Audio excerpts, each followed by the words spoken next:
Hello. Hello. Hello. Hello, friends and colleagues. How you guys doing? Good. Great. Where's Very good. everybody from? Let's do like a little round of introductions, like location and background. Okay. Go ahead.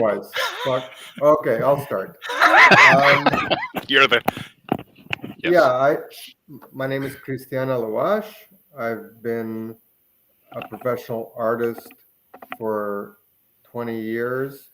I've been self-publishing for just as long. My first graphic novel was on my art teacher's photocopier in the teacher's lounge in high school. And then I distributed it to local stores. And I've been publishing graphic novels. I've adapted one of my graphic novels into a short live action film. I've published a nonfiction about freelancing and a how-to book in September. So, and I've helped a lot of clients with their like whole production, including distribution for comics and graphic novels, serialized. So that's me. I'm based in New York, but I'm originally from Canada. Nice.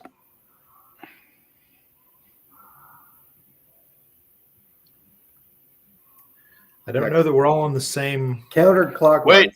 I don't know. Which way are we going? Do we all appear the same on everyone's screen? That's the question. I guess think we I'll must. go next. I got Christian on the left, and you and I on the up and down. Perfect. Yeah, you're there. Yep. Perfect. Okay. Good. Like We're the appropriately Brady Bunch. disoriented. Yes. Yes. So I think of it as Hollywood squares. There you go. Who was Charles Nelson Riley? I'll be Paul Lynn. Paul was Lynn. funny. There you go. Perfect. He was awesome. I'll be Whoopi. We're in different generations of Hollywood squares. Oh, I'm sorry. That's all right. That's fine. My name is Jeff Messer. I'm located in Asheville, North Carolina, a lifelong comic book fan.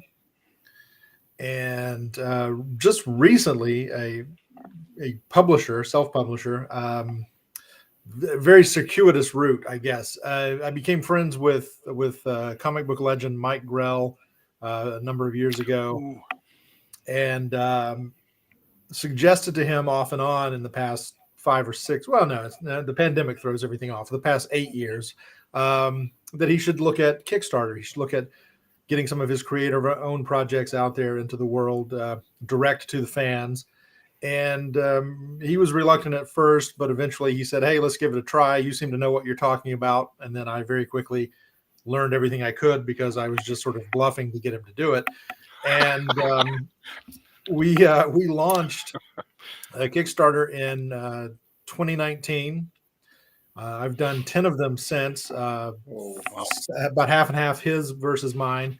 Worked with him and a couple of other people. Been very successful at it. But in 2018, in 2017, I was asked to co-write a book for Tomorrow's Publishing about Mike and his career and his life. In 2018, it came out. In 2019, somehow it got nominated for an Eisner Award, and I found myself at San Diego Comic-Con in the summer of 2019 and realized, wait a minute, I'm in my late 40s at that point, approaching 50, and suddenly the doors are opening to let me play in the comic book world. And I thought, why would I not take this opportunity? And so I've been publishing ever since. A little thing called the pandemic came along, and I used most of the time during the pandemic to write and work with artists from all around the world to create projects of my own. And we've been just going full steam ahead ever since. It's been really weird and really fun. But now, after all these years, here I am writing and publishing comics. So, And it makes you feel more alive now than ever, right? Best years of my life. Who would have thought that turning 50 would be the best year of my life? Because I dreaded it for 30 years. So, amen. Amen, brother. So, yes, amen. Absolutely. Next, up there. I'm going to go up? Okay. Yeah, sure. My name is Peter Welmerink. I am from the west side of Michigan. Mm-hmm. Yeah, something like that. Thank God nobody's from Florida, right? Right. How do you do that? Well, Anyway. So I've been writing forever. I didn't get anything published until about 1997,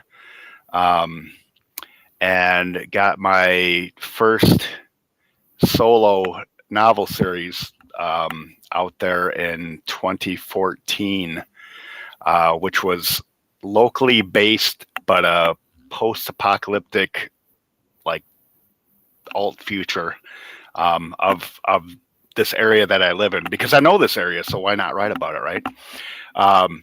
Anyway, and then and kind of wrote a lot of different books. And again, here's the deal: that my first solo novel project didn't get picked up until I turned 50. So mind you, that was only 8 years ago. Seems like a lot longer, but and I swear it was like, and this is probably going down a whole different rabbit hole, but I swear, like those childhood imagination just opened up when I hit 50. It's like, because I was writing, but anyway, all of a sudden the floodgates open. Anyway, so wrote some books. Somebody suggested doing a comic book feature with one of my novel characters from my post-apocalyptic thing, and of course, again, I love comics too. So the minute I started scripting comics and all that stuff, then I mean, I still write prose, but man, I love writing comics and seeing them come to life visually. But from a self-publishing standpoint, like my last 2 books I self-published, and I guess you could almost say the comic books are, because indie creator. So I did a Kickstarter because I can't win Powerball right now, and so yeah, I guess all this, the last several years, including doing comic books, is all self-published fun. Fun, quote. So, and that's me again, Peter Walmark from Michigan. Okay. Very nice. So, last but not least, my name is Christian Douglas. I'm a Spaniard, but I was raised in the States, and now I live in Ireland. So I've been like all over the place, everywhere. Nice. I've been writing since forever, also. But I started my way into comics has been different. I came from theater. Then from theater, I jumped a little bit to cinema, and then to cinema, I came to comics. So I self-published 3 books by myself, and coordinate the campaigns all through crowdfunding, and also be participating in a couple of anthologies with Rosinalty and Wannabe Press. Oh, yeah. And also I have coordinated a couple of more for friends of mine, to people who wanted to, have their things out there. Anything ranging from books to sculptures to whatever. I just use the platform. And I think that's about it. I think I can, to make it short and brief and sweet. Right. Always good to meet another theater guy. I spent many years in poverty. I mean, in theater. Tried to be a playwright. I was a playwright for a while, but yeah, comics now are more lucrative. do animation. So yeah, that's like the ultimate control freak dream for a theater guy, Can I share something that I learned last night about the English language? I don't know if you guys are aware of it, because you mentioned playwright. And so the English language is there's a kind of witchcraft associated with it. And, spelling, it's a spell, you're casting a spell. Yeah. Then there's all these other words. I am, like I own, that's kind of like a very spiritual one. Playwright is like a playful, so like it doesn't actually cast any spells, because you're just like playing, and it's not malicious in any way. Yeah, you guys ever heard this So fascinating are you saying theory? that pretty much all creatives are pagan worshippers or something? Well, there's a pagan history For in sure. Yeah, for sure. in The tradition probably goes out. all languages, Yeah, but Yeah. exactly. Oh, you'd sure. have to analyze the other ones. But in English, it's prevalent, and also Interesting. what are the homonyms, where Homonyms, words yeah. that sound the Sound same alike. have different meanings, like right, you know. Uh, those are like Yeah.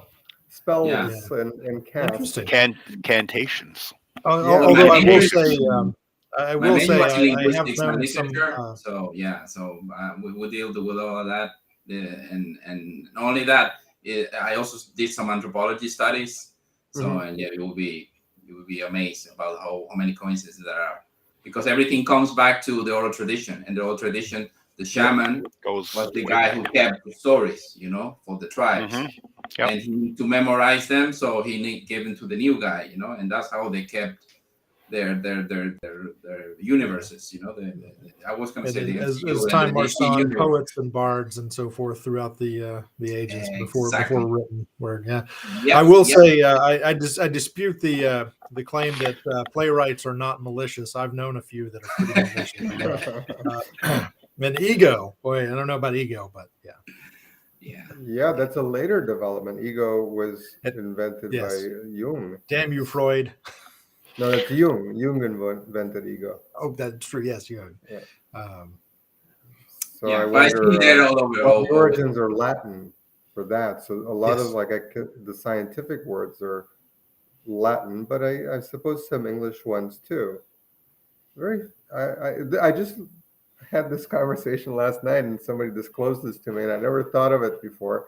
And it's informing the way I use language in my own writing, because now, I mean, I'm very aware, of the influence I have. If you're negative, depending, some people are attracted to negative language, so they Right. may be pulled into the drama of it. But Yeah. yeah, so that's very interesting. I thought I'd share it. No, language is the most important tool that we have as human beings, because it's the one that led us for what I've been talking with my friend on the anthropology and all that, because that's what let us beat the Neanderthals that were bigger, stronger, but we're working in larger groups, the Homo sapiens. And why we work in larger groups? Because our language was more developed than theirs, and that's it. That's how we beat them. Not because we were stronger or faster or no, because our language was a little bit more developed, and we can strategize a lot better. So what? Of course, great, Yeah. fascinating.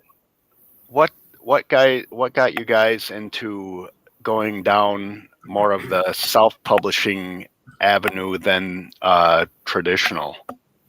That's a great That's the question. first topic. Yeah, benefits of self-publishing. Why we went? Okay. Why did we decide to do this self-publishing? Anyway, yeah. Why self-publishing versus traditional? What are the, I guess, pros and cons that you see? What about you? How you started? Did you say Jeff or Christian? Who? No, Jeff. Yeah, he hasn't speak that much. Oh, it's interesting to me because I grew up in a very I grew up in a very small kind of rural community when I was a kid, and I'll try to do this in the quickest way possible. But when I saw the movie Star Wars when I was 7 years old, it kind of blew my mind as far as storytelling. I wanted immediately to become a storyteller. And I had at that point had gotten comics and read comics as a kid. Growing up in a small town, these were doorways into larger universes and kind of inspired me creatively. But I will say that I spent a lot of time. By the time I was in my 20s and I was writing plays and working in local and regional theaters where I could see the plays produced, uh, it always seemed so difficult. It always seemed so impossible to figure out how to send something somewhere, how to reach out to someone, how to, how do you get to be a TV writer? How do you get to be all of these things? And the gatekeepers always seem to be, uh, guarding very, very closely, not to let anyone in from the outside. And so I always felt like a big outsider doing theater, oddly enough, because I did associate myself with playhouses and theaters, so I could see my work performed on stage. And then I went to college to pursue theater, and I did all of those things in the 1990s. And the path for that even was still, you have to get an agent, you have to go to New York, you have to go to Los Angeles, you have to go somewhere else to do this. And I was always kind of reluctant because I viewed myself as better off being a big fish in a small pond than trying to, I just couldn't see myself competing at that sort of level of rejection and just sort of on and doing anything, waiting tables or doing whatever to sort of feed the habit of auditioning and then performing and things like that. And so writing just became my safety net. And I recall, even in the late 90s, looking at publishing, how do you send a script somewhere? How do you send something to someone to read and get through these stacks? Because you would hear these stories. Oh, we have hundreds of submissions per week, and you're lucky, if we ever even read it. And you would hear horror stories about, oh yeah, they would just like look at a pile of 70 scripts and just grab 3, and then the rest would go in the trash. And, to me, that always seemed like there had to be a better way to break through. I really think, as lucky as I am to have lived through and been inspired by the things I was inspired by as a kid, I do think that now is the time. And I think the tools exist now that didn't exist 15 years ago. It's a leveling agent. And you hear people decry social media. Oh, social media is the evil and it's the devil. And it's like, no, it's what you make of it. Mm-hmm. Social media is a giant billboard by which you can advertise yourself. Great marketing tool. Whether you have an interesting life or not, it's there for you. And I've strictly used it for creativity, for creative projects. I still work in theater from time to time, so I'll promote things that way. And you kind of just use it as an important tool. And the reality is you can reach so many more people now than you could 20 years ago. And you discover, whether it's inspiring or disheartening, that there are thousands upon thousands of people just like you who want to be discovered, who want your work to be seen, who want to get their creativity out there. And I think the first thing that I noticed in this changing world was about 20 years ago with music, when you got to the point that musicians no longer had to aspire to get a major record contract from 10 labels around the planet to be a star. Of course, you didn't get like REM. You didn't get an $80 million, 5-album deal from Warner Music in 1997, but you got to record and put your music out there. And so the independent creative artists found social media as a leveling agent. Mm-hmm. The playing field was much more even. Now there's a lot more players on the field than you ever imagined, but you can put it out there. And to what degree you deem it successful is entirely up to you. And so when it came to publishing and it came to comics, I kind of looked at it the same way. And I thought, if I get out here on the field and can try to compete, and I'm a writer, not an artist, so I have to find artists that people kind of bring into these projects. But even that makes it a stronger thing. It makes it a better thing for me. And so, I just, I feel like the time is right. And I said this, I had a story, a novel series that I wanted to write when I was in high school. This is 1980s spy themed adventure series. And it was goofy and it was fun. And it was, to me, it was interesting at the time, but I abandoned it. And during the pandemic, I went back and dug out some of my manuscripts and some of the other things. And I thought, well, let me dust this off and see if this could be relevant, because now it's retro to have something set in the 80s. There's a cool factor to it potentially. And I took this thing that I really wanted to make something out of 35 years ago. And now it's my most successful project on Kickstarter. And I'm working with artists from around the world to make it happen. And I realized when it started to take off, as much as I wanted it back then when I was 17 and 18 years old, now was the time. It wouldn't have worked back then. Even if I'd gotten through all of the gatekeepers, it would not have worked back then. Me controlling my own destiny, me being able to tell the story the way I want to tell it. Now was the time. And I'm so grateful. I don't resent the fact that it took 35 years to tell this story. I'm grateful that the story can now be told and told the right way. And so I think the tools are all there for you if you want them as a creative person right now. Mm-hmm. Long answer for a short question, but there it is. That's awesome. Yep. Absolutely right. Yeah, totally agree with you.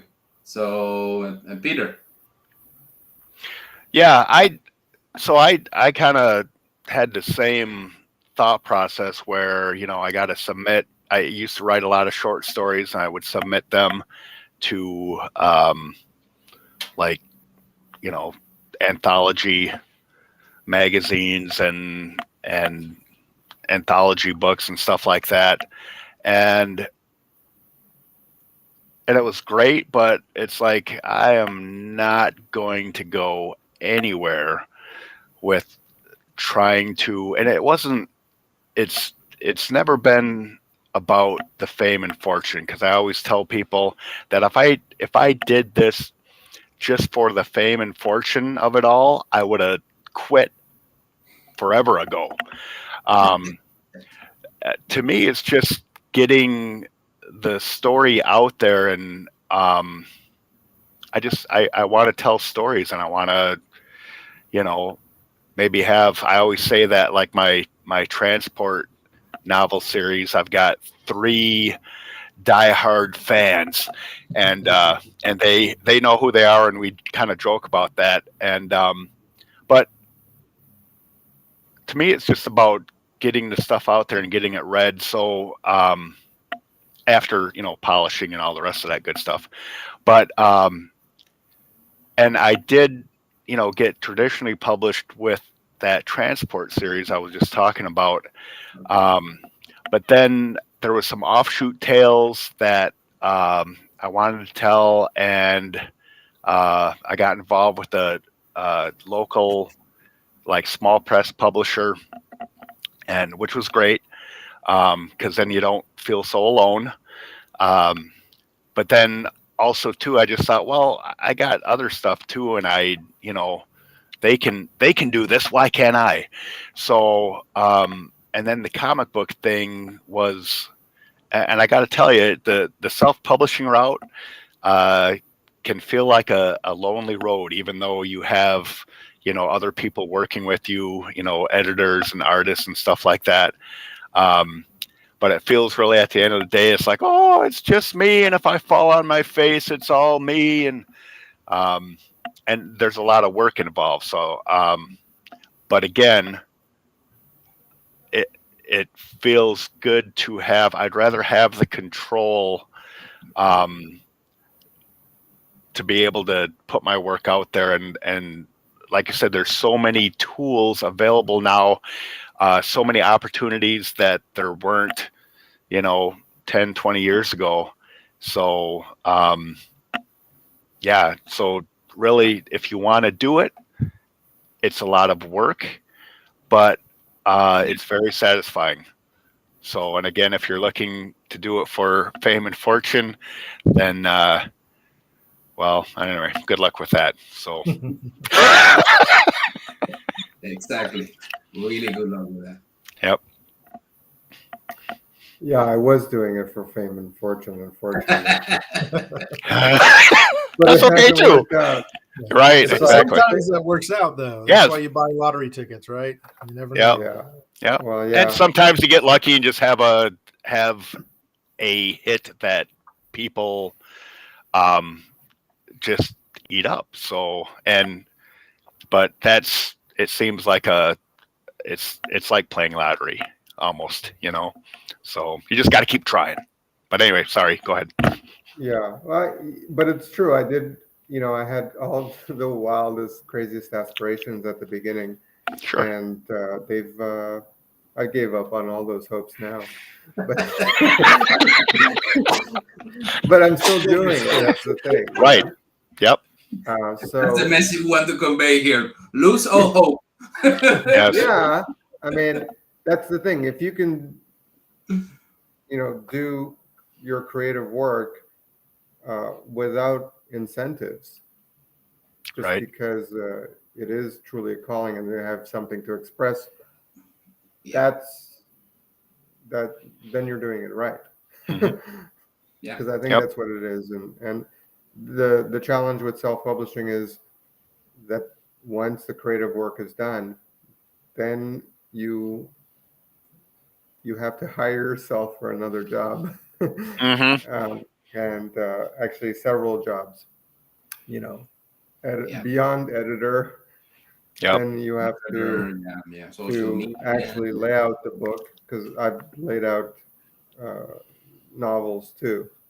So novels with pictures and magazines and things like that. And Mhm. so you got to do all that, be a designer, design the logos sometimes yourself, write about yourself on the back, write about the book on the back, write copy on KDP, maybe record an audiobook Mhm. by yourself. I recorded an audiobook in my bathroom with this. The only room in this small New York apartment that I could get like no sound. Sure. And then I had to edit out all the echoes and all the ums and all the long pauses, so that, Lots of fun. yeah, that's fun. Yeah. But I turned to self-publishing um, because it seemed natural when I did it the first time in high school. It just seemed like I saw another group doing it I went to a arts high school in Canada. I saw another group doing it, and they just had kind of like, dumb political commentary, and there were stick figures. I thought, hey, I'm a much better artist than that. Why don't I do my own? So I did it with a buddy, and like I said, our art teacher snuck us into the teacher's lounge, and we used the photocopier. We printed 50 copies, and then we sold them for $1 each. After that, when I went to college and university, then I was working in animation, and I don't know, I don't know why I didn't want my name on a long list in the animation field. So I worked for some studios, and I was kind of egoistic. And I thought, I don't want my name. I want, like, Top billing. top billing. And the only way to get that, yeah, the only way to get that was If you if did I it was- yourself. yes, because convincing others how great I was, it was not. I don't know. I mean, it was harder, I thought. So why don't I just put it in print? As a typical introvert, you put it in print. You're working by yourself, and then you go out there, like a Nietzschean madman from the hills, and you ascend on the populace, and you spread your word until you exhaust yourself, and then you're back into the cave for more creative work. Or the crowd picks you up and throws you into the volcano. That's right. That's another option. Yeah, or they burn you at the stake. So, I was quick on my feet. I'll tell you that much. There you go. Yeah, you gotta be. So that's why. I mean, it was initially. I guess I know it sounds silly, but it was initially an ego thing. But it also was because I thought I don't want to depend on anybody for work, because with animation studios, I always had to go season to season. A show would end, and it was who you knew and what bridges you didn't burn. Right. So I was luckily very talented, but I always had to, fish around town, 5 studios, and see who was hiring any given time. And I thought, hey, if I register my own self-publishing company, which I did, it was a sole proprietorship at the beginning. And then I was trying to sell artworks in cafes and such. So I thought, why don't I just print my own artworks and writing and self-publish? And then I'm generating my own work. I'm my own boss. I don't have to depend on any other employer. And that was actually my initial motivator, because I had all kinds of jobs before, like fast food, Dunkin' Donuts, all these cafes and Staples. I had tons of jobs, and I just didn't want to have an employer. Yep. So, so that was really my motivator. You said something interesting there, talking about, wanting to be, I don't remember how you phrased it, but wanting to have people see how great you were. But that's part of the problem with the gatekeepers, is the people who you have to appeal to think they're the greatest. Yeah. And this works in theater, it works in everything, where to get to the next level, you have to break past all of these people who are entrenched in those positions, who have giant egos. Mm-hmm. And so so you have to play this game that's beyond creating, that's beyond. And if you're the one person who's doing it all yourself, you're the publisher, you're the creator, the only ego you have to fight with is yourself. Now, I will say, funny story, my friend Mike Grell, who writes and draws comics and has done so this will be his 50th year in the business, coming up in 2023. Yeah, I've read his work, so I know him well. Yeah, good, excellent. Well, he, as a writer, sometimes he will say, the artist gets really pissed off at what the writer makes him do. Mm-hmm. But it's the same guy, so he's competing with, So you do have your own internal sort of ego battles if you're publisher and editor and writer and so forth. And I think we all kind of deal with that at some level, where I can't believe I got myself into this jam. Now I have to, do all of this extra work and whatnot. But that is, to me, that's the harder part, is the non-creative side. Yep. And it always seemed that the gatekeepers, or even when I was working in animation studios, the guys above me, they had a level of talent, but once they got into the administrative section, it seemed like they were non-creative. And it's so easy to take it personal when, you have a certain level of talent creatively, and then you have somebody with what seems like less, like let's say in film, it's a producer. They think they're creative, and they certainly hold the purse, so they have power over you. Yeah. No, for me, it was a combination of things. Number one is I was going through rough time, and during the job that I was doing, I didn't like it because I had an interruption between the last creative things that I did. That was to do some short films, some video clips for some friends of mine, and when I did the comic. And the thing is, I went to a depression and a lot of bad stuff. And one of my friends just gave me because I didn't know. I said, I don't know what to do, because I have all these things in my head, and they're fucking driving me crazy. I need to get them somewhere out, because I try poetry, I try short fiction, I try theater, I try, and as Jeff was mentioning before, it's very complicated in theater, for example, because you're dealing with a lot of people, and the cinema, you also deal with a lot of people. And so and my friend told me, well, what about comics? He said, comics? That's for fucking kids. What are you talking about, comics? He said, yeah, I was one of those people. I don't regret to admit it. Sorry, guys, but true. Right. True. Like, if you make a search now, there was no DCU, there was no MCU, there was nothing like that. Yep.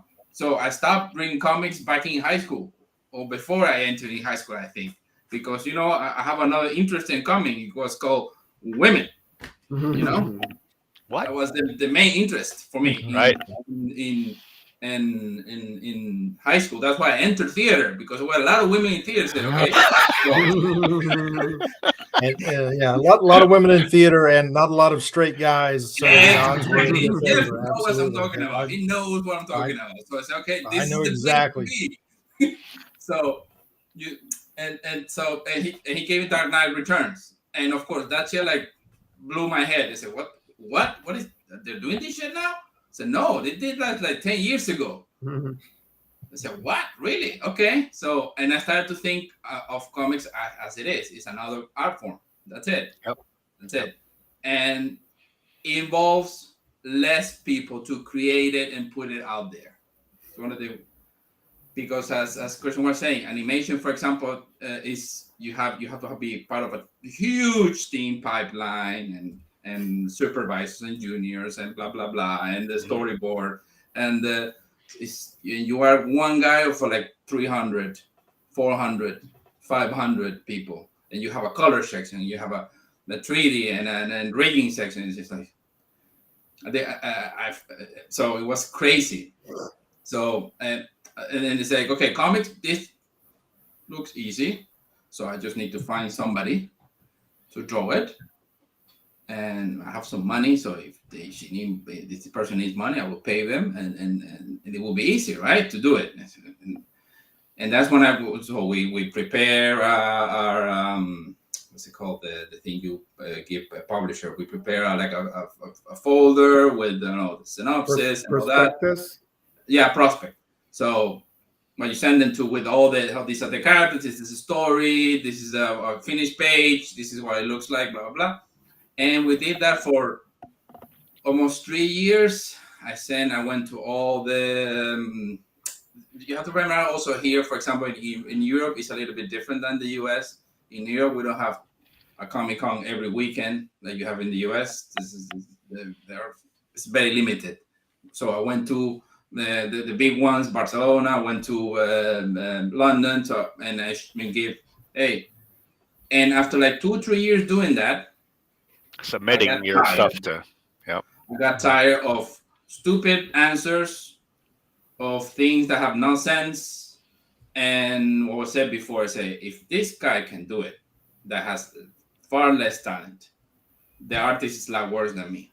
Well, I'm not doing it. What's going on here? What's the problem here? And the problem is the gatekeepers still. So the editors, or publishers, and then one does the thing. I say, okay, good, okay, whatever. I will do it myself. And that's how I found out crowdfunding. That's how I found Kickstarter. That's how I found Indiegogo, etc., etc., etc. And from there, off the races, Yep. I think the key has to be sort of believing in yourself enough to take that step, and that's a really tough thing, because people who are creative have fragile egos in a lot of ways. Yeah. And it's almost like I have to turn off a part of my brain when I do a Kickstarter that doesn't think about, oh my God, why will people give hundreds of dollars to me for this project? I'm not worthy. Who am I? Yeah. Who am I? Yeah. When the imposter syndrome Yeah. is a big thing that I Big still time. deal with. Yes. Where it's like, why should I deserve this when so many other people are trying to do this?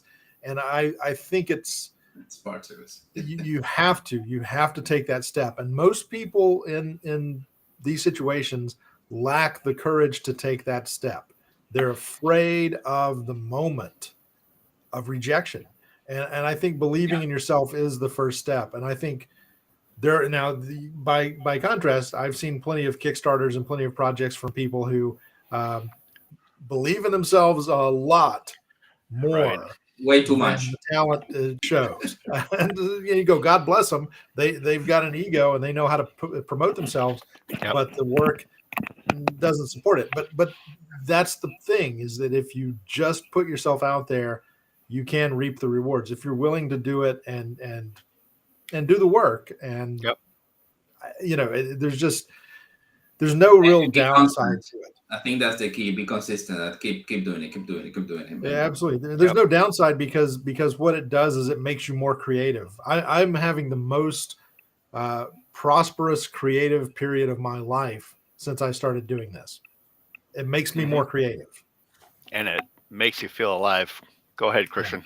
Well, I just wanted to introduce a question because I feel that with self-publishing, one of the stigmas surrounding it is the quality is less. Quality control. Yeah. And The I'd quality like is you less. guys to discuss that a bit because I feel that's an obstacle that I personally have, and I've gotten better at it over the years. Yeah. Is to increase the level of like editing and rewriting before I have a finished product. Yep. And I consider design a lot more. Like design, for example, a cover that fits into your genre yet stands out. Yep. Not just some cool idea that you think is great. Right. So That's how do you guys handle quality control to be competitive?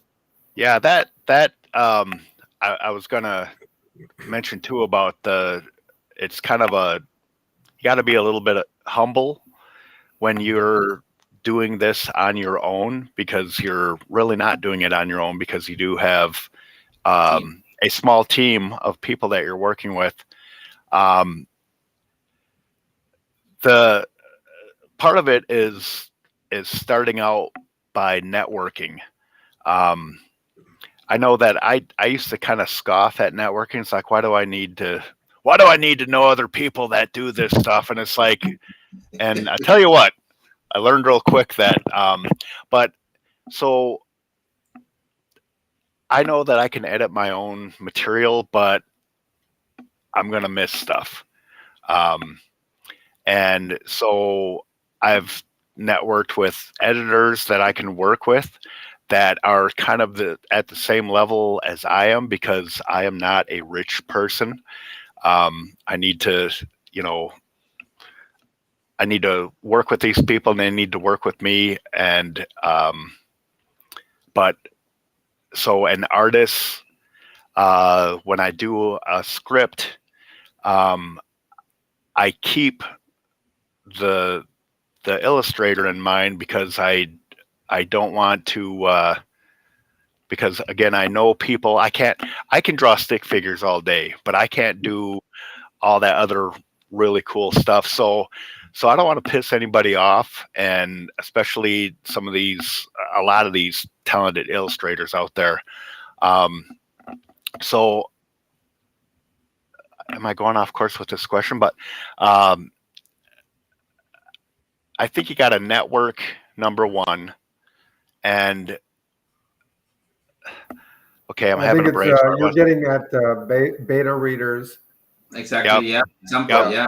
Yeah. I use those too. You have to, before you spend the money on the artist, and you lock. Yep. So, well, sorry. Go ahead. Yeah. No, you just need to be very open and realize that it's not just you. So does that even answer that question? Yeah. Well, it's a start. We can go around. Yeah. well, I was thinking of a couple of things when you were posing the question that relate to theater, things I've said and done in theater, working with directors on productions and things like that. Several years ago, there was an instance where it was a very difficult production and a lot of obstacles in the way, and the director was getting very frustrated. It was a play I had written, and I said, do you believe in this? Do you believe in this? You believe in the play, the script, the actors? You believe in the production? He said, yeah, absolutely, I do. And I said, then screw everybody else. Let the work speak for itself. And let you don't have to deal with a lot of the drama, and let the work speak for itself. Style over substance has never been a good solution. Substance over style is the way I approach things. Yep.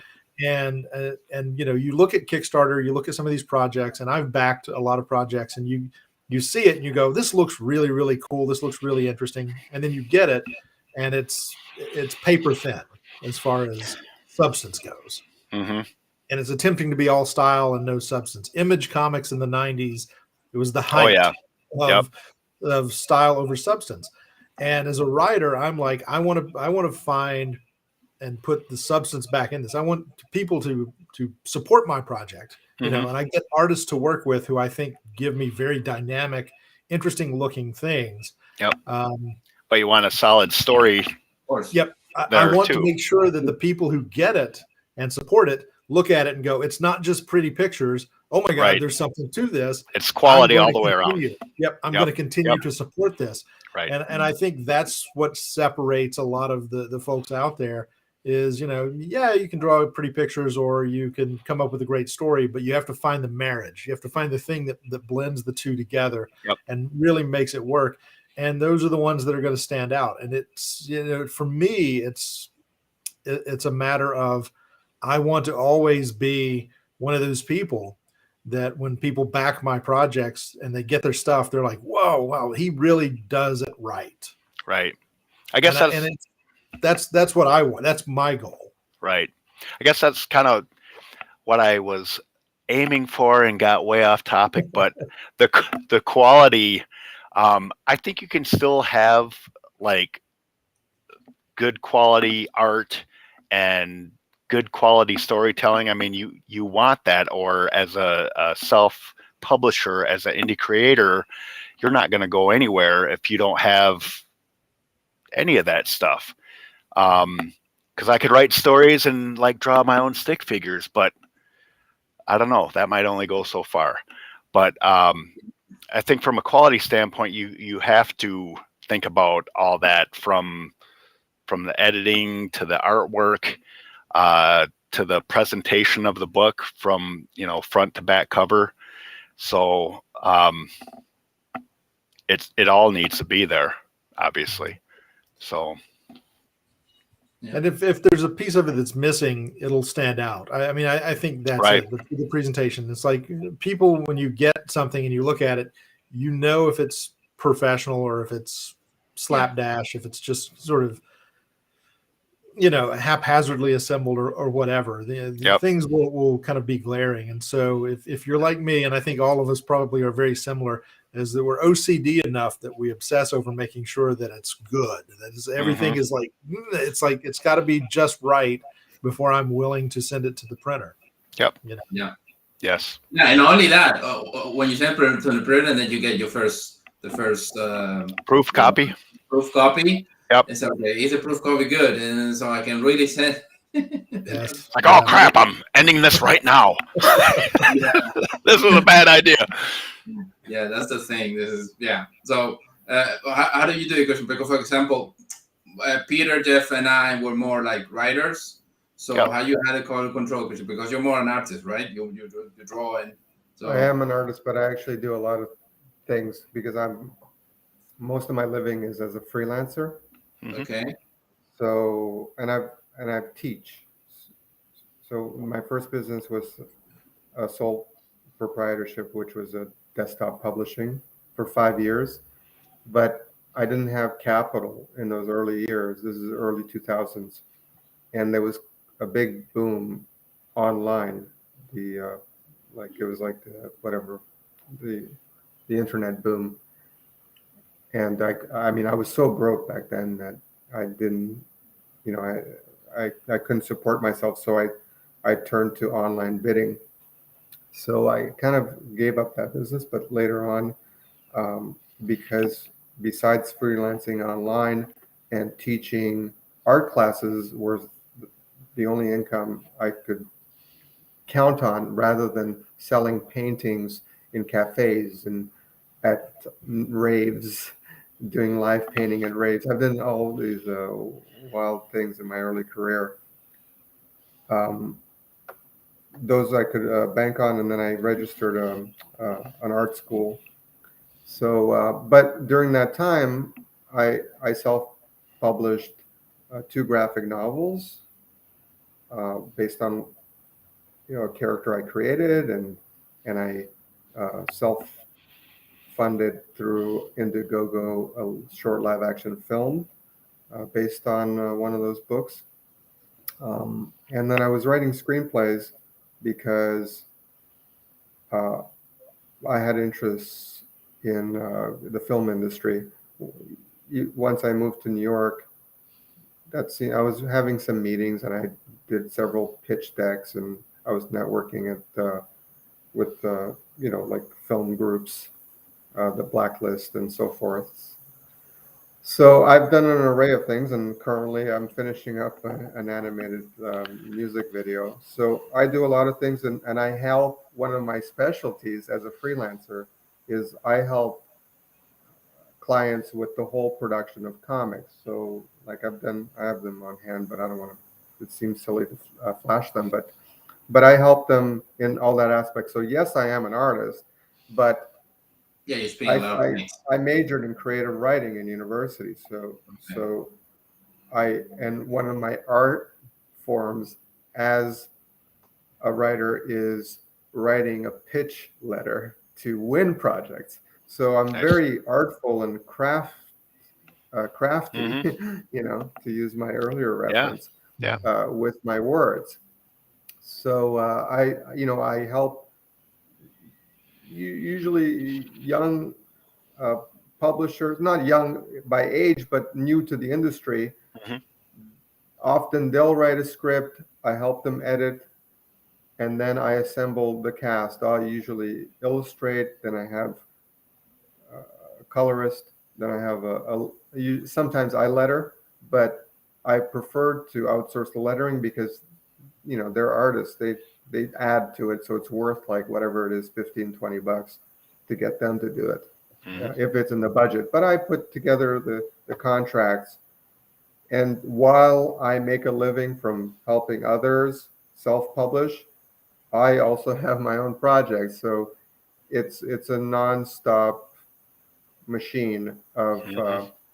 being creative for myself, and then putting on that self-publishing hat to publish and edit my work. Whether it was a nonfiction that I wrote, I'm working on a novel currently, or a drawing book, on how-to drawing book. So those are the projects that I do for myself because I'm involved in education online. Hmm. But my day-to-day living is from doing illustrations for comic book creators. And then that's one of my upcoming projects. It's for a client that I won this year, and I'm gonna do, I don't know, I imagine at least 3 issues or so. He seems to have a long-term plan, and I'm handling the whole production, and in this case, also helping him script. But how do you Nice. handle quote unquote beta readers? You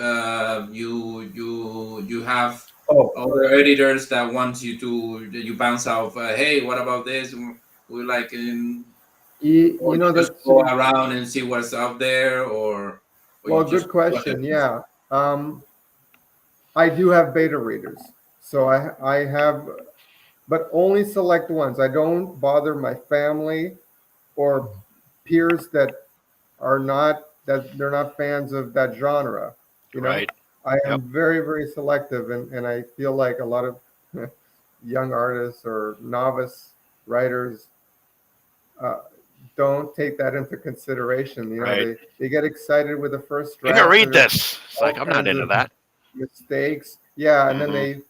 they torture their family and friends with Right. like, "Did you read it yet?" It's like they try for a page or two, and Right. then It's it's not hard to my get through it. cup of tea. Yeah. So I Yeah. have beta readers, and for the recent publication that was the art book, I sent it to some artist friends. They gave me some pointers, and then I try to include all the necessary information in within the vision that I have. But yeah, you have to rely on professionals, and I have outsourced for ideas that I've had where I've had ghostwriters, but I discarded. On 2 occasions I did that, but I discarded those because they just weren't as experienced, and I just brought those back into projects that I have to do myself. Because if it's Yeah. like a story you want to tell and you know it really well, then it's kind of sadly a burden that you have to undertake, and and time managed to complete. Here's Okay. a question to you guys. So after you get your final product done and printed and available, uh, how important do you think it is to actually do, like, engage the public, do book conventions or? Before we go into that, because Oh, I will say okay. that after you can, before we do Oh, that, yeah. what about outsourcing? Like you Chris was mentioning about artists, letters, editors. What do you outsource, for example, or Jeff, if you do outsource anything? I outsource most of it. You know, Small guy. it's it's like as the publisher and the main writer, um, that's enough for me. I'm not an artist, although I understand comics and I understand how comics work. I script with enough detail to give the artist room to play, but also to kind of stay on target. And I trust the artist I work with. Bizarrely, the first project that I did on my own, I found a young local artist who did a kind of an all ages educational sort of comic based on Robin Hood. As a playwright, I had co-written a number of Robin Hood play scripts for the stage that had been successfully produced, and my writing partner and I, at some point, we had ambition to see it out there in the world in a bigger way, and just never got it there. And one day, I just said to him, "Let's do it as a comic. Let's do it as a graphic novel." Found an artist in the UK, oddly enough, because American guys doing Robin Hood seemed a little strange. But we found an artist who lives there in the UK and a colorist who lives there, and that was the first project we did after this educational comic, which was I'm testing this to see if it works, and I did a Kickstarter, raised enough money to print 500 copies, gave them away free to schools, did all kinds of charity stuff with it, and then we decided to move up to the adult Robin Hood, and I don't mean adult in the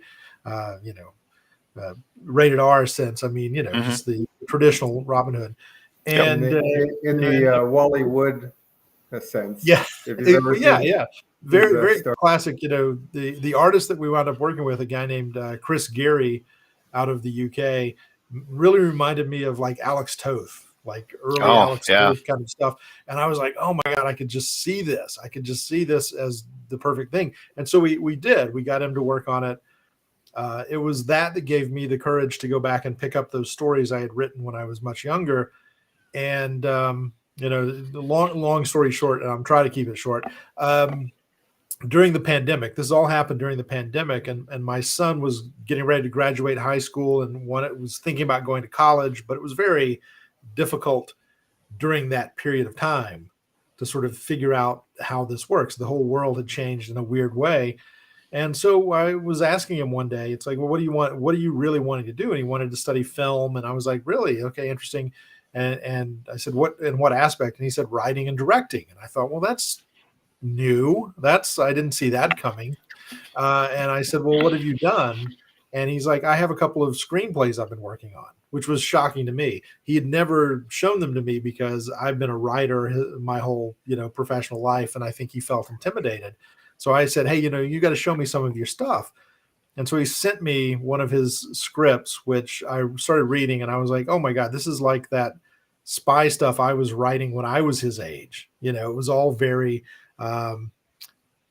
derived from a 17, 18-year-old mind of what the world looks like and action adventure and stuff.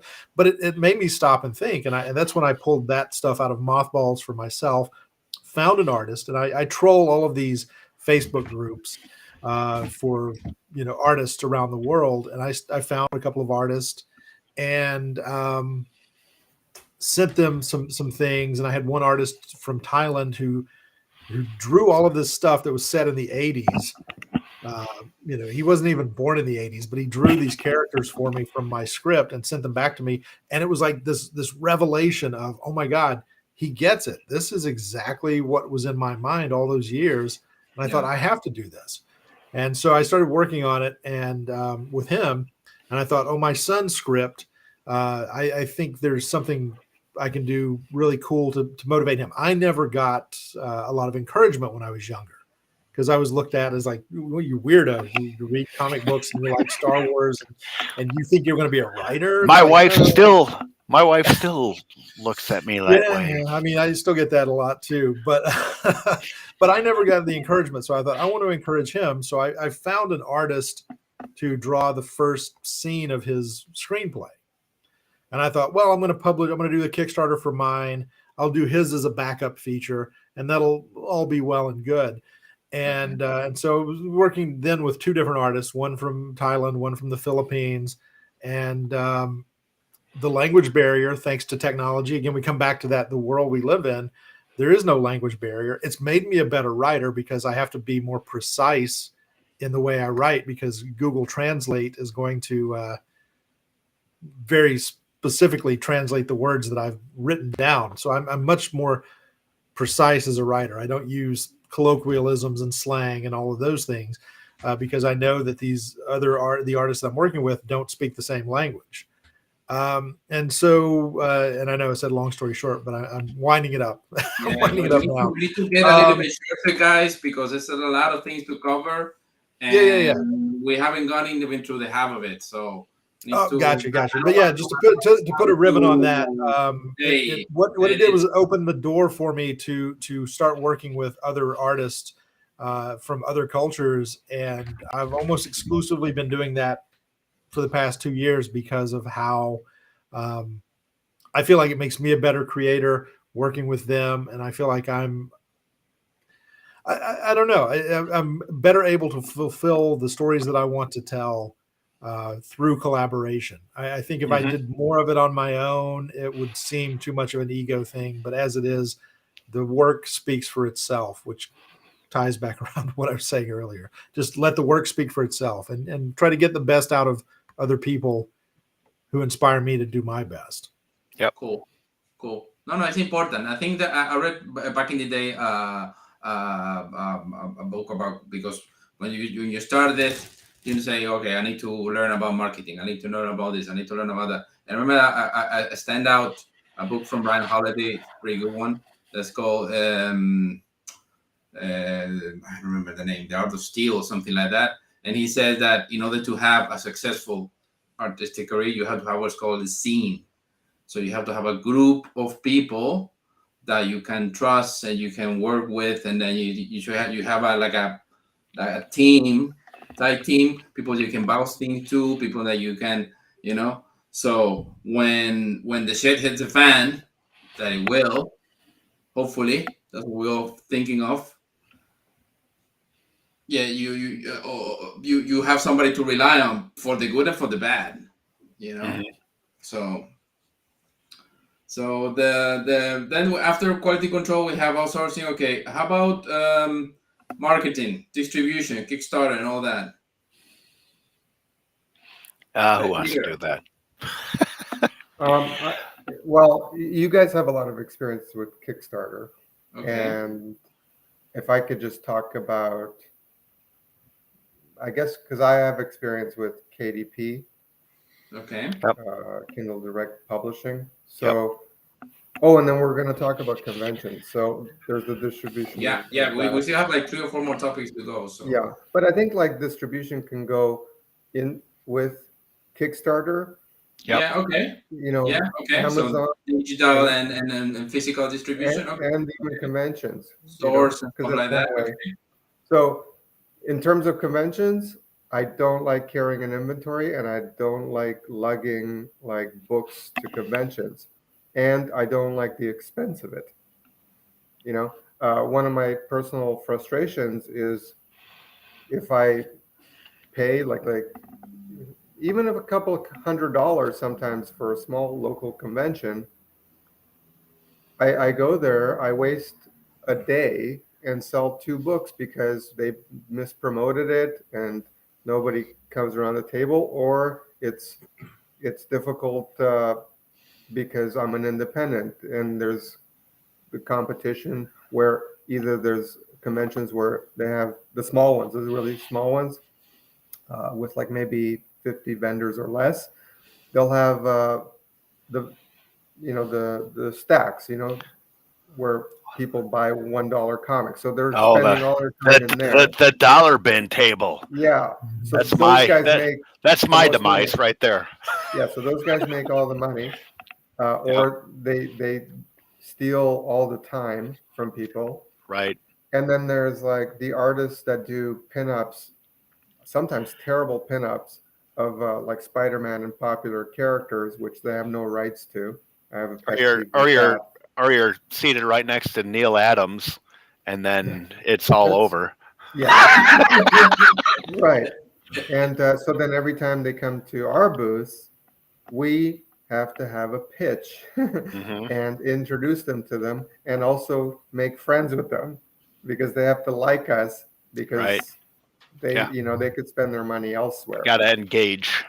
Yeah. Engage. So there's that. And you guys maybe Yeah. can comment and we'll come around. Yeah, Peter. What was the question? The question is About kicks. yeah. Well, distribution in any Distribution. forms that you would like to comment on. So right now, I have a Kickstarter that is about ready to launch, and basically the book is done and all that fun stuff, and so I need to do the Kickstarter to actually have the funds to print it. So what my plan is to hopefully get the backers to be able to print copies and be able to, of course, distribute to the backers to begin with, but then also have copies to distribute at some of the, hopefully we get some stores. I have like a store backer or retail tier on my Kickstarter, and can get some books out that way. And then for 2023, talking about conventions, I can't afford those big ones either. If I pay $200 and sell 50, yes, it's more than I would if I was sitting at home doing nothing. But so I look for smaller conventions that are affordable yet well attended. So anyway, Well, the $200 table ones are the cheap ones, by the way, because yeah, to get into New York come Comic Con, to Michigan. Come to Michigan, buddy. Okay, because to get into New York Comic Con, Oh my God, I had it yes. offered somebody that had like a booth on the top floor, and it was $3,500, so I could get half the table for 4 days Right. for $1,750. But that's Right. a booth, man. That's not a table, okay? It's half a Careful. table. Yeah, Yeah, but that's a booth. That's a booth price, the one you're talking about. doesn't Not matter. a Like table. Now, still, but even if you're yeah, Artist because Alley. okay, the thing is that we're mixing stuff here. When you I'm in the sorry, convention, I'm normally, sorry, I'm especially sorry. when it's a big one, okay, when it's a big convention, you have normally three types of tables. Okay, you have number one, the booth. Okay, the booth those are the most expensive ones. Those are the prices that Christian is mentioning: 3,000, 4,000. They can go to 10,000. But these are big things that normally is like video game have or Marvel have, or Right. a big store, a local Manhattan comic has, or somebody that's gonna sell a lot during the convention. So you want the $50 table next to Yes, Marvel. Let me explain. So you have that. You have the booth that, depending on the price, depending on the square meters, depending on Yep. where it's located, depending on other variables, the price difference. So they go from, I'm talking out my ass here because I haven't gone to New York Comic Con in a couple of years. But let's say this goes something from 600 to 5,000. Okay, that's the booth. Okay, then you have the second one that's called the independent. Like your artist alley kind of thing. No, the artist. No, It's only for publishers. So like independent gotcha. publisher booth. There are smaller ones. That normally is two tables, not too big. They're Right. two tables. Those are more like in the mid range. There's not 1,000 normally. There's like maybe 1,200, 1,500. Again, this is not like actual as price. Okay, this is like the last time I went. And then you have the cheaper ones, the artist alley. Okay, so everyone, of course, everyone wants the cheap ones because, Right. as Christian was saying, Right. if I don't sell, I want to minimize my losses at least. For those, normally you have they're like millions of submissions, so it's Right. very, very, very complicated to get in. Okay, so good luck. But hey, I know a lot of artists to go, then and good.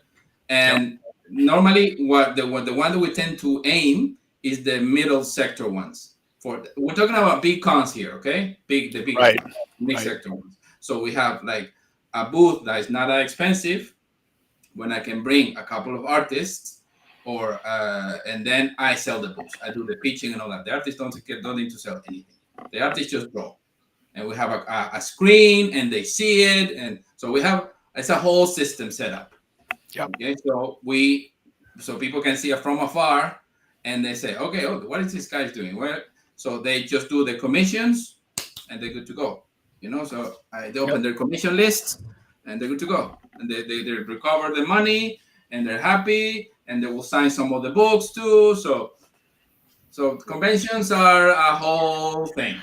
Yeah. Okay? Yep. But I feel it's a numbers game, and then once you get into self-publishing, you're Yeah. a business, and if the Yeah. numbers don't work, Of Right. course. It's not worth You know, doing. like you do Yep. 10 conventions for various price points, I always keep like a log of, my expense to get there. Right. That's another Very thing. few. I offer to be a part of panels or offer workshops, and sometimes Yep. a few will comp hotels and such. But in the end, my point is the numbers, and for me, it's more reasonable to sit at home, make money freelancing, spend $1 a day, maybe on a couple ads each month online, and then I convert like every couple of days I'll sell like one of my books, Mhm. Yeah. through these $1 ads. But I'm making money, and I'm not wasting a weekend, and then I'm exhausted on Monday, and then I'm stressed because my expenses going in, my expenses of inventory, then I'm left with books that I got to store. Yep. So that's my argument No, of course. against Hey, that. hey, It's no. a numbers. Yeah, and game. also, as you mentioned, where do you at, which convention? Because the main point here is for convention is where you live. That's number Yep. one. Where Yep. do you live? That's the most important part, because can I drive there? Do I need to take a plane? So that's number one. And number two, once do I have space for inventory? That's the two important stuff. So depending of your situation, you're gonna up or no. Of course, I'm lucky because I have a big house, so I can big house. I have a big backyard, and I can house inventory. Okay, and I had and normally normally I don't do that many conventions, and sometimes the one that I go, they just invite me, so I go for free. So. Mhm. Because I know the people who organize and stuff like that. So, but that's me after X amount of years going, you know. So I totally understand what Christian is saying, but the convention is and the thing is that the most complicated part of a convention for me is that it depends a lot on like the last one or the legwork and who's going, and so it's a lot of things involved. Yep. Yeah. I feel that it's my job to, in promoting myself and my book, that I need to get it out there any way I can. And it seems that, like I don't sell a lot online.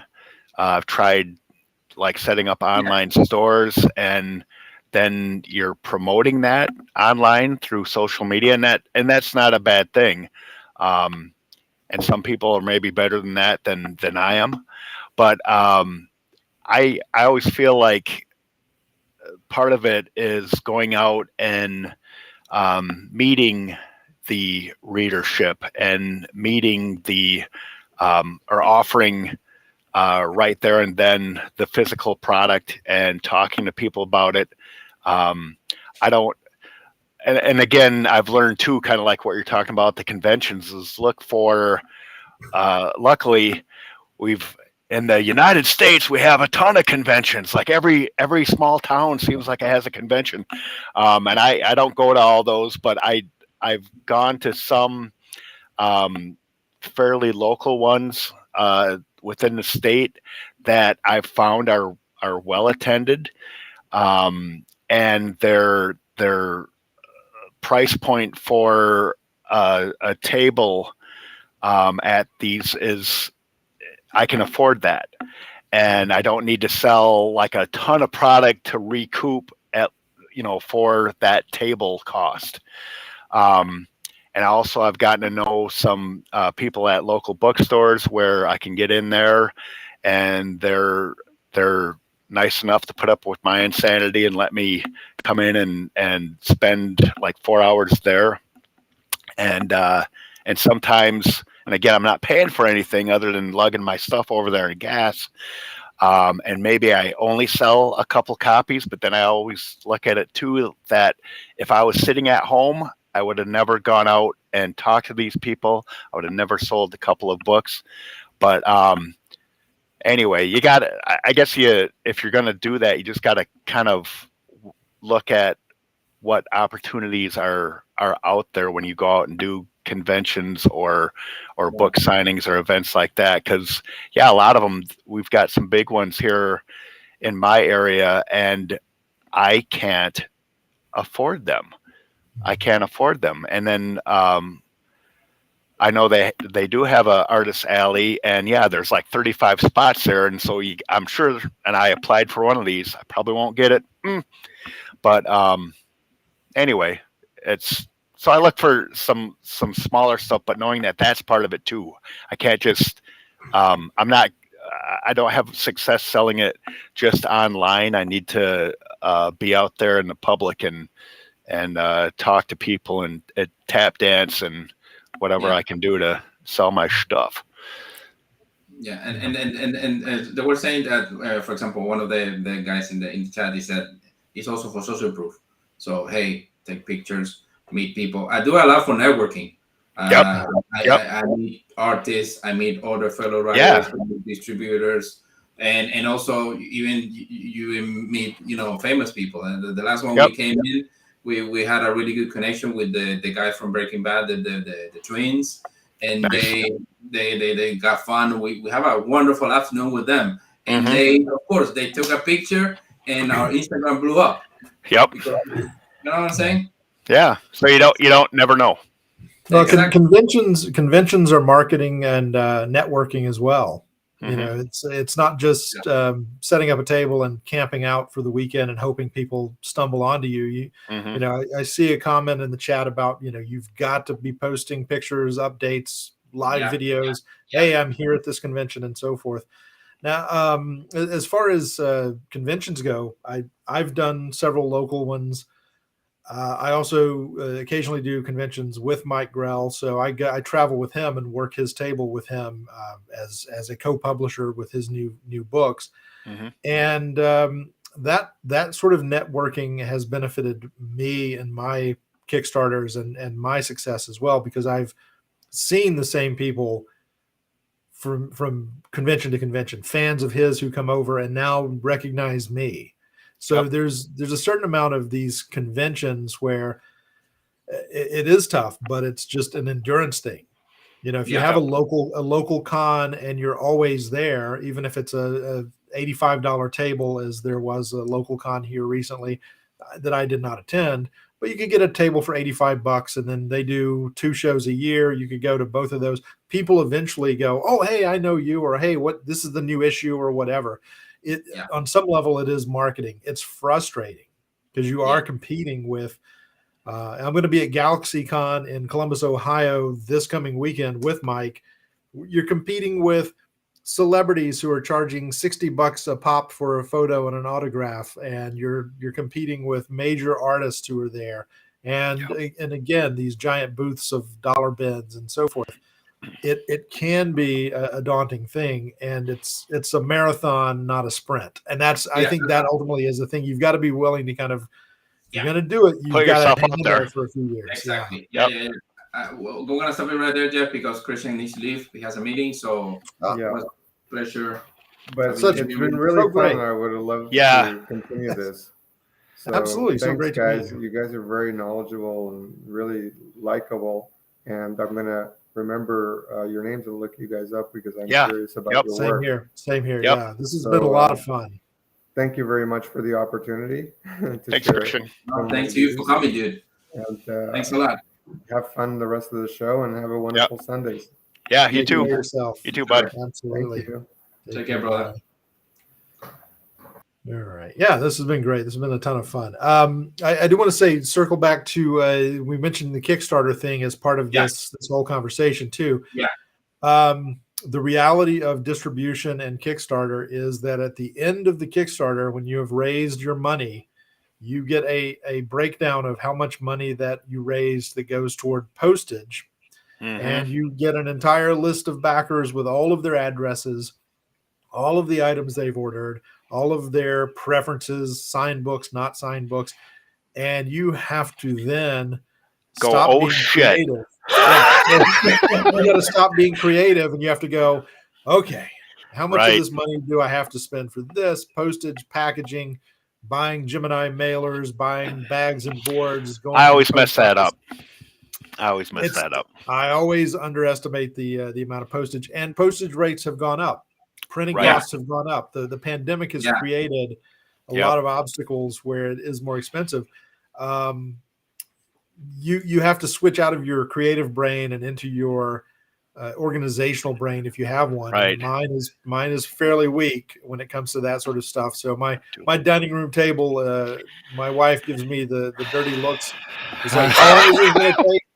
Months. Oh, it could take months. And then you deal with internationals, distributing, shipping, and all of that, which is profoundly more expensive than Big time. People expect. Yep. It is a lot of headaches.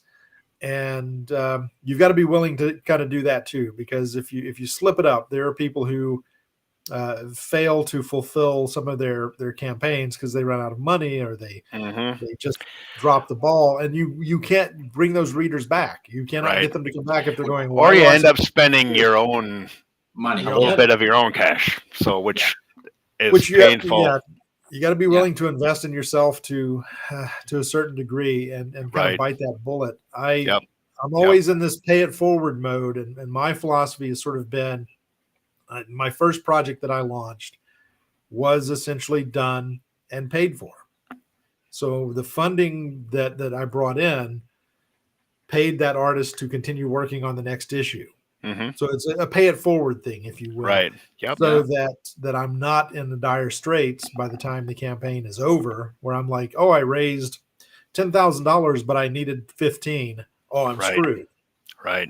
That's where you get yourself in trouble. And I have a hard enough time fulfilling, and not to surprise anyone here, but people on the internet can be really horrible human beings. About things where it's like the campaign is over and they're like, when do I get my book? When they're on you like I put it on there. I put it on when it will be out. Yes, the but February the fulfillment sometimes, because you send it to the printer and they go, oh, the books won't be back until February. Right. Oh, I said I was shipping in January. Then you have to tell people, look, it's not coming out on that schedule. It's going to be slightly different. And so there's a lot of stuff you have to manage if you're going to pursue this self-publishing thing. You have to manage hostile keyboard warriors who are instant gratification freaks. You have to they think you're Amazon and you're gonna have it tomorrow. No. Yep. Yeah, printers who don't automatically go, yes, we just got your files. You're at the front of the line now. Your books will be printed tomorrow and shipped the day after.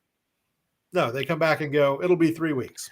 Right. What can you do? Yep. Sorry. And so you have to manage a lot of things, expectations, but you also have to keep moving forward. So you have to be able to stop that, then keep working on the next project, because you don't want it to be a year between issue 1 and issue 2 of the thing you're publishing. So there's a cycle that you have to really kind of get into. And I've been doing it for 3 or 4 years now. I'm still not to the place that I want to be yet, as far as consistently cranking things out. There's a lot of patience required by the publisher, you, and by the fans who are supporting you. And I think you really have to, again, the social media thing, you have to manage all of this stuff. You have to promote it. I have Facebook pages for every project that I'm doing that I just flood with stuff when that project is going, and try to get people to pay attention to it. And that's a lot of stuff That's to a lot of juggle. work It's too. not just and we talked earlier about the difference between self-publishing and trying to get a big publisher. Yeah, it's great because then they handle all the mess. You just you write or you draw or you do whatever, and they deal with the distribution, the printing, the whatever, all that stuff. But then you get even less money. You get less money. You get so much less. And here's the other obstacle, and I'll throw this out there too, that if you are trying to move to that next level, let's say you have 1,000 fans following your projects consistently, you're making enough money on Kickstarter, you've published 3, 4, 5 issues of a book, and you're like, okay, Diamond's catalog requires 90 days lead time. If it's a 6-issue miniseries, I can solicit issue 1 in April. That'll come out in July. And by the time I get all 6 issues finished, I will be able to keep going in Diamond and get it out. But here's the problem is that if Diamond does pick it up and they go, we'll put you in the catalog, and you get orders from comic shops around the world, and Diamond comes back and goes, we need 4,000 copies. Money, money, money. You have to then supply them with the copies. Diamond is I would say is the cancer of comics. Sorry. I don't work with them. And my movie distributors are like that. They're terrible. Yeah. They don't do anything really, and they charge whatever they want. It's like no. The last time conversation we had with them was like 90%. So what do you mean you want 90%? And they're very quickly going out of business. They're losing a lot of companies, a lot of publishers, a lot of businesses. Diamond's in a bad situation right now since DC and Marvel left them and went to other publishers. But even if you go with one of the Penguin Random House is doing distribution for DC and other comic companies, even if you go with them and they put you in their solicits and you get orders, you have to fulfill those orders. Right. So that's the next step. If you're publishing on your own, there's so many obstacles to getting a 10,000 copy print run into stores. Normally what we tend to do, because here I'm gonna talk a bit about the big difference between US and Europe. And in Europe we tend to handle less amount. Normally in the UK a good successful first print will be something like 5,000. Okay, I talk about UK and Ireland both. Right. And then if you go to Spain, that's another country I normally work with, is 1,000. That's a successful indie first print. Successful to me if I sold 1,000 copies. Yeah, I've sold, for example, my first comic has sold over 2,000 already. And, nice. And it's doing in two types, in Spanish and in English. But I did the con circuit, so of course. Right. Comics. So what we tend to do is 2 things for those for stores. Number one, whenever possible, we don't have distributors. We just bring the stores. Yep. Said, hey, we target major cities, London, Manchester, Liverpool, blah blah blah, or here Dublin, Belfast. So you have 5, 6, 7 cities. That's it, and you target those cities, and you offer them an exclusive deal. Say, hey, if X is offering you 30, I'm gonna offer you 35, but of course no returns. So you know what you're gonna pick. how many you want to sell. Yep. They say, oh, no, but I don't know. You get whatever. Say, okay, boom, thank you. And you call the next one. That's it. And then, but what we did the last time, for example, the new book we're going to, next year is going to be an exclusive edition of only 3 stores. So one for the UK, one for Ireland, one for Spain. I'm done. Nice. That's it. You know, I don't deal with stores. So I'm my distributor now. And Right, the only place right. I need a distributor is for the big the department stores. So, okay, I send them how much they need. You need 50. Like I send you 50. Right. And you can burn it for one. I don't really care. It's already paid with the Kickstarter. So that's the thing. So you have to control, because having the books in the stores is one of those daydreams we have as a writer, Right. but it's not practical. No, and that's and that was I guess that was the point I was trying to drive home is careful what you wish for, because if you do land that opportunity, it may become a bigger monster.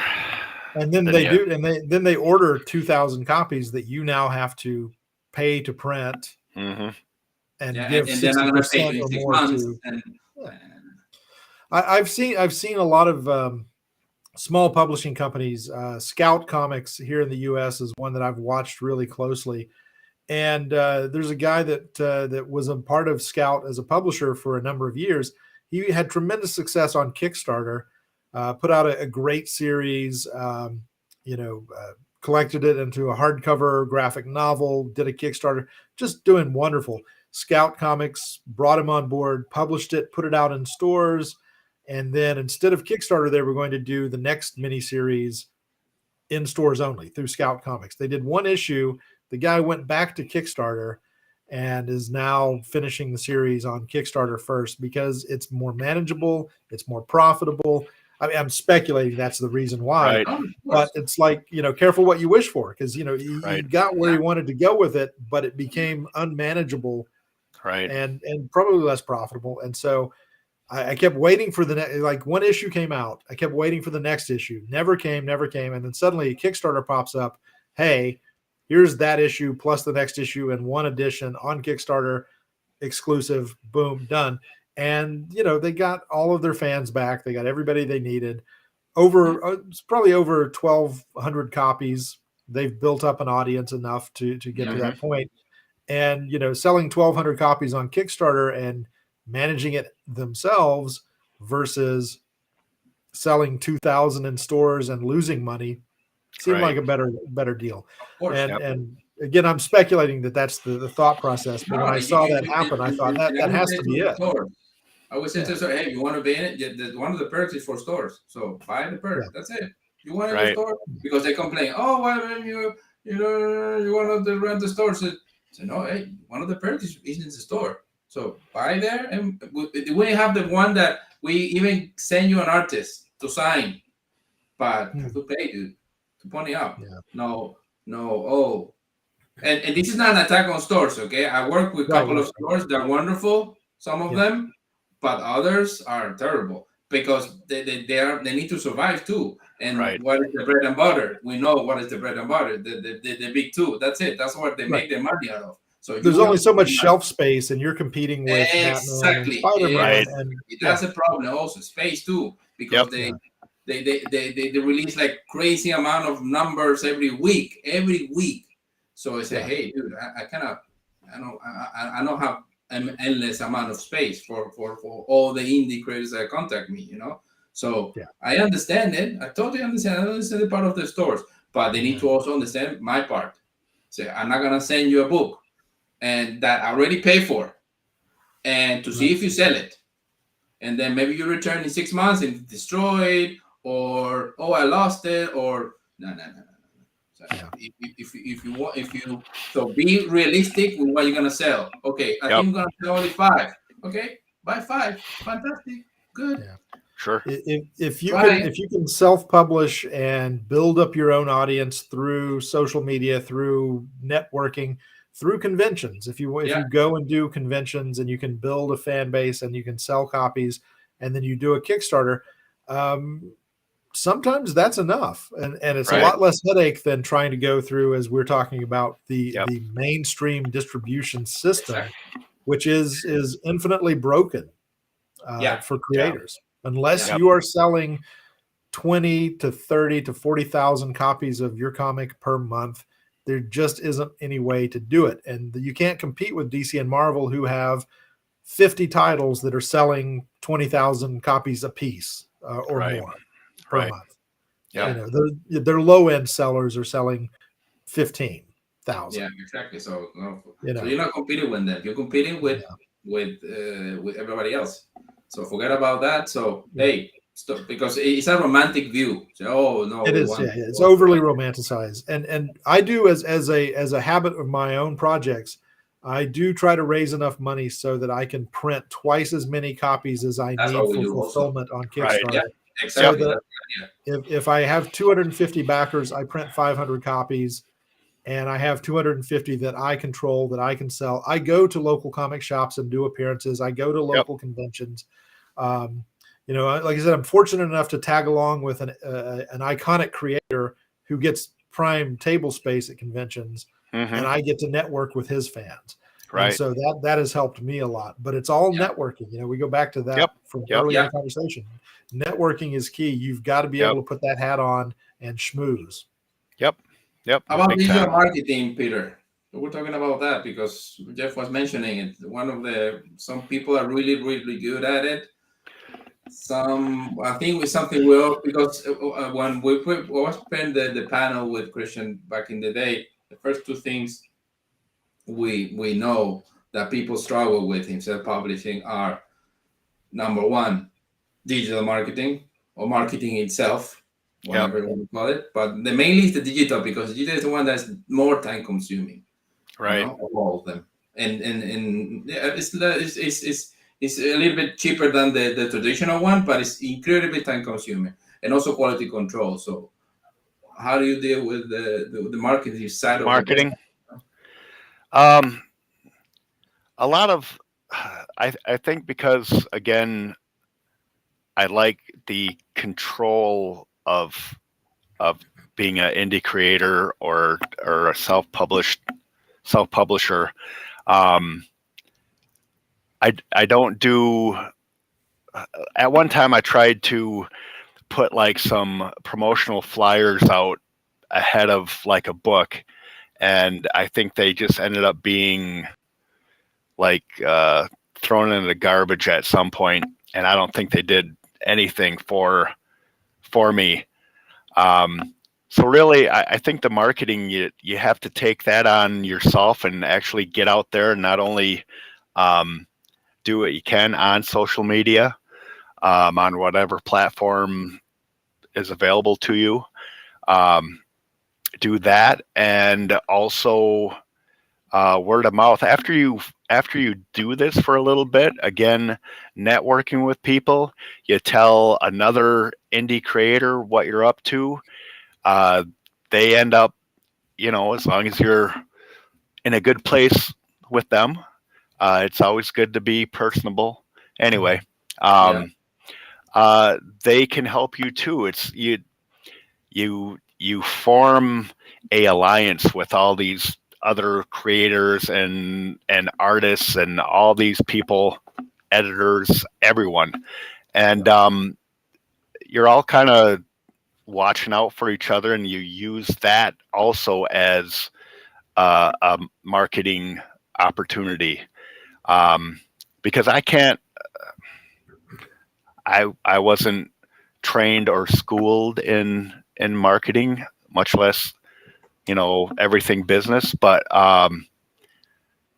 it's you just use the resources you have, which are, for me at least, are other people that I know that were doing like things, and I go talk to some of the stores that will carry my books. I go and talk to them, and it's not just a business transaction. It's you strike up a friendship and relationship with these people. So that's how I market myself and my product. So just getting out there, really. FaceTime, however you can get it. Yeah. Yeah. I think you said something really important about forming alliances, and it's been a dream of mine for a couple of years now. I keep looking at other campaigns, other people who are kind of similarly positioned as I am, meaning, we hit the same kind of goals as far as the number of backers or the dollar amount or whatever for each Kickstarter. And, I've always had this thought. It's like, man, if a dozen or so people got together, formed a collective, had a joint sort of deal in place. Hey, we promote each other. We're all part of the same unit. And I think that, that's part of marketing as well, because some people are weaker at certain aspects of it. Yep. And all ships in the rising tide. Or they just don't feel comfortable doing certain things, and exactly. And there are groups out there that you can join and that you can be a part of, and there are people who are doing it.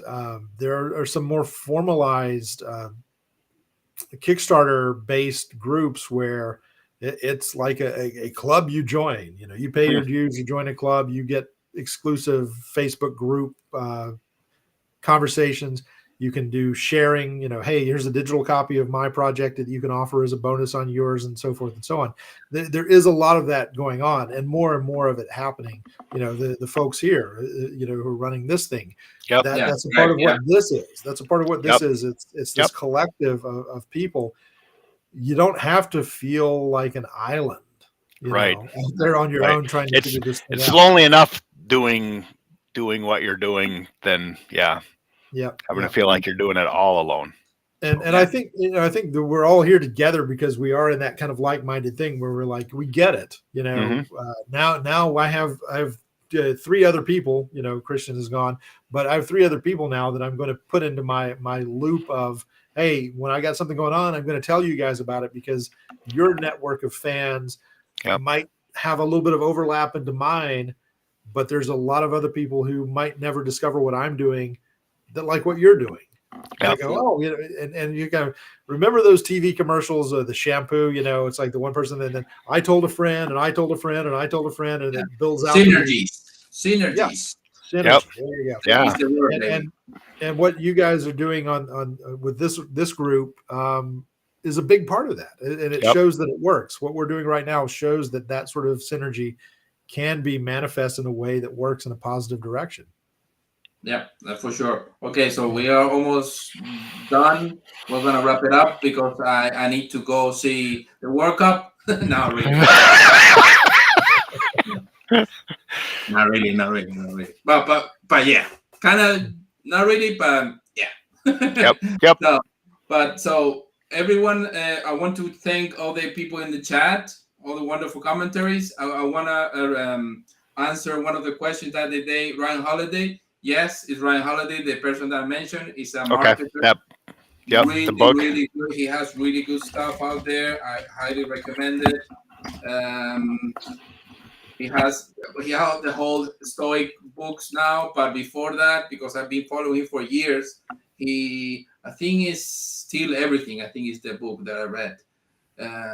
Because it's based on the Picasso, the Picasso famous quote that creators copy, but artists steal. Yeah. So and I think okay, so this guy's onto something, and I read the book, and the book is fantastic, and it gives you all this the idea of seeing, the idea of synergies, the idea of what we just mentioning, that hey, you're not alone. Hey, at the beginning, copy. So follow somebody that you admire and just copy what they're doing directly.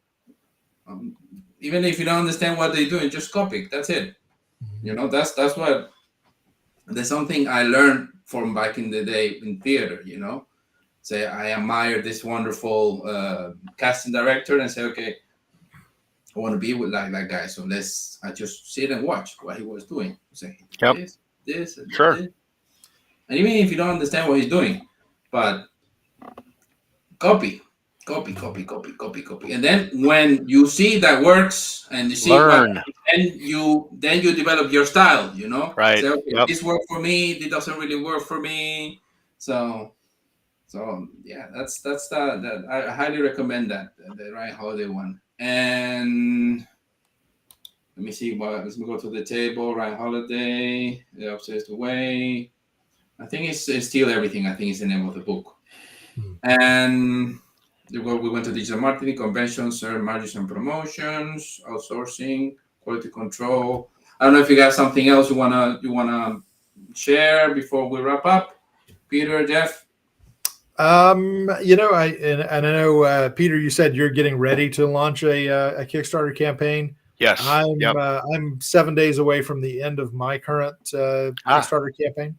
Cool. And you know, and it's great because I'm going to be at a convention next weekend during the final weekend of the Kickstarter campaign. Let's see how much synergy I can get going off of that, because hopefully There you go. I can help push it across the line. Yep. But Get your QR code. Get your QR code and have people use it. Oh my God, I'm so terrible at all that stuff. That's where I've just learned that stuff, but I it's still basically, you know, We have a really big sign Kickstarter here. Right. I've found that I need a personal assistant who can upload and do all of that tech stuff for me. Yes. Like I can just go, here's the new book, make sure it's on Amazon and whatnot, and you know, QR codes and so forth. But anyway, I brought visual aid, so I kind of this is my most successful campaign is this series, Sex, Spies, and Rock and Roll. Nice. This one was the first volume. The second volume is out now as well, and some other books in the series. That's what the Kickstarter campaign actually, and I feel very lucky.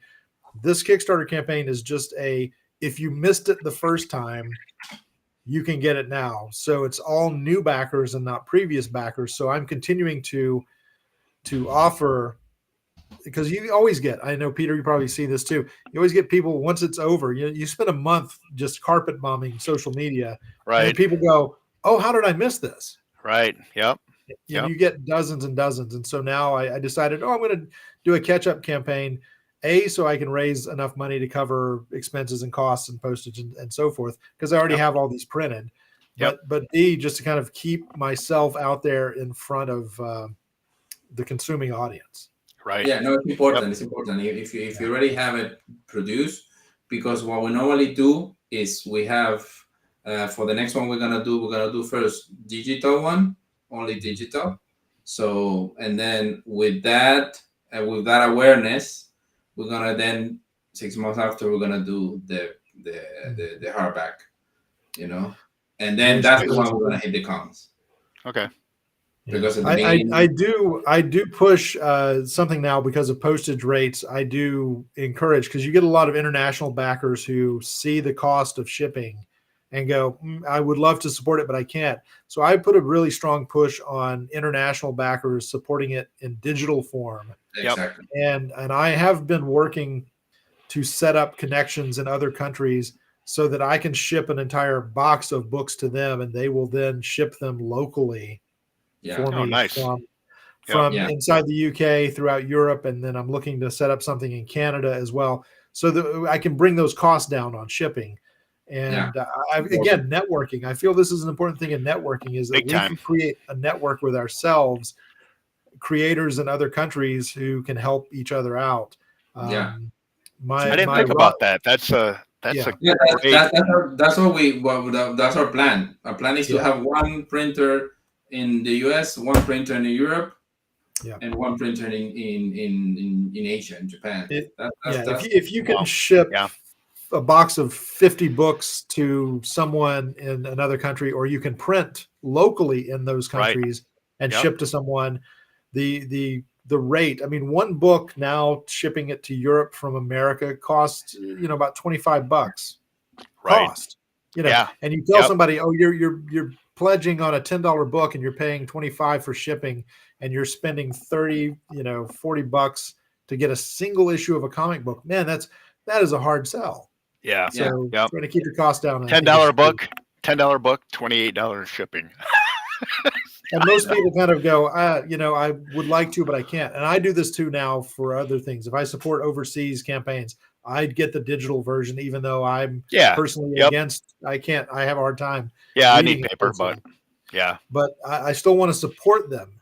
Yeah, of course. And I don't want to screw them over on how much they're going to have to pay to ship that book to me. Yep. You Yeah. know, No, so- you get to love So digital too. That's what I'm doing with your campaign right now, Jeff. Is a digital, dude, because I know that it's going to be a mess in the world. You know that's just you have to print and then Sure. the shipping. No. It's a logistical nightmare. So self-publishing is a lot of hats. You wear a lot of hats. Right. So, and either you enjoy it somewhat, or well, you're probably a little bit masochistic when you're doing the stuff that we're doing. But yeah, you either love it or it's just not for you, and then you do need to go down the traditional publishing avenue, and again, that's for some people. And anyway, but just to toss this up here. So our Kickstarter starts on November 30th. The title of the book is Silver and Steam. Is it okay that we're doing like a little promotional thing here at the end? Oh, I didn't even ask. Oh, I just did. I just yeah. So there's Jeff's there on the screen. Oh, Yeah. So and mine is, now this is not the actual cover. I ran this off on my printer that just ran out of ink on me. Anyway, it's actually a very, I think it's a cool cover, mainly because I only do stick figures. But again, this book is called Silver and Steam. It's like a sci-fi adventure with two very strong female protagonists. And that Kickstarter starts on November 30th. And and initially I was not sure if I wanted to do it over the holidays, but then one of the artists told me that that's the time to do it because that's when he's happy to shell out money for, some neat fanboy stuff. So it's like, oh, okay. So anyway, and the book is totally done. We're doing the Kickstarter to get it funded so that we can send it to the printer. So, but yeah, so it's ready to roll. Just like I said before, I need to win Powerball or, we get it funded. So, and I'm not going to win Powerball. I know that.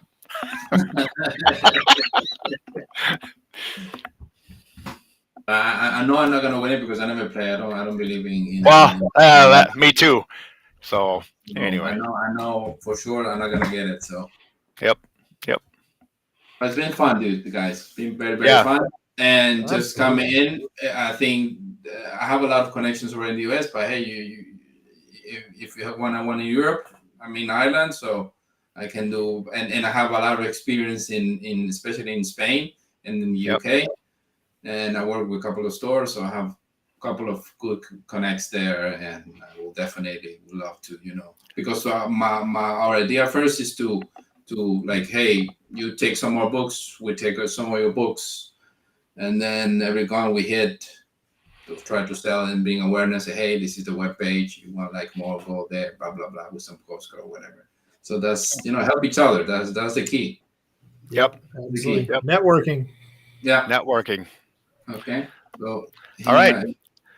Thank you, Christian. Thank you, Jeff. Thank you, the other Christian. Thank you, guys. Absolutely. It's been an absolute pleasure. I had a blast. Thanks for inviting. Yeah, thanks to Greg too for organizing this. I know he's probably dead already. He's back there somewhere in the background. Coordinating all this jibber jabber, blah blah blah, and then my thing, buy my thing, and I need this and this and that. So also thank you, Sierra Nova, for your virtual Comic Con you have every year. So yeah, man, great. And also how big he is, because there's also a lot of if you were mentioning people who wants Greg, who thinks they own Kickstarter and they know about everything and are a little bit complicated to work with. That ain't me. No, that's for sure. Yeah. Yeah. Keep learning. I think we met before, right, Peter, in another panel, if am I mistaken, or no, we've met before. Probably when I was promoting an anthology, you were also with a book, right? My Big Jack Big Jack stuff, which is exactly. I back it. Yep. Yeah. that's done, and you send it, that's done. I'm just you jump send into it the next recently, right? By email. The Magito copy. Yeah. I Yep. remember. Yeah. Yep. Cool. So got done with that and moved on immediately to Good something one. else. So Man, good. it never ends. The brain just keeps going. So. That's the thing. That's Keeps the us whole young. idea. Yes, for sure.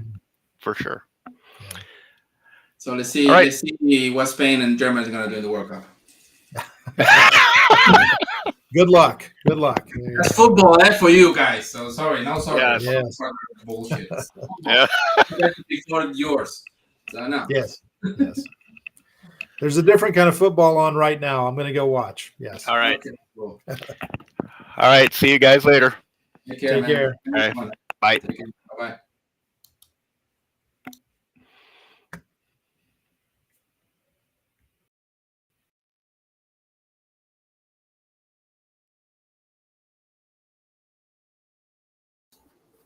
Oh wow, you did get a haircut. I was like, wait, what?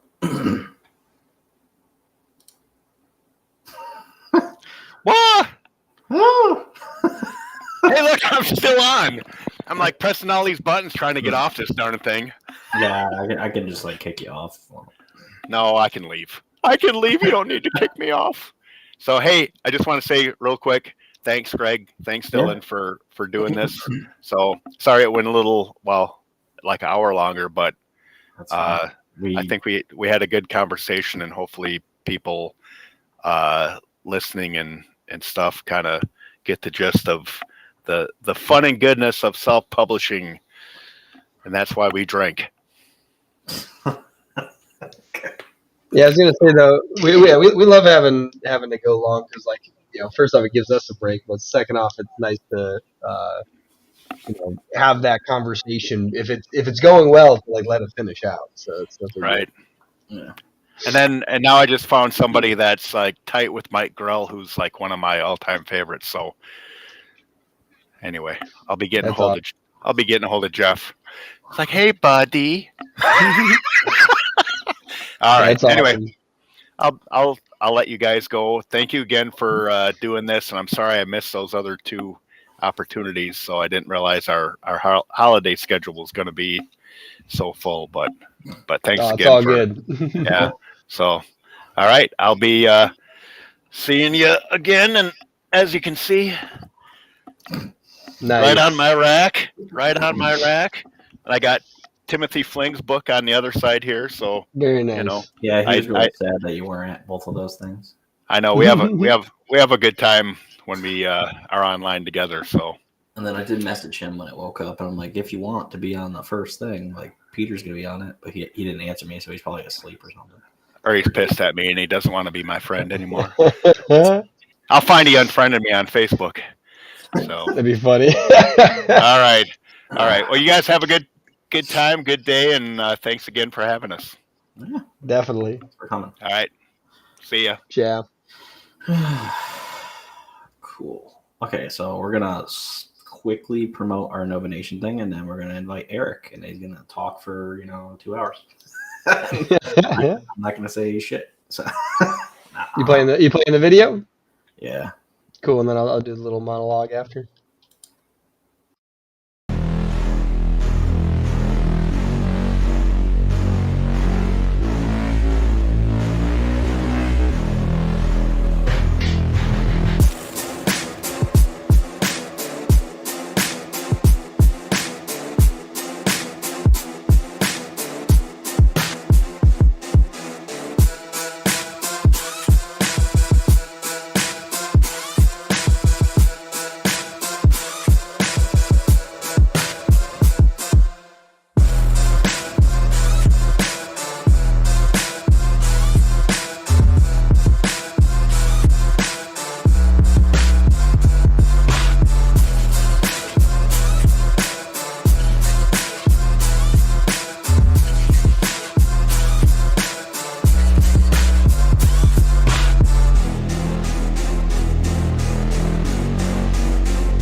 muted. Yeah, I know. I had to like chase the little button. I said nice, but also yeah, I didn't get a haircut. I just pulled it back. Oh, okay. Yeah, that way I got the samurai look today.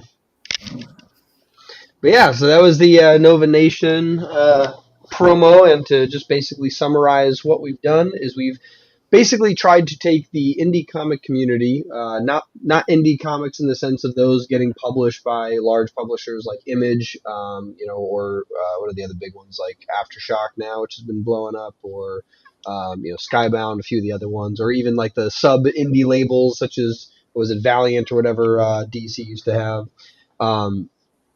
The whole idea is that we want to build a platform where independent creators who own their own IP or intellectual property get to promote their comics to the world. But the problem with that is it's very difficult to get attention, and so we wanted to coalesce as many people as we can into one location. So that's why we built the Sierra Nova Comics platform. And so we've got 100 plus comics on there from dozens of creators around the world across the US. We have Europe, South America, all over the place. And our goal is to figure out how we can get their books into the hands of readers who can learn more about what they do and what their stories they're trying to tell are. And if they'd like to support them, like obviously you can buy a comic, but in the long term, that will only do so much for a creator. So ultimately, what we want to do is we want to create a platform, and that's very much like the Patreon style platform, which is what we've done with Nova Nation. Essentially, you can sign up.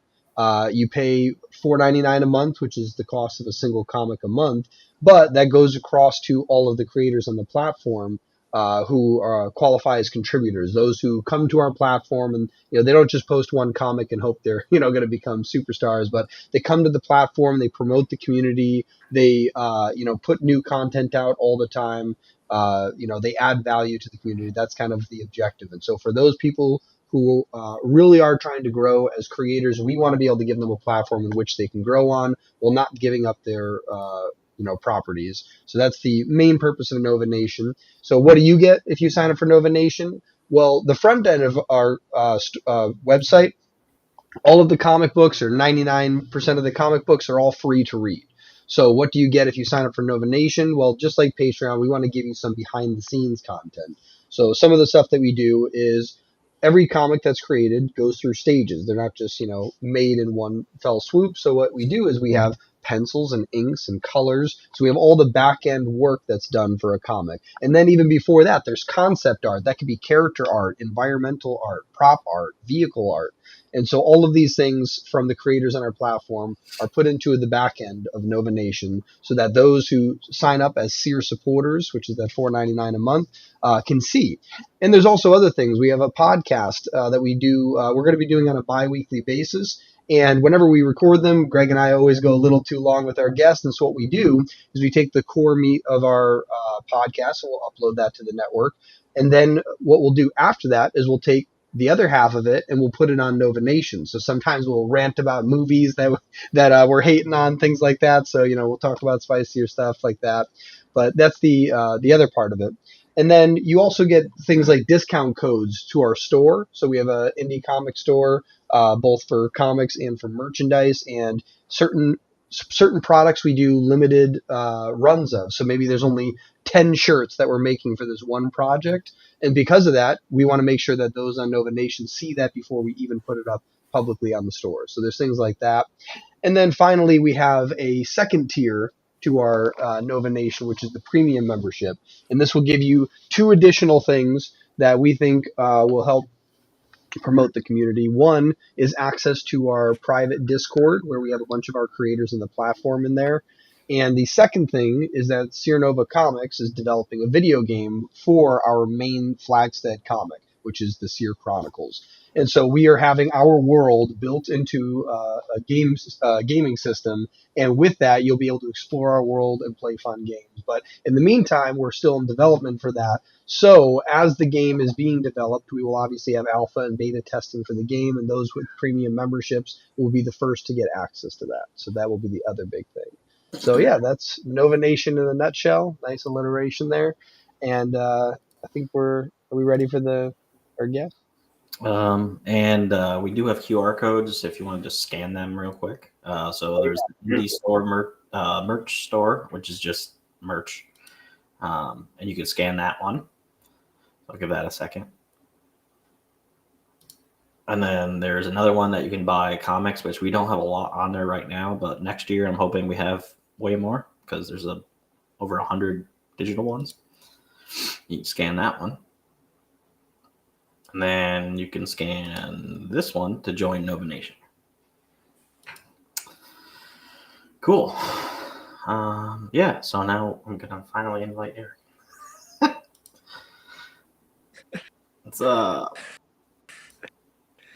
Let's see.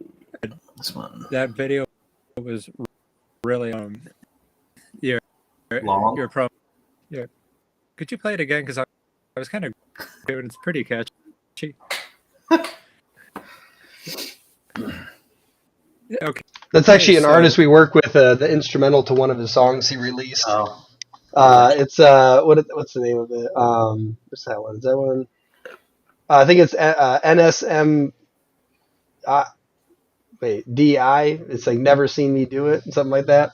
It's a pretty hardcore like techno rap song. Well, I'm on board, but do our work here as we talk about right. Okay, so I have some thought in open dialogue. You know, because all of us here are writers, right? yeah. I consider myself an editor, but yeah, I guess I do write sometimes. No, I took a grudge, by doing nothing. So okay. Also, Eric, you're like cutting in and out a little bit. Your audio's a little choppy. Yeah. Just because before we get into it, I figured if we can. Are you on Wi-Fi or landline? Wi-Fi. Okay. You're like freezing up a little bit too. Okay. Is it better now? Oh, yeah, that's better. All right, cool. I did something. So yeah, if it anything, but Oh, yeah, now it's getting choppy again. It's like your audio's delayed and it's choppy. It's kind of hard to understand.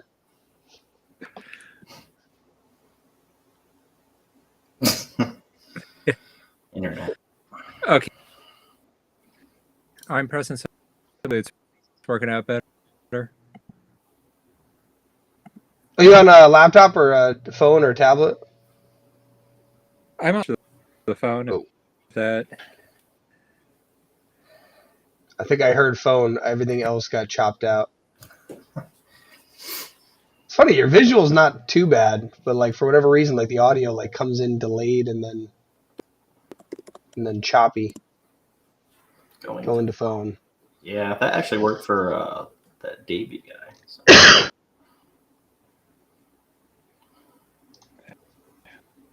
He's actually just gonna call one of us.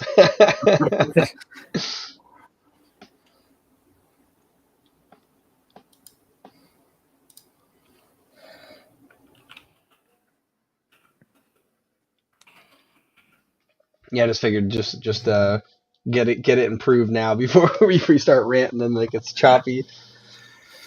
okay. Well, like you can get any bit of this. I heard bit of this. Your life. See, I think the worst part too is I don't know if he's hearing everything we're saying. I can't tell if I it's can coming in clear. hear you guys. I see. I can read your lips. Like that's why I heard that one, but like I heard that.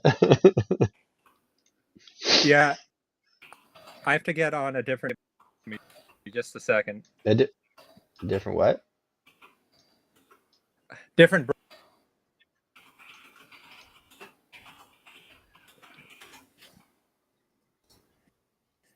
Yeah. Anyway.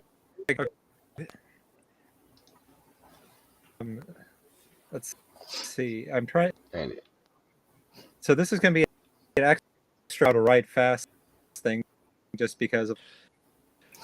it's so funny. I'm really good at lip reading. And Dylan's the one that left, which is hilarious. Wait, why did I just leave there? I don't know. But that was hilarious that you. Yeah, no, dude, it was so You weird. were I had a like thing that that. said there's a thing that said there was an error, and then I just disconnected, reconnect like in 1 second. I've never had that happen. That was weird. Downloading Disconnect Chrome the first for feed, jump back you with his guys. Oh, phone. he's downloading Chrome. Yeah, Restream needs an app or something because someone else that we were talking with, we spent the day before the convention, we spent, I don't know, an hour trying to help him get his stuff with Restream working. And I think he said he also had issues with StreamYard as well, so it's not just like this platform, but it was a Yeah, he did. He was on like our breakfast talk thing like a year or something ago, 2 years ago, and it was all like glitchy and stuff. yeah, but yeah, basically, some of the things that we had him do was like reset his router, reset his computer, close all his apps, stuff like that, and then eventually started coming in clear. But it's like then it would like it was like over time it would like slowly build up the choppiness again, and it's like you're like I don't know what that is. Yeah, Brad messaged me saying Eric is dying on the Vine with the audio. If on Wi-Fi, he needs to disconnect the first feed and jump back with his phone. So That's what Nice, yeah. Well, in the meantime, like we're looking at this beautiful art. Greg, make him full screen real quick while he's doing that, so I can look at his art and judge him and be like, yeah, look at that. cool. Nice. Oh, I'm coming in echoey. Yeah, it's good. okay. How we doing? How we doing? That work. That sounds better. I can disconnect your old one. Disconnect his old one real quick so we can see. Say something. Looks like it's a little bit better. Describe the artwork on the wall. We'll see if the audio comes in. Okay, so I've got because I don't believe in saving money. But yeah, and I saw this. It was this woman's first Comic-Con. She was, and Dang, it's better. It's still chopping out a little bit. Huh? Is it better?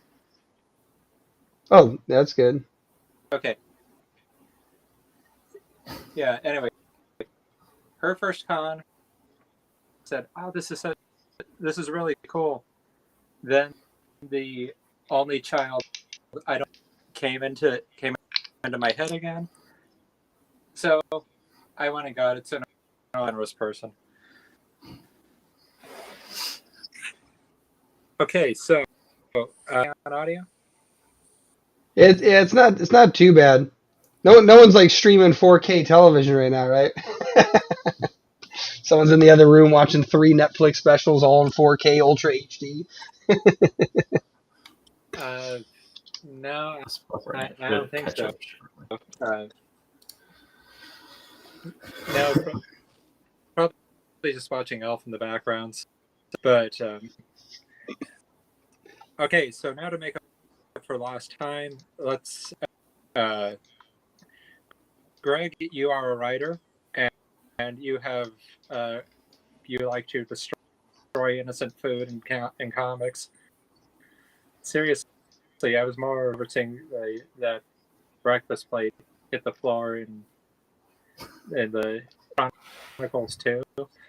I mean, Oh yeah. sure, some characters died in that, but Yeah, who cares about a character dying? It's all about the breakfast. they worked hard for that breakfast. They just deserve to eat.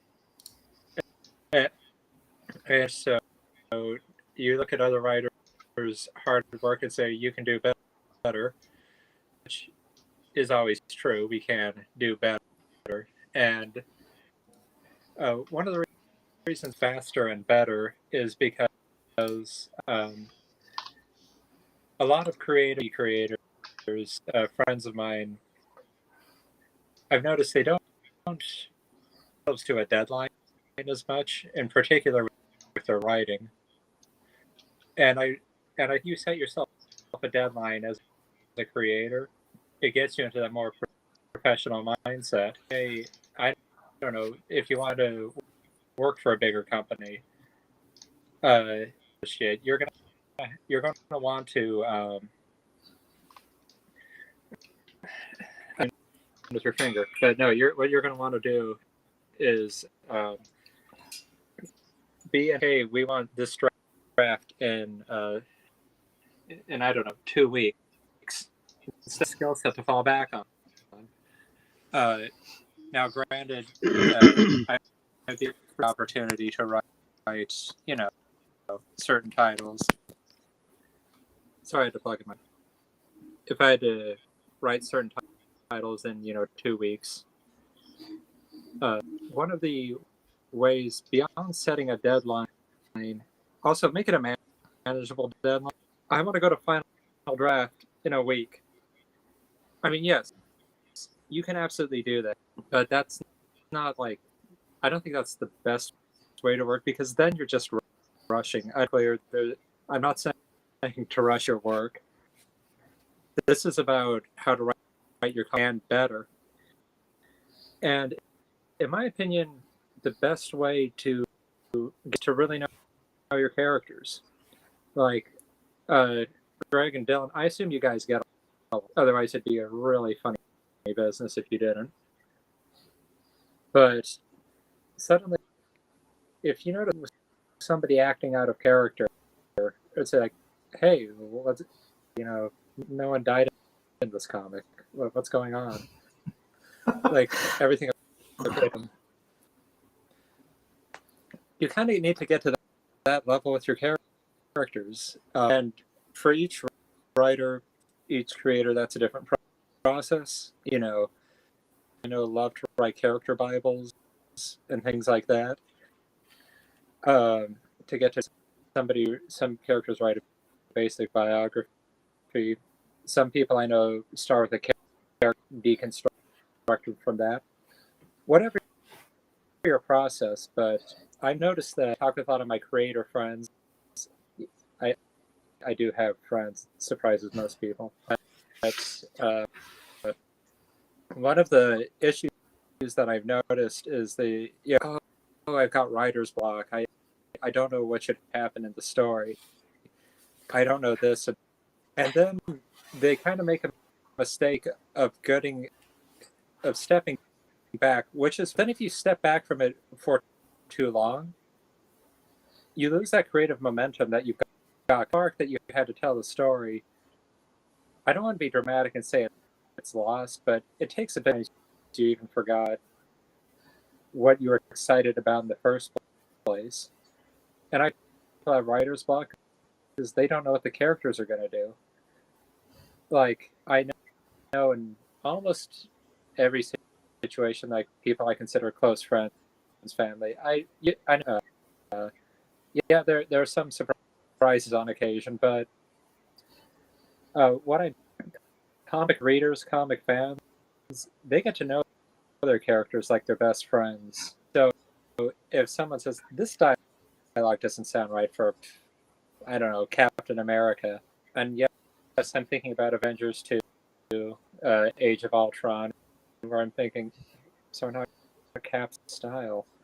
I say that having far less impressive credits than you guys say you rant about movies too on your podcast, so I got to rant my own.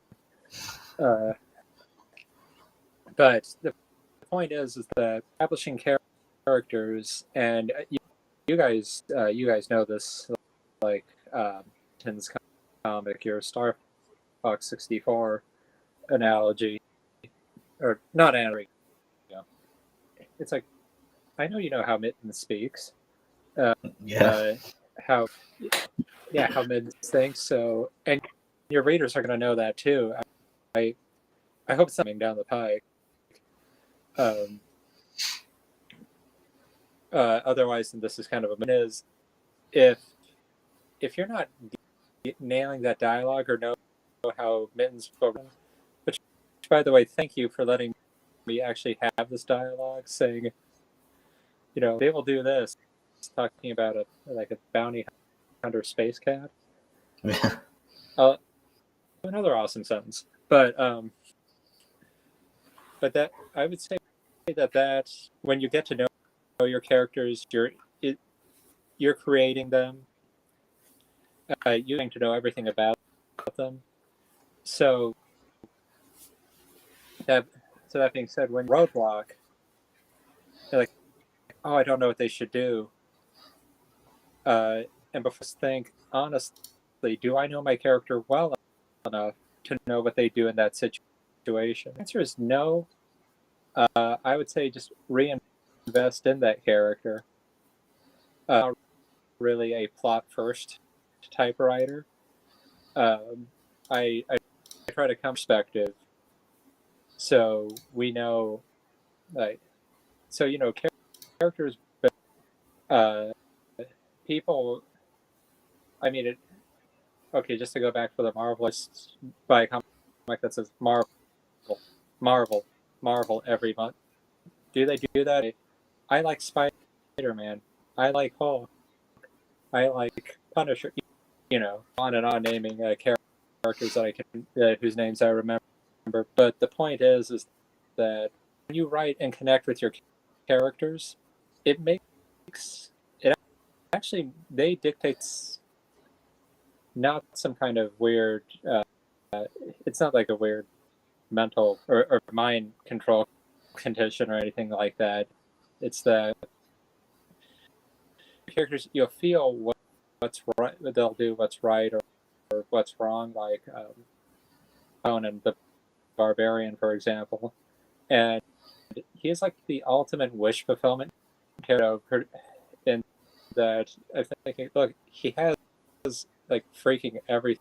He's like a thief, impossibly built. Everyone adores him, who's trying to, and so many like nerds like me, like, oh yeah, I can totally relate. The point is that characters like that have lasted to where you have thing with their merchandise on it, or that brand, that merchandise, around longer. Everyone knows that character, and yeah, fans will know that I'm saying. When writing faster and better, time to invest in your character. Then, you can put them in situations and see how they'll react.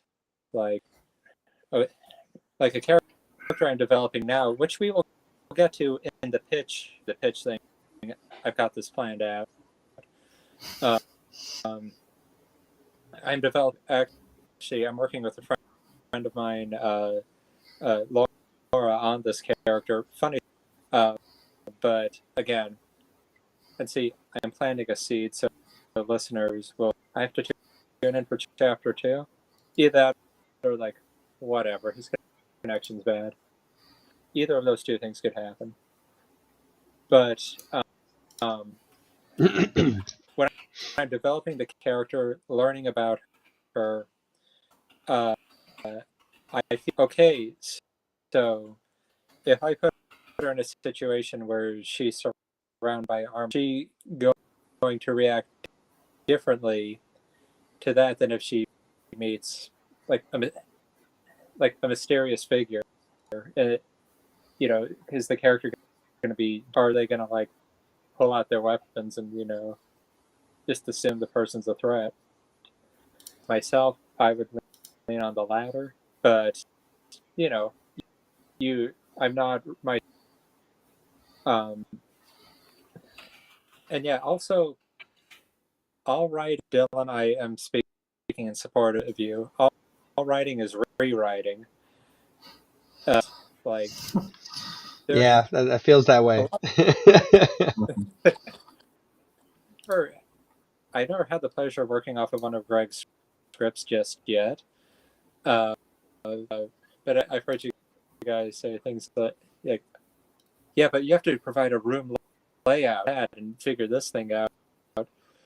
A similar thing goes for story, but I know a lot of people, myself included, at times. Yeah, but this isn't perfect. I don't know. I'm not sure if this is the right word to use. I'm not sure if this, and on and on. I said this last time I did this past repeating is that you really need to abandon the idea of perfection. It's beauty that's in the eye of the beholder. It's perfection that's in the eye of the beholder. My lighting was looking really cinematic and dark there. But anyway,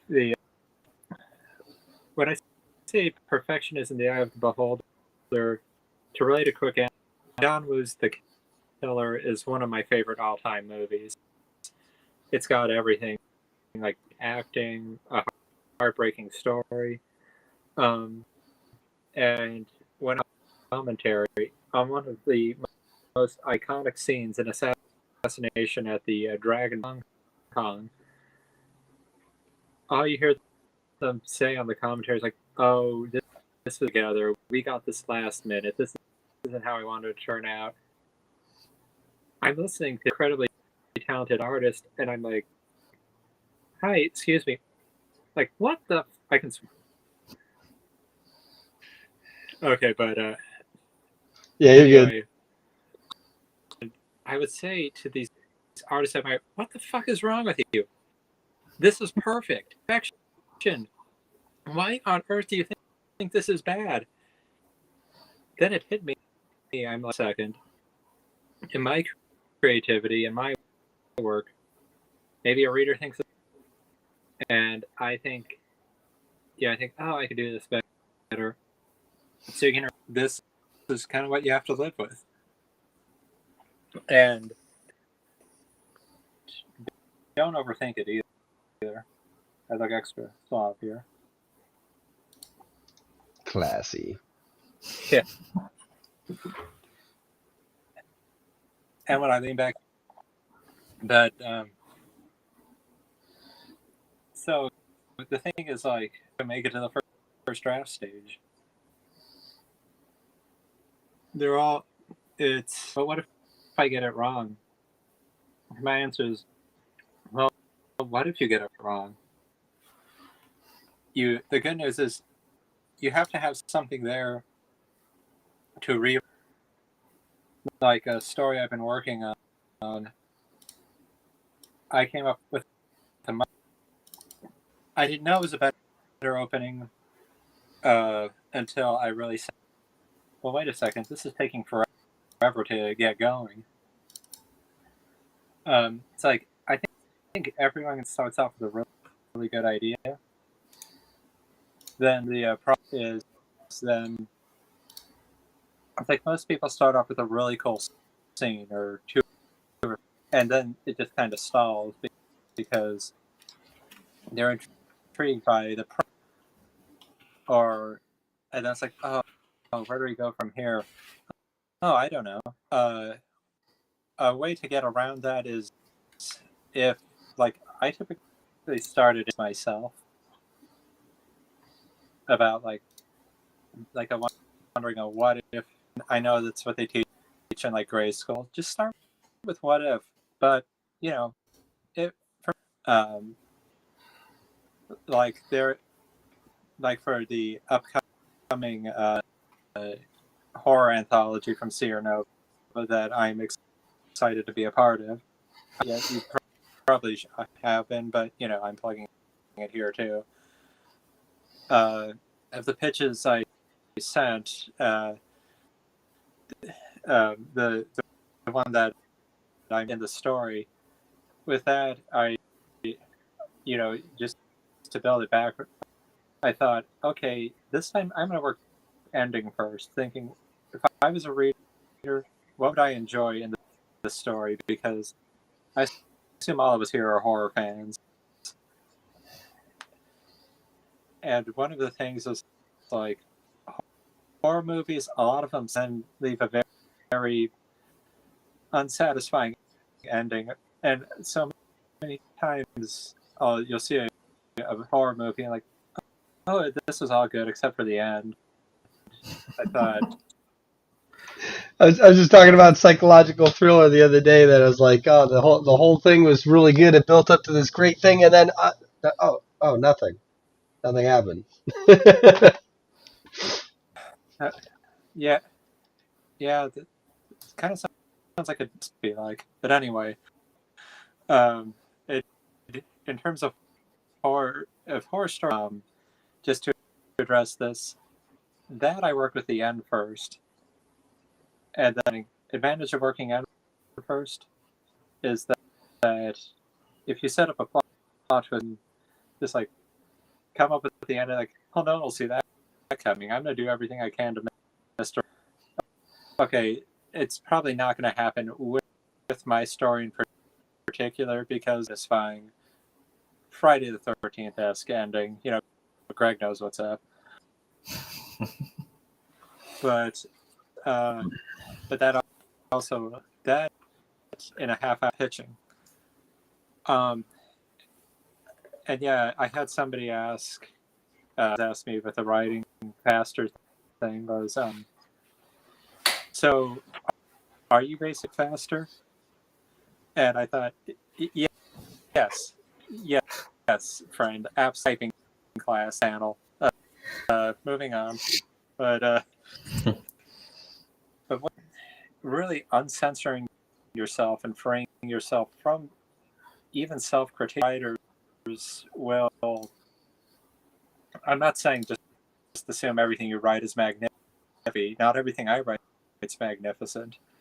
I would say that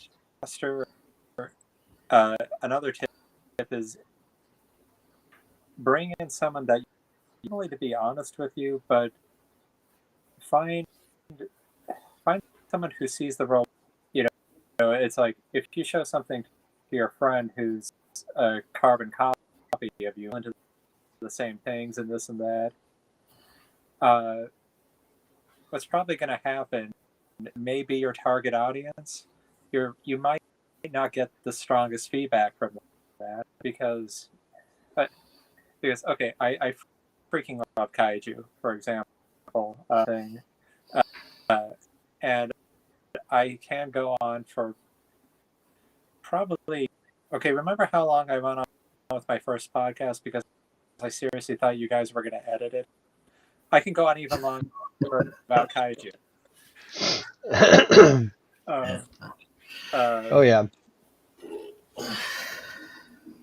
Anyway, with that, but the thing is, if I gave a kaiju script to my friends who are really into the genre, only genre-specific feedback, and I wouldn't be getting feedback to real from like an outside perspective. Someone who says, "Well, I like this character. You know, this character needs more development," or "Hey, player," because like a niche audience who's really familiar with the source of feedback. Personally, I suspend a ton of disbelief. It's kind of like I don't know how a hyperdrive works. I don't care. It doesn't matter to me. But to a Star Trek audience, it does. You know, yes, but they need this type of. I don't know what the Millennium Falcon runs on. I don't double trade in Star Wars. It runs on hopes and dreams. I haven't had those in years. But anyway, they're delicious. Okay, but my point though is like, I think when people get into world building, they get really excited about the minutiae of their world, which is good in world building. You're not going to end up writing the stuff that really matters. What really matters is the characters and the conflict and how they interact. Checklist I kind of like to go through. Simple question: would I keep? I mean, I'm sure you guys have come across comics pitched to the Nova Nation. It may be or you can get through it, or like, this is a slog, or things, or maybe it's just not up to snuff. And it could be, it's a difference of, well, it's not to my taste. There are so many real products out there that aren't to my taste. Like, I'm not really a love story type person. So, I mean,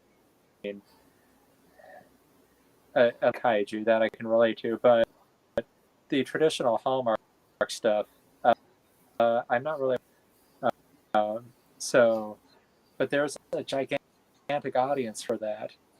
Movies out there, and I bring it up just because, like, when you're building your things like that, you've got these creators from all over the world pitching you things. The question is that, would you keep reading this or keep watching it? Is there a non-audience member might be intrigued? And if the answer is when are on your hands, if the answer is no, then you haven't written it better. You've written it too fast. So, and also character writing tip is that even wish fulfillment character, he was created in like the 1930s. I would say that if you're writing a character and it is total with you, it's going to read. It's not going to really read that well. Plus, like, I don't know, say, oh, I'm writing a London miniseries based on this character. Okay, great. So you have to create a different character for another series. Itself is the source for one character. So that's why I honestly try to base character, like as I said, a comic with it's pretty much an allegory for her. But the thing is like these situations, so that's the creative part of the writing. But I know my friend Waf to you'd handle this situation because I've seen you handle similar things. So I don't have right in that. So asking, would I read this? I'm like, or I want to keep hanging out with her. So, so then make sure is the challenge actually worth this issue or worth this story? It's like okay, superhero facing a bunch of like masked bank robbers or something. Well, like I'm thinking they have superpowers against bank rob. This is like the most pedestrian happen. I mean, there's little suspense unless it's to set up like or show more about the character, like in Spider-Man: Homecoming, to have like the Marvel merchandise on. It's like the audience feels any suspense in that scene. Oh, too down. But the point is, that scene isn't meant to. I mean, if the movie is just about him stopping some bank robbers, it'd be really, really short, boring. I mean, I might like it because I think Tom Holland's fun, but it's not a great story. I would say make sure you're greater than your hero, and when writing faster, can my heroes stop this in their current state? The answer should always be no, they can't. And what we like to, as a character arc, is like to stop that threat. And the thing is, like superhero, supervillain terms, but you can do this to your personal life too. And like, okay, fine. Going back to love story, since I just crapped all over them. Your hero wants to get their love interest, but what's the opposite? I don't know. Maybe there's like, okay, let's go for the Hallmark. Maybe there's some, business tycoon who's also, into the person. So, and you're just like a baker. Well, you have to get that character arc and level up, and Hallmark movie for character growth. I don't know. Maybe we make it snow or something. But the point is, just your checklist when you're writing. Is you can write your first story out in a paragraph. Just if that, and if you're like, oh, I don't know, this is a little iffy in paragraph form, then you're like, oh, glad I didn't waste days writing a full. In my first panel, I did this. I talked about the outline page, where I do page description is on that page for however many pages the story needs. I would say, even in that big outline form, you can say, "Oh, okay. I said, oh, this is a great character development moment. Too bad I only gave it half of that." But the thing I bring up is like when you're writing, when you put into all like the pre-scripting stage, and just, I don't want to say characters. I mean, I know one of my friends. He says, I like to sit down and talk with my. I've seen some of your characters, and I'm kind of worried about you because you write a lot of body horror, and I try to send them homemade Christmas cookies or something like that. But the point is that when you can know these characters, that informs your outline, and then you can do a script. Dialogue is a whole other beast. I felt bad about the connection being bad. So is that it's one of the separates plot from character writers. I've noticed is like after credits in certain comics, because I kind of respect somebody who's their story, but I don't know how people speak. So I said, make them talk like humans, essentially. Bring on people for feedback from different perspectives is a creative writing partner, Daniel. The one time we were writing a film in college, and I had we're both there, laptop open. I'm sitting there with the script, and said, what's the matter? I said, we need to. I just for her to say it's something I need to let go of, but just some way to say that. Or say that, and I'm like, oh, yeah. I mean, I could act. But the point is, he has a more natural ear for dialogue than I do. A lot. I tend to write a little bit bookishly, to where most of my solicited is, hey, do human beings talk like this?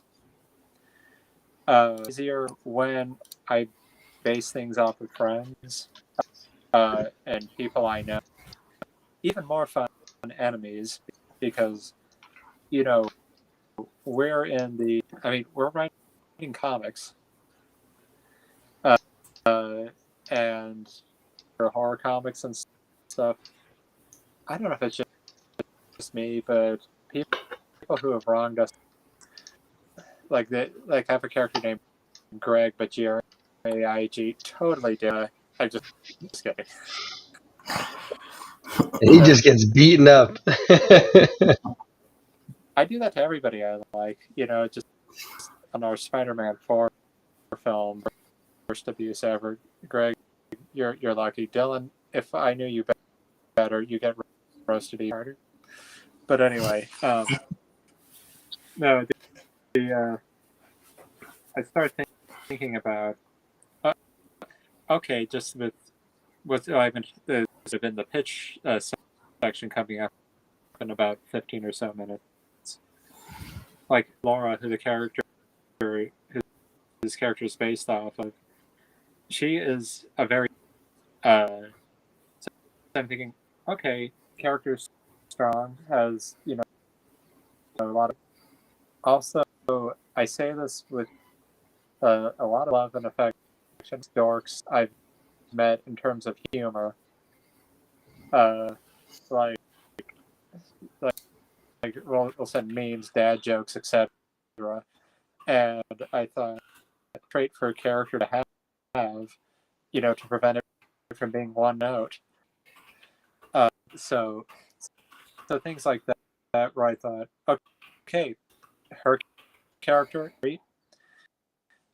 mysterious stranger. Well, someone leans more towards humor if they feel uncomfortable about something. Then, I'll have them say something funny. Nothing funny is coming to me right now. An example. I think that, and so when I open it up, let's see. And Greg just sent me some nudes. Okay.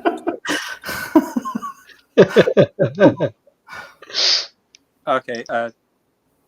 Yeah. He's like, I don't like him. I told you to check your focus, Greg. Honestly. Your background's coming in too clear. Seriously, yeah, your cat's more in focus and looks very disturbed. So yeah, that kind of turned me off. Let's see. That was some technical laptop stuff that I barely read. So anyway, sorry, I was distracted by Greg's out of focus. It's that, but yeah, set up a conflict greater than your character. Get a first draft out, and then rewrite it as much as you need. But the point is, you have that first draft already succeeded, where most people have just given up or said, "Oh, I don't know." Like, should it be death? Just like, are they angry?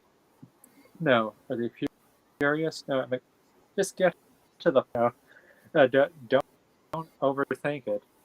No one's ever accused me of overthinking anything. A good thing, but yeah, I think that they are when you get to the starting to get to a nitpicking point in the writing, like, should I have this panel or standing up? Good news, you can stop writing. Nobody cares. And okay, unless you're like Alan freaking Moore, then it does matter. But I'm saying my enjoyment of a Batman comic, if he was sitting at the back computer or standing typing at the back computer, I'm just saying, for me, I mean, Greg, you might see him standing and then just throw it against the wall in anger. No? I'm sick of this standing.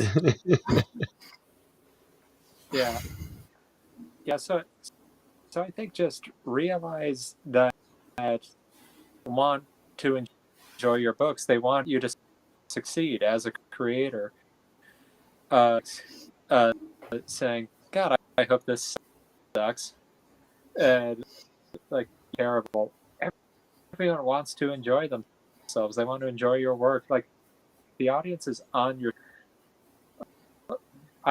Okay, unless you're like someone who's something because like they changed a character that I like, so I'm gonna hate them. It's the good news. No one can say your reboot of your character sucks. Like it's fun. They're making their debut. Like, oh well, I liked it when it first. Okay, I'm just kidding around, but and I've talked for a bit. I think Greg, you had some questions. Yeah. I didn't think you were going to be able to talk that much, so. It's like, Jesus. You underestimate. I never thought it would end. Well, one of the questions was like, do you outline? Because I outline and I actually like do bullet points, and then I actually start writing the actual script after that, and then obviously it gets edited once, twice. Yeah, probably gets thrown away and then redone. Well, yeah, no, definitely. I definitely tried to go straight to script. It has one or two good scenes, and the rest is a disaster. And with the rewrite, the first thing is spelling grammar pass. Then as much a rewrite as in a oh my god, is English my first language pass? But then I have to start thinking, does it make sense for her to act this way or her to say this? Or how many times can I cut back to I'm an artist too, and I'm like, is this even going to be fun to draw? No, I like, and what I mean by just a bunch of talking heads. Can't they be like or doing that fight thing in comics where people have whole paragraphs in midair, which is one of my favorite things. That's just like anime, like they're like mid punch and they're having a monologue. When I was you remember that? Yeah, you remember that time when I was a boy and that whole thing happened, and then all of a sudden my fist hit your face, bam! It's like, wow, you're so slow, you couldn't even dodge during a monologue. It's like, oh no, he's falling. There's no way that he'll be able to dodge this. 10 seconds later, oh no, he dodged it. Well, Dylan, you studied Jeet Kune Do, if I remember correct, right? Yeah. Yeah. So what I'm thinking is like that about improvisation and adaptability. So if you start throwing my partner, they're not going to know what to do. They're not prepared, and then you kick them. Yeah. It's like, were you ready for a monologue today at this bar fight that you started? that I started? I'm about to tell you my life story. Get ready for this. And then sweep his legs when he's halfway through while he's not paying attention. See, and honestly, when I say get to know your characters, I got to know and with this hey, you're gonna say, let me tell you about this story in 3rd grade. Go on before I kill you. Well, when I was, my teacher held me back from recess, and then you kick the guy in the face. End of story. Roundhouse. And then if he's unconscious, the bartender whose mouth is now agape, I'll be like, Yeah, well, then you throw back your drink of choice. Let's just Put say it on his whiskey. tab.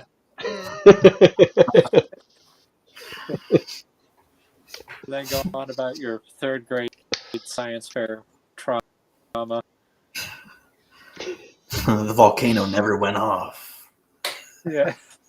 It never went off. You got to do this thing too, where you push up your glasses and they shimmer. You know. Oh, Gotta definitely. have that sound effect. Especially if we're talking like yeah, the shing sound effect. I wish I had that on as a button I could press. Not to make people laugh or make me cooler, but I'm willing to try either way. Like when I do that. But yeah. So now, if I'm like the Adventures of Dylan, I know monologue that I just made up that is now part of your backstory. I don't know if it's true or not, but in my head it's canon. And you know, guy that you roundhouse kick, do they have brain damage or head trauma? You know, start planting seeds. So later when you know, I don't know, at a park helping underprivileged kids because we want to like him. The guy from the bar is back, but he's got, you know, armor on and padding, and he just said, "You that punk, you've made me a super villain." And He just walks onto the park. Omae wa mu shinderu. Nani? so when you're outlining cutest comic ever made, oh, and Dylan, I'm giving you full on Liefeld physique when I'm just saying, you know, gigantic ripped muscles, a little bit of torso, feet 20 pocket. optional. You don't have to make it so real. You could dial it back a little bit, make it a little more realistic.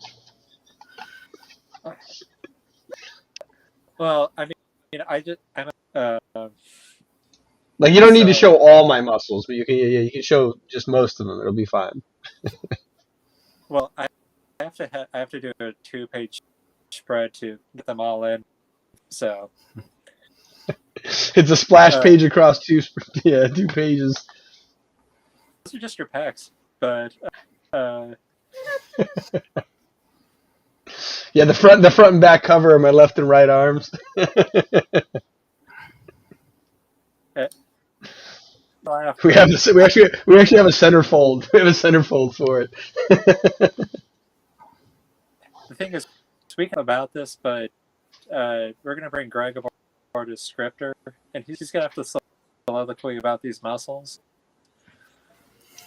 While I just draw them. So, yeah. You're welcome, Nova Nation. So, all kidding aside, but even in this farce story, I'm like, okay, we know his traumatic, scarred past. He drinks maybe, I don't know. And then we've established, you know, like my old house kicked this jerk to the face. Now the guy comes back as a super villain, and let's just assume you can't roundhouse kick this guy to the face. Then like, oh, what do I have to do? Well, it's an anime. You have to train harder. Meet another side character who trains you in the one technique needed to defeat this bad. It won't be useful for any other character in the series, but just this one guy. Yeah, like lifting rocks. It's kind of like Pokemon. Like if you get like I thought about this, like the old Red and Blue. If you just get what's it called, Bulbasaur. It's like the one nobody gets. Everyone gets Charmander or Squirtle, but Bulbasaur will destroy the first gym and the second gym, and then you got to go get somebody else. It's like, you learn that thing to like move on. Like why not teach me something that'll get the next bad guy too? Like what a waste of time. It's like just picking Squirtle because it's going to beat the rock gym, but then nothing's going to happen when you get to Cerulean City. You're going to be like, it's ineffective. It's like, oh no, I got to go learn another move. Let me go run in the grass for a minute. You're just making me feel bad for picking Charmander. That's what I always pick. And it's like the worst one for the first one because rock is resistant and water is completely like it's like ineffective. Oh yeah, but playing that back in the day, I was insanely hard in training that my Charizard that I just used my Charizard to defeat them all because I was like so freaking proud of suffered, but not that Charizard. Yeah, and I was gonna say that's why Charizard, grows wings because he's so sick of me at the end of all that training. He's like, I'm getting the hell out of here. He's like, I had making me face all these people. I was a cruel trainer, but it was only done out of love. I was cruel, but I was fairly cruel. I tortured all of my Pokemon. Yeah, just ask me. I would say ask them, but they can only say their names.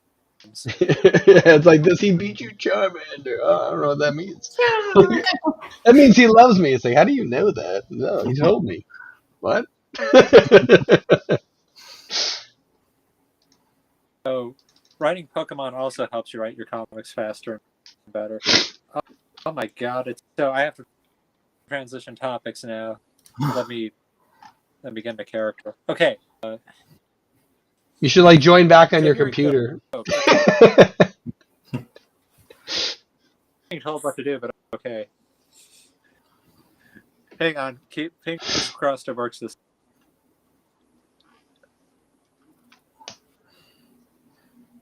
Oh.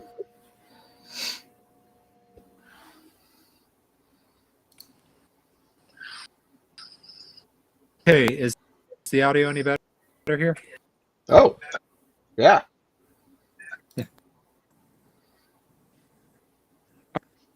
So, pitching time. Oh. I didn't. It's so funny. It's like it starts off. It's like audio any better, crystal clear, and then it goes, all right, and what? Cool. It's like what the.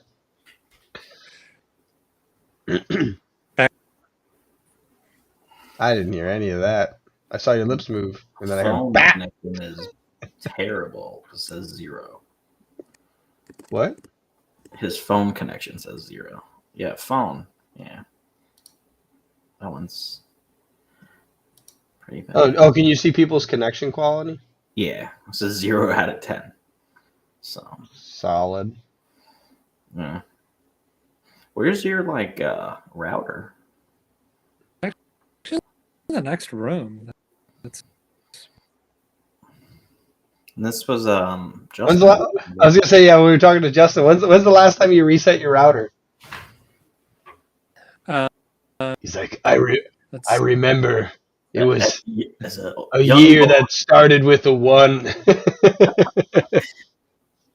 The internet just became a thing in my router. It had to be turned on for the first time. I was a boy, then I was a bat. Well, what happened was like last time I router, there was this guy at our, and he started trying out third grade science project. That'd be funny if you want to take a second to reset your router. We can play we could do a quick shout out to our sponsor while you mess around with it. Just because it seems like it might be a caching problem because your visual's coming in pretty clear, and then your audio gets crunched and thrown at the end, and then that happens. But if you want to reset your computer, reset your router, and then join back in, and then we could just do our quick little sponsor shout out. I think he said okay. I saw the thumbs up. I'm assuming that's an affirmative. All right, we'll see Eric back in a second, folks. Here, kick him out real quick. Let him go do his thing. Or put him in the hall. He's like, we just threw him into the phantom zone.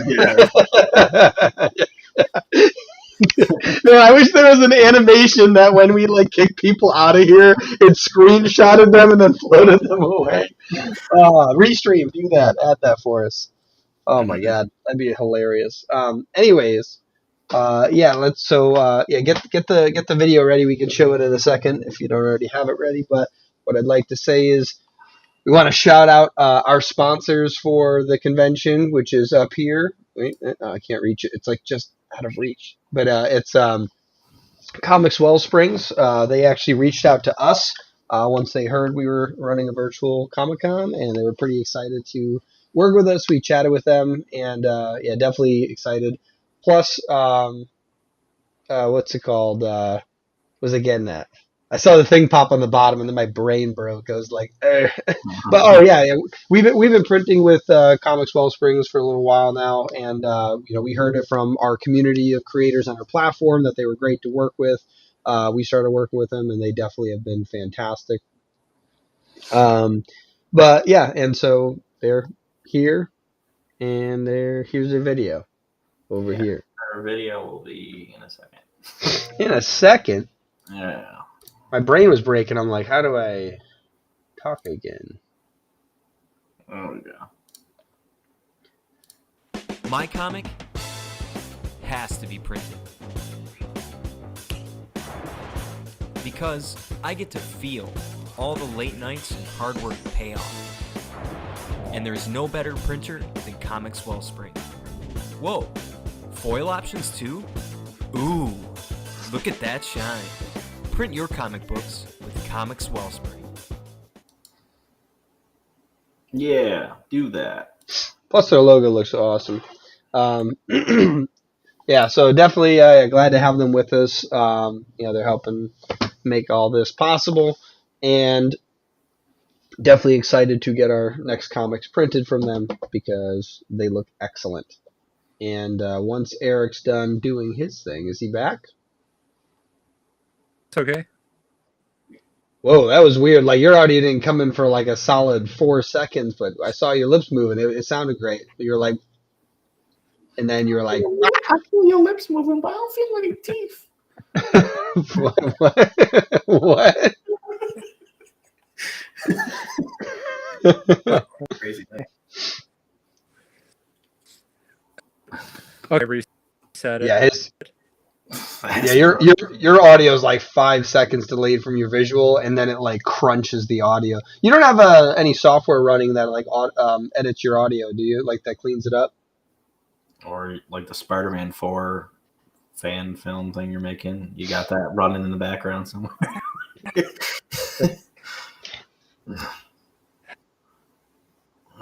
Oh, there we go. Let's see if the phone comes in better now. Hopefully this works. Hey, do it again. Say something.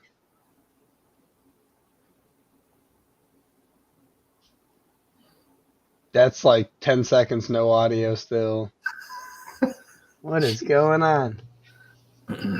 He's like, here, let me reset everything, make it all clean, and then it's like, I reset everything and forgot to turn on the audio. It's the one thing Right. that's the physical Comic-Con is like people. Yeah, where we can bring big Everybody gets Ethernet cable. Yeah, I was gonna say I'd bring like 100. Under your chair, everybody gets the Ethernet cable. Yeah, your audio's not coming through at all though. It's not even coming through like in spats. That's very weird. I don't know if you can hear us, but yeah, there's no audio. Actually, I haven't been saying anything. Oh. I can't tell if he's been messing with us, but no, I'm pretty sure though, like there's no audio coming through the phone though, which is strange. Okay, well, I know there's going to be a little bit, obviously, through the phone. I'll just like not even bother. Kick the phone out, Greg, because I think the camera's doing, or the computer's doing a little better at least. Okay. There is a delay So I thoughts and ideas about pitching. Hopefully, with Do you have pitching. headphones? Because like your visual is coming through really clear. I wonder if it's just the microphone. Give me a sec. That's fine. Yeah, no worries. Edit this out. Enjoy. Greg, put up his artwork. Make it the whole screen, and then we'll start talking about it. Look at this beautiful artwork. I see a Batman or woman. I can't quite tell on the left. I see see Nightcrawler. Yeah. I see, is that Elektra maybe? And then I see Steel. That's Or what's his name? what? Which I don't know which one. Oh, that one. Yeah, who's that? Isn't it Colossus? Colossus. That's the name. Yeah, thank you. And then, oh, now he's blocking the next one. I think it looked like a Spawnish character though. No, that's not Spawn. Who is that? Who is that? After that, it looks like Punisher. Yeah. Man, those headphones just look cool. The headphones look cool. You should just been wearing them the whole time, anyways. Look like you're in like in a world. Let's see if your audio's coming in. This help any? Say it again. This got a red light on. Yeah, it's pretty cool actually. It sounds a little bit better. It doesn't sound as choppy, at least. Wonder when I like download the stream, it'll be completely fine. So we'll find out. I don't know. I didn't flip you off. I was crossing my fingers. Like I did that so it looks like I'm not flipping you off. I'm not flipping you off. And that is Right when you said who they were, you're cutting out. Who was the middle one? Psylocke. Yeah, that's what I thought. Who? Psylocke. Who's Colossus. Psylocke? X-Men. Psylocke. Olivia Munn played her. Psylocke? That terrible Apocalypse one. Psylocke is Yeah. the name of... Yeah. You know, when Apocalypse kind of looked like the dude from Power Rangers. Ooze guy? Yeah. Yeah, I look like that guy. Yeah. What's her powers, Psylocke? Locking Psy. No, is it like it looks like what's it called? Like similar to Green Lantern, like light not manipulation, but like light structures. That was the word I'm looking for. Knowledge of 90s X-Men leaves a lot. Because that is not Spawn. Yeah, I figured that wasn't Spawn. I saw like the costume, but then I saw the face, and I'm like, no, that looks more like dang, I can't remember his name either. Brain's broken. He looks more like one of the devil characters, but I can't remember his name. Mephisto's an acceptable answer. Mephisto? Yeah, I was gonna say It's something just like that. Always him. Yeah, more Day was just the best story. Anyway, I don't know how that got other than the editor was the one. So he didn't really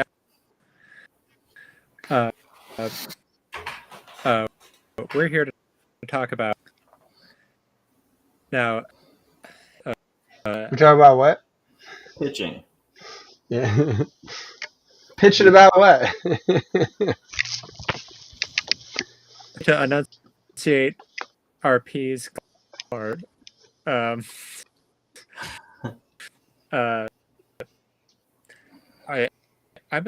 assuming you have creators saying, "Hey, you're Nova, put my comic on your."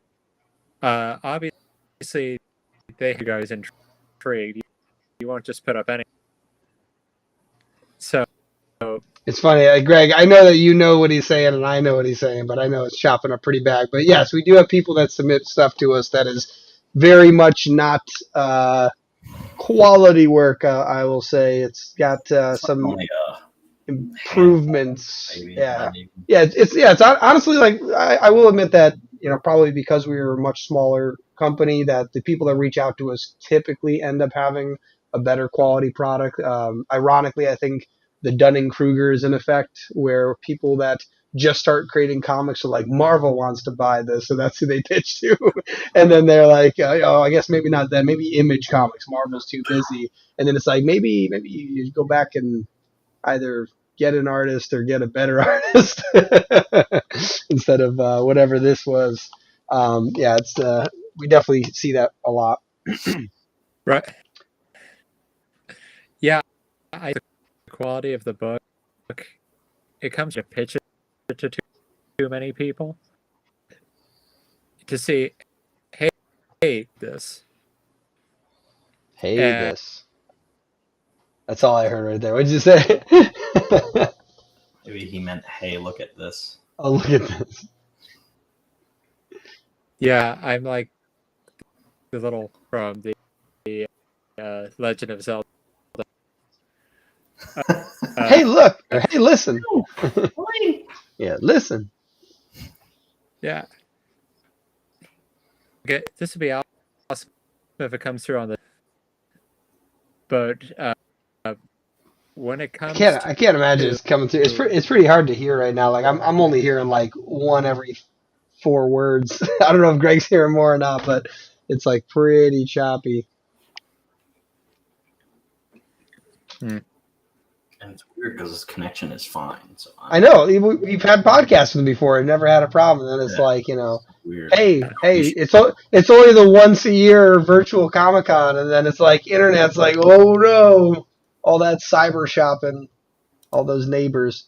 Dude, that's what we should do. We should go to his neighbors, just start slicing their Ethernet cables, and be like, listen, we're trying to stream here, and your Christmas marathon of the new 150 Netflix Christmas movies that you guys decided to make out of nowhere. I don't know if anybody else noticed that. If you go to Netflix, there's like 1,000 Christmas movies you never heard of, and it's like, what the hell? It's like I don't have Netflix, so I didn't know that. Yeah, Netflix is No, flooded Peacock, with Christmas. Peacock got, Peacock. They got the stupid Hallmark movies. I mean, not stupid. I mean, people should watch them. Yeah, it's like every Hallmark movie. It's like these people are estranged. Now they're not. This crazy business lady is gonna get the Christmas spirit from this dude that lives on a farm or something like that. Yeah. She's gonna get something from that farm. Probably why, because she's been living in the city and isn't used to the farm. I just pitched a Hallmark movie. It deserves something. Okay, anything coming? Man, it sucks. You start every time like we pause for a second, you come in really clear for like the first 5 words, and then it starts cutting out again. It's almost like they're like, "Listen, you get about 10 words every 15 seconds. That's your quota. You gotta more put than another that." quarter into your like router. Oh yeah, it's like a payphone, right? You got to keep putting quarters in. It's like, yeah, if you'd like to continue this call, please insert 50 more cents. Okay.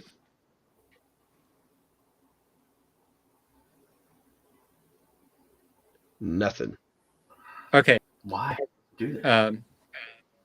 Oh, that's weird. Then okay, and then I saw you say it, and then like a minute later, it was like, let's send the audio file. We forgot.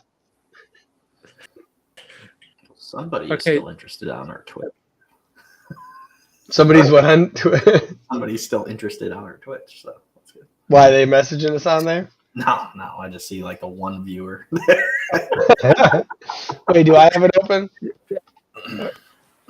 Yeah, I've got this feeling I'll just record it to you guys, and you guys can interconnect. Smart. I agree. Interesting. Cool. Indubitably.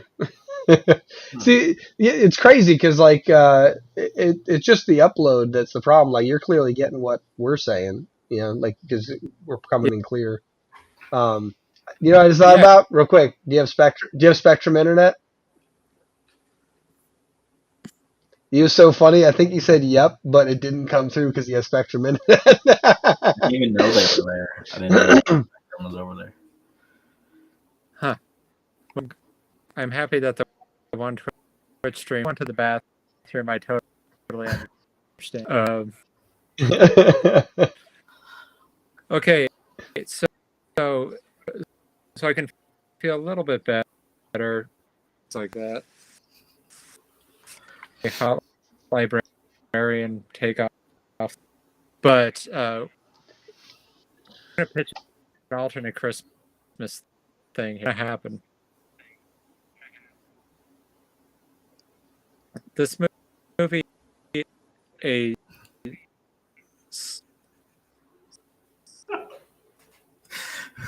I heard this movie. I I heard heard. Christmas, this movie. Yeah. It's like this is how you really pitch your comic. You get someone so infatuated with trying to lip read what you're saying that they're just like, this has got to be so great. So what I we just could can't do, hear any. what we could do, if like Wait, Greg, any- maybe you can call him and have your audio play through your phone, because that audio will come in clear because it's a phone call. Try it, Greg. Give him a call. I don't have his number. Eric, share your number with all the people watching on Twitch. All right. Greg starts reading it out loud, not realizing it. He's just like, oh, 1-999-867-305.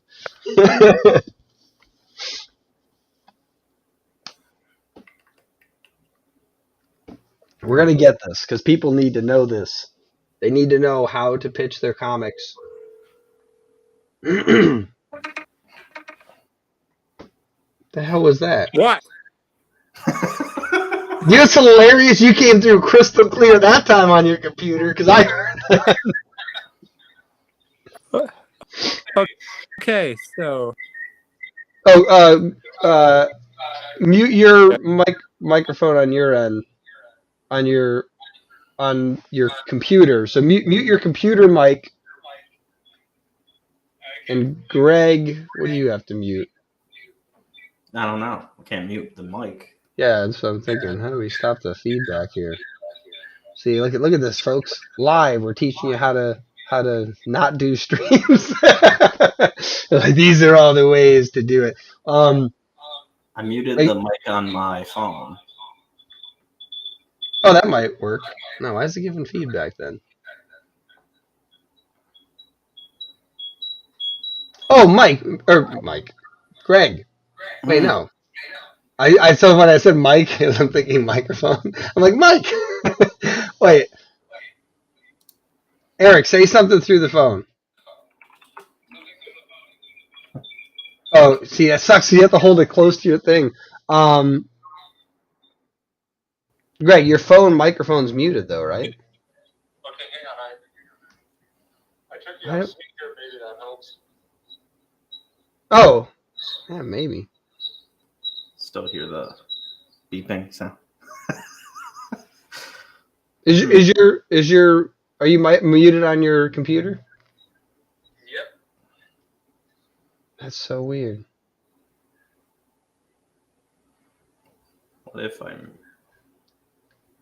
Now it seems fine. What? Yeah, but can we hear him? Yeah, you can hear me. It's crazy. You're literally you over the phone on Greg's internet matches your lips perfectly on camera. Like, it's literally just the audio. That's so weird. I don't understand how it can send video footage and not audio sound. Okay, but now we talk about Princess, right? What are we talking about? We're here with. Yeah. Hey, thanks for our first caller of the day. And what is it you'd like to talk about? Well, I feel really bad. This live stream started out kind of funky. So, and then this guy kicked me in the face at a bar. How'd that feel? It hurt. I became a super villain. Oh. But, okay, anyway. What I was leading with the pitch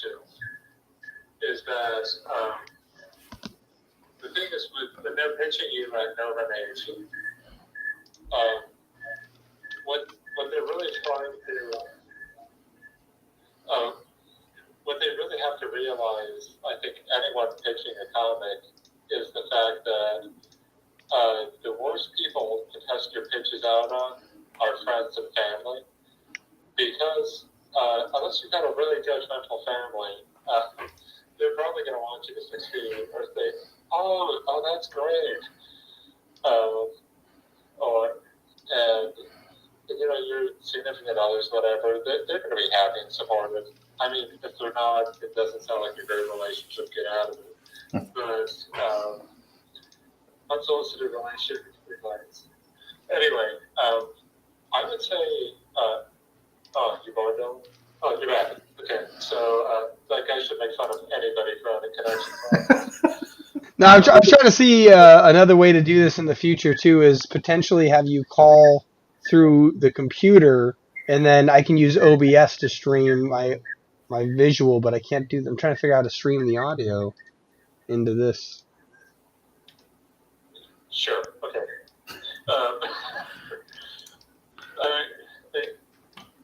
We'll figure it all out. I will say, though, to make up for more lost time in pitching. So, when test your pitch, I would say on an outside source, and ideally keep that pitch. If you can explain the pitch in about 25 words or less, I think you're golden. It's what's called the elevator pitch, and it's literally in the right of an elevator. Can you sell somebody your story, your product, etc.? That's the goal. That's what you have to shoot for. I will add another thing, though, because you can get that from any business book or any how-to thing. When you're pitching, you have to be aware of your audience, and that's something I know that Greg, you do really well with your Kickstarters. See, I'm praising Greg on air, so everyone knows I don't actually hate this guy. I wish him a happy Thanksgiving, and he wishes one back. We're tight, but anyway. The point is that the horror anthology that's coming out, you market it to horror fans. You make sure that pitch reaches them, caters to them, etc. Dylan, who's checking to see how many pencils he threw up in the ceiling. For people who are into comics like that, you say, "Hey, this is all in pencil," and then they'll be, "What?" I'm just kidding. But the point is, when you're pitching, you have to know your audience. And the thing is, people are pitching all the time, and they're not really aware they're doing it. But once you realize you do it all the time in your daily life, just use those same tools to get ahead. Like I'm sure, okay, you're saying, "Hey, so what movie do you want to watch tonight?" If you've really been wanting to watch something and they want to watch something, you're going to pitch them on the movie you want to see. You do that by trying to appeal to, well, you'll like these aspects of it. I will say trying to guilt people into wanting to read your comic is not going to be the way to go by saying, "Come on, you've read comics from the big two. You should read one of mine." That's not what I'm talking about here, but when you realize you're pitching your friends on what you want to see, what you want to do, or hang out with, or saying, "Hey, I read the best." Think about saying, "Hey, I saw this really cool movie. You guys need to see it. It's got this, this, and this." It's a similar strategy to pitching your comic. Also, you're pitching to other creators too. If you want them to work on your comic with you, say, if you're say, okay, I'm an artist as well, and if you're saying, "Hey, Eric, we've got the superhero comic that we want you to draw."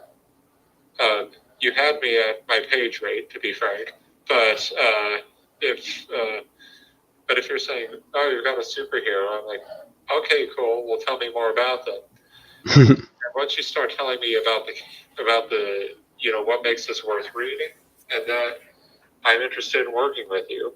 If you say, "Oh, well, I've got this character. He's kind of a cross between Darth Vader and Spawn and mixed in with a little bit of Sherlock Holmes, I'm immediately thinking, okay, did you just enter these prompts into Midjourney or something and hope for the best? Because I'm not going to be drawing that.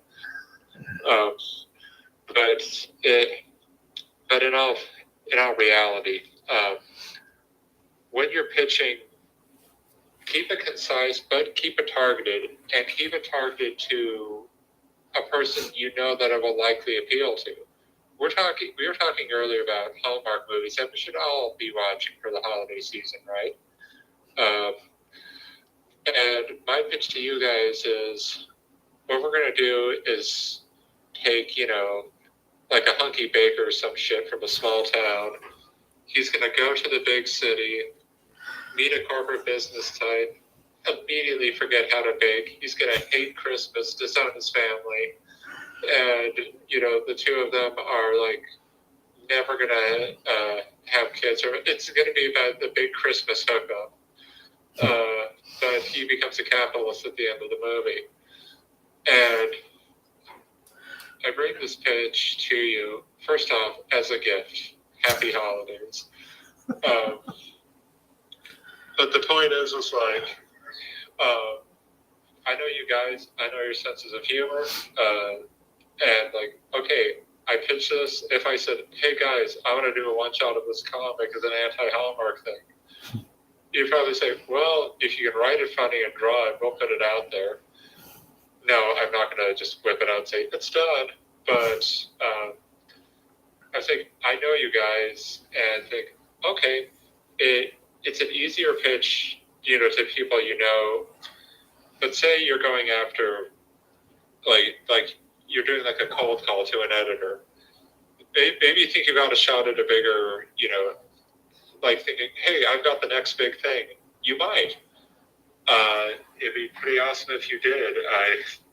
When I first started writing, I actually started writing like pulp short stories and things like that. I just reached out to the editor and said, hey, I did really well in English in high school and in college, so you should totally hire me. Thankfully, they were kind enough to say, well, how about you write like a short story and see how you do? And he said, send me a pitch, send me your idea for a character or a story he basically said, you don't get to create one of your own yet. You have to use one of our stable. So the character I like the most is the Black Bat. If you don't know him, he came out, I think, he's developed around the same time as Batman, so they weren't ripping each other off. Interestingly, Black Bat is a blind lawyer by day who, he predates Daredevil. But I thought, okay. That's funny. So I look at this character, I see the kind of stories he's written that have been written about him, and then I think, okay, what stories fit his skill set to where he can reasonably solve this problem? And also, here's the thing with pitching, is that it has to be something you really want to write and really want to stick to. Because sometimes when I pitch things, here's the funny thing. When I send pitches, I try to send out several. There's the one I really want to do, and then there are like a couple decoys to where, like, hey, in case you don't like my best idea, here are two others that I can find some appeal in. And the story I really wanted to do, for the horror anthology.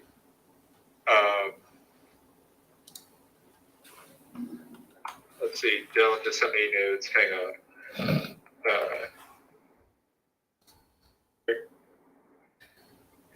All right, fine. I have to use headphones for you guys.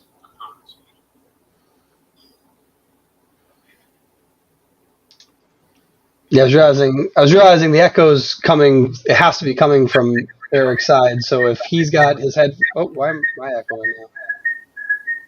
Oh, is your audio still going through your? Is it going through your headphones now? Can you hear us through your headphones? I think it's still coming out the speaker. So honestly, what I've been doing is when you guys start talking, I just hit on mute to whistle. So I'm just judging off your guys' reactions about when I'm gonna start and stop. It was great. But it all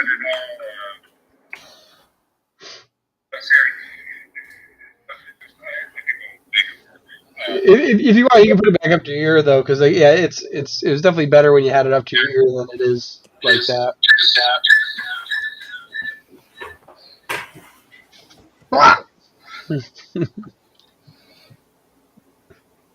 Okay. So, what are we doing? Oh, whoa! Your audio just came through your computer. Of course it.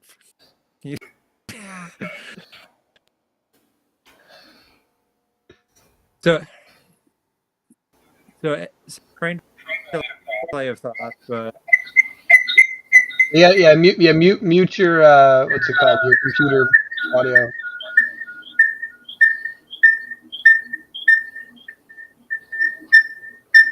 okay, so I was just enjoying the summary here. Okay, moving on. So yeah, when you're pitching for the Horror Chronicles, for example, like I sent the one pitch I really wanted to do, and then I sent another pitch along, and then Greg, having superior taste, picked the ones I thought would be a better story. And the thing is, it was the same time when I pitched the editor the story. I said, okay, here's 3 I came up with. I'd be happy to write any of them and grateful because I was trying to break in for a writing career.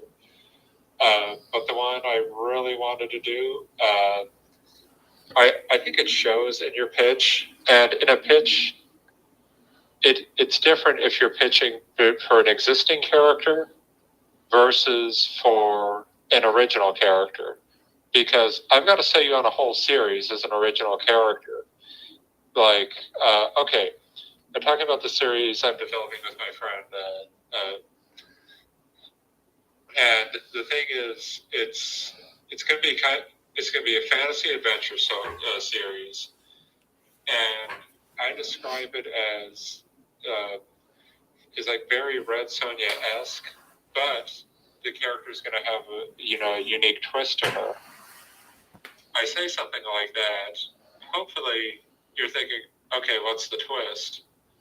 The point is, if you're already asking that question, I'm not saying I have you yet, but I've got you more interested in saying, oh, it's just a Red Sonja knockoff, but I get to draw my friend. What do you think? No, the twist is it's that instead of it being just an aimless mercenary, the character is actually a bard. So instead of being, I can just pull out my swords to solve every problem, they're going to have to be far more creative in how they're going to get caught up in trouble every single issue. Things will keep getting progressively worse. But that being said, it's going to be a lot of outside the box type stuff. It's not going to be simple, just like, hey, that goblin looked at me funny, so I just cut them in half and drank their blood. It's how I would solve a problem because I'm very creepy. But I think that the overall point is that you pitch something like that, you're thinking, okay, hopefully the character is going to be more entertaining.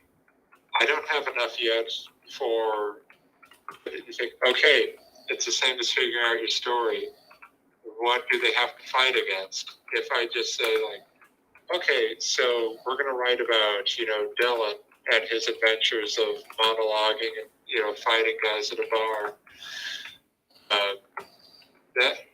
That's fine, and that might last for one issue, but I don't think that will exist for a series. I mean, unless you change it up. And in my experience is if you sell someone on a character and say, oh, they go on all kinds of adventures, lists several things that they might encounter. And also, pitching, it is kind of like it's meeting new people. Sometimes you click and sometimes you don't. And if you don't click with somebody, honestly, it's fine. It may have been something you did wrong. Unless I'm pitching, then they just have bad taste and I'm never in the wrong. If you ask my narrative, it's the one I'm giving you. I had to get a laugh and then I started coughing. In all seriousness, like, if say, down the road, Sierra Nova's titles are, their original titles are coming out, and I say, hey, Greg, and Dylan, I've got a great story for fill in the blank character. You guys aren't just going to say, oh, okay, sure, here are the keys to our creation, go nuts. Like, you check back in a month or two, and all of a sudden, like, the entire world is destroyed by some Thanos knockoff. And you're going to be like, Eric, you're like, what the fuck did you do? What did you do? And I'm saying, oh, I'm sorry, I just had a bad day. Obviously, you're going to want me to pitch you on stuff, on a story that you haven't written yet, or it's like, oh, okay, this freshens this character up, and I think that when you're pitching for an existing character, you're not like you're like the custodian for them. It's like, okay, you have to make sure everything is taken care of, make sure it's good, make sure it progresses, and we get to learn more about the character, but at the end of the day, you don't get to keep it. And I think, and it's like, I'm not going to joke about like other creator-owned titles. Like your Ink title is really cool, and I'm thinking, okay, you're still establishing this world. I'm not going to be a jerk and say, hey, by the way, issue 4, I know it's your plan, but I'm going to destroy the Earth, and Ink's going to have to like become a survivor of the apocalypse. No, I think the creator would beat me to death with his keyboard, but what I'm saying is that it goes to knowing your characters, whereas there was a tiny bit of the first part of my panel that made it through. That's the part I hope goes through. Like, I work for a company, I do work with a company called Lucky Comics also. They're a really great branch, but I pitched an early story to him. Actually, he had a story he wanted me to write about for their flagship title, Beetle Girl.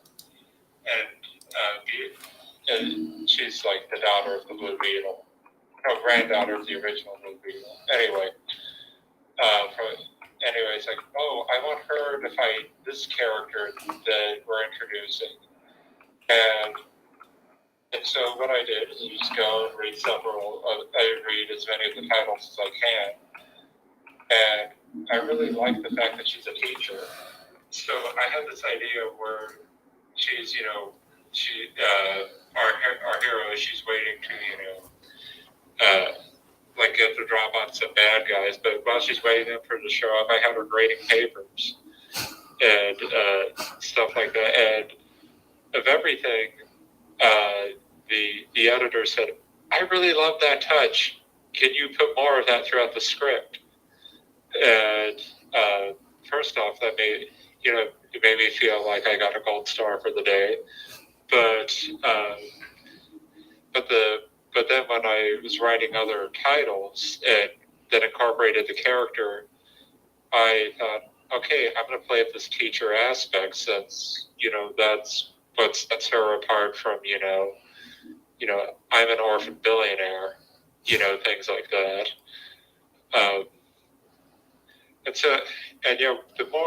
The more when you pitch a story, and I know we talked about saying like, well, and Greg, you did this really well with it. It's like, hey, do you like Star Fox 64? The answer is yes. Yes, I do. So does Nintendo, because that's the one game they remake all the freaking time instead of giving us new content, but that's its own rant.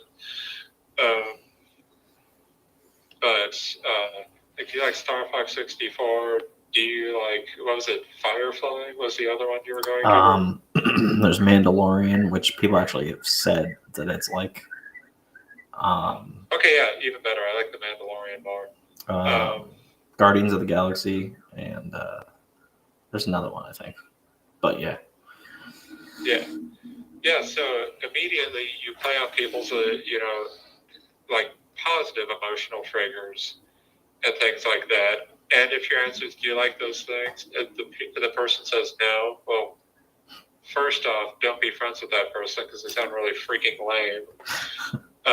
Secondly, It's like, boo, you suck. thinking, hey, yeah, I have fond memories of this, and so tell me more about that. And the thing is, there's no such thing as the perfect foolproof pitch. You're not gonna win everyone's heart. Like I said, like I'm working on this, working on a fantasy title. If I said, hey, do you like Lord of the Rings? And if someone says no, I'd be, oh, well, then I feel bad for you. Do you have any other kind of joy in your life? But if I'm like, hey, do you like Lord of the Rings? Do you like Game of Thrones? Do you like Conan? And hopefully the answer is yes, if he ever finishes the series, and totally. But I think that that can be an effective tool. I've seen some people say, I don't like to do that in my pitches because my creation should stand on its own. And I think I can respect that outlook, but at the same time, you were inspired by something. At this point, sorry. What? I was just gonna say, what's it called? Even like Alien was like the pitch for Alien when they brought that to the studios was picture Jaws in space. That was the pitch.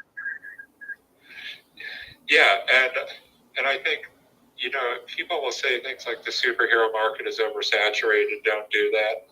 I disagree. I think that what we need now more than ever is good content out there. I mean, easiest way to get someone interested in a superhero title, pick two characters and then just mash them together. Like, I do hand gestures too, just in case, my points are unclear. But if I said, oh, okay, you're in the spirit of it, Greg. Like I said, okay, but don't make them too similar. Otherwise, it's like, what's the point? If I said, oh, what if Ghost Rider and Spawn met? Like, okay, first off, they're drowning in chains and hellfire, so they can't possibly do anything. But I read a comic recently that I enjoyed. I enjoyed it so much, I forgot the title of it, but it's a 5-issue miniseries.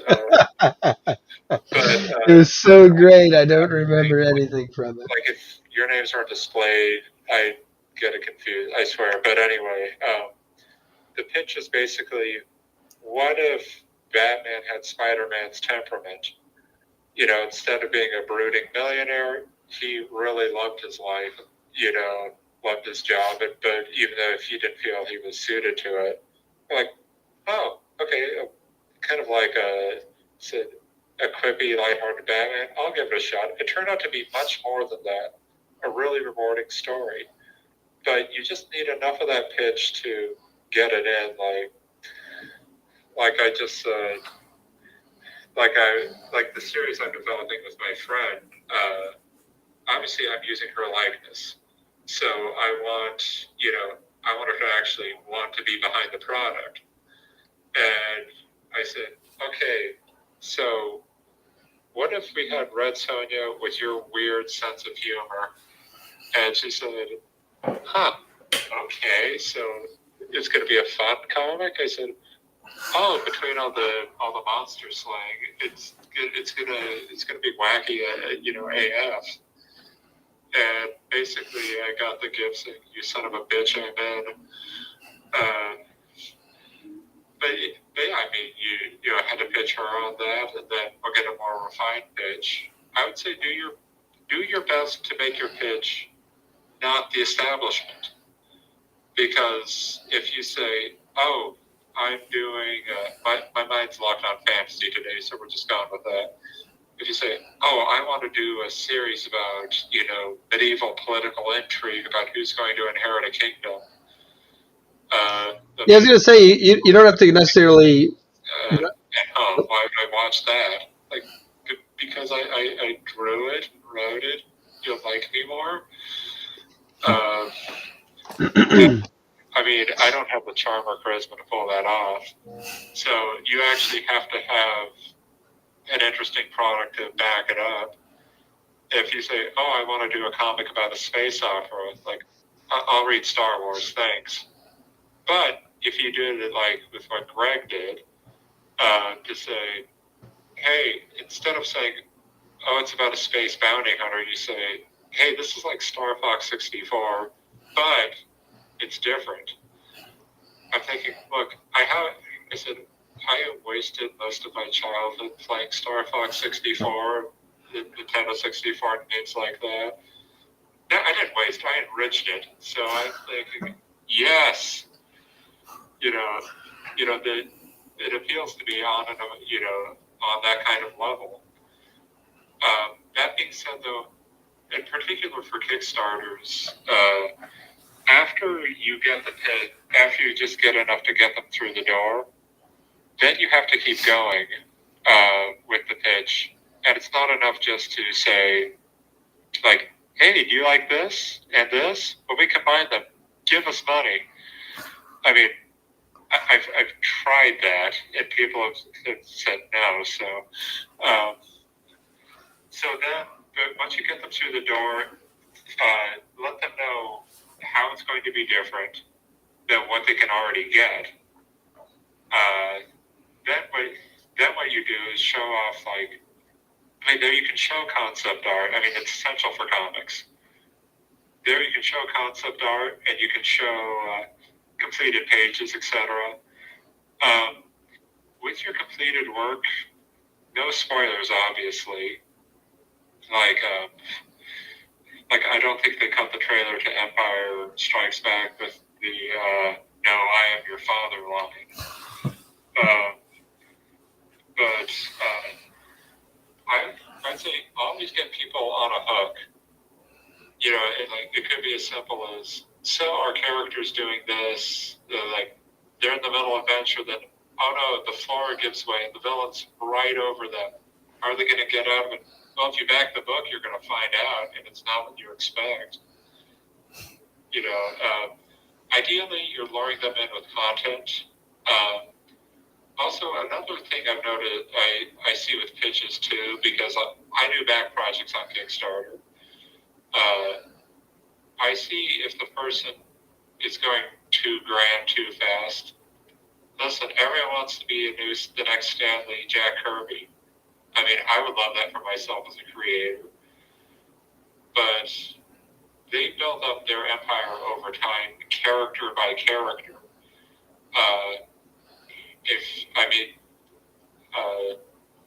Lee didn't. Lee didn't get.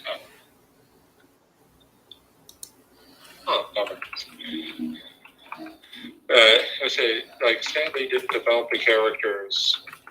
Okay, some people would snarkily argue it all, but I'm just bringing up the point of that. It wasn't, reintroduce Captain America, then Thor, then this. You didn't get the Avengers as your first title, is what I'm saying. And I work with people, and what I see is that they try to go too big, too fast, and yes, Dylan, you got in focus this time. I'm very happy for you.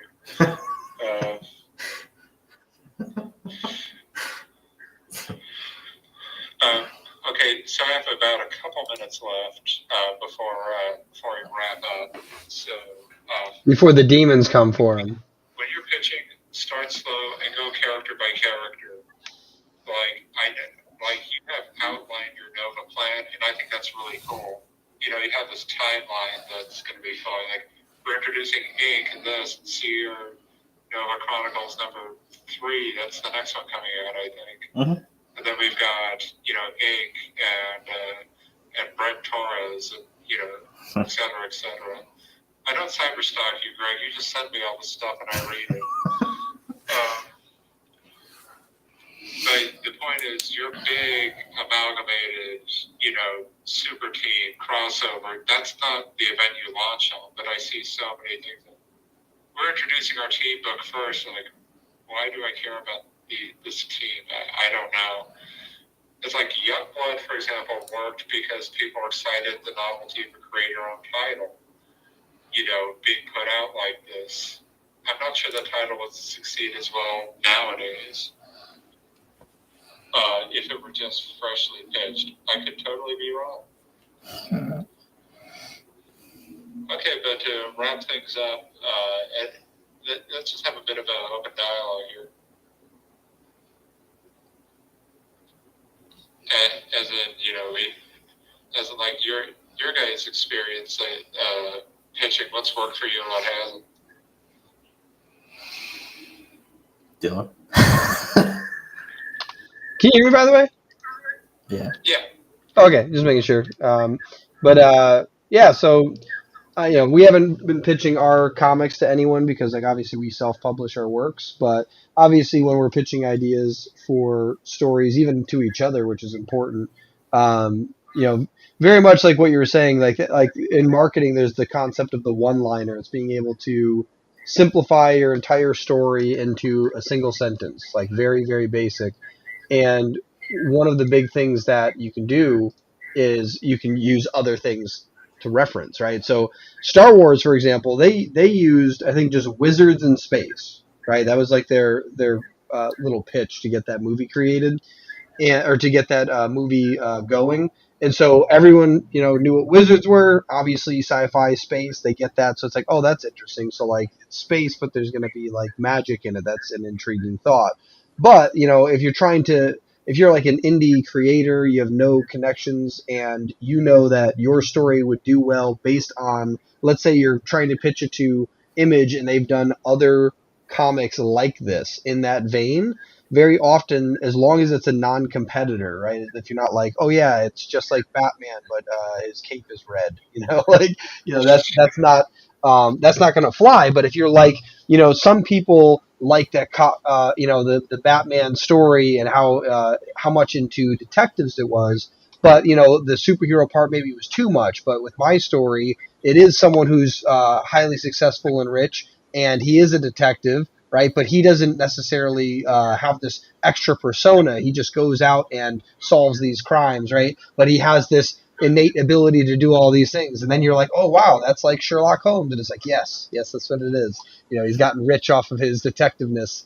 But, like, telling those little one-liners of trying to get someone's attention. And then after you've gotten their attention, they're like, okay, please tell me more, making sure that you actually have a pitch after that to sell it. And normally that's the one that most people want to start with, like the whole breakdown of your universe and all of that, but yeah, very much starting with a single sentence that can describe your entire story and plot line in a very summarized way that's easily digestible. Because if you're talking to somebody and you're referencing this independent film that no one's seen as your reference point, that's not a good place to start, right? Like Firefly, you mentioned that earlier. When Firefly first came out, it was still pretty indie. It was so indie that they ended up canceling it after one season. But the thing was, it was building a cult following in the background to the point where it exploded into a film. So when Firefly first came out, you probably couldn't use that as a reference point. But the fact that it now has a movie and like the amount of clout that it's gained since then, now it's a lot easier to pitch. However, it still is something that's more like a cult classic, which means not everybody knows it, but the people who know it love it. So make sure you understand the audience you're pitching to as well. But yeah, that's what I've noticed. As long as you have a good reference point, Like Dragon Ball Z is a great reference point for people my age, but maybe not someone younger, right? Maybe not someone too much older. And that's kind of the idea, is knowing whatever you're pitching is a good reference to the consumer of the pitch as well. Yeah, it does break my heart, the generational gap. But, just like, have you ever tried to make a cultural or a relatable joke around Gen Z about a popular TV show, and then they look at you like it's the same thing I do every night, Pinky, try to take over the world. They look like you have a head injury. That is the most deflating thing. No, but in all seriousness, yeah, I think the more positive emotions you can connect with your work, Or even just strong emotions. Because honestly, when Greg pitched, said, "Hey, Star Fox 64," I'm like, I have such a soft spot for that. Yes, I like that one. But anyone could say, like, oh, my work is a cross between popular thing A and popular thing B. And I'm like, look, okay, my show is Stranger Things meets, I don't know, and/or. Like, how did those go together? They don't. That's the thing.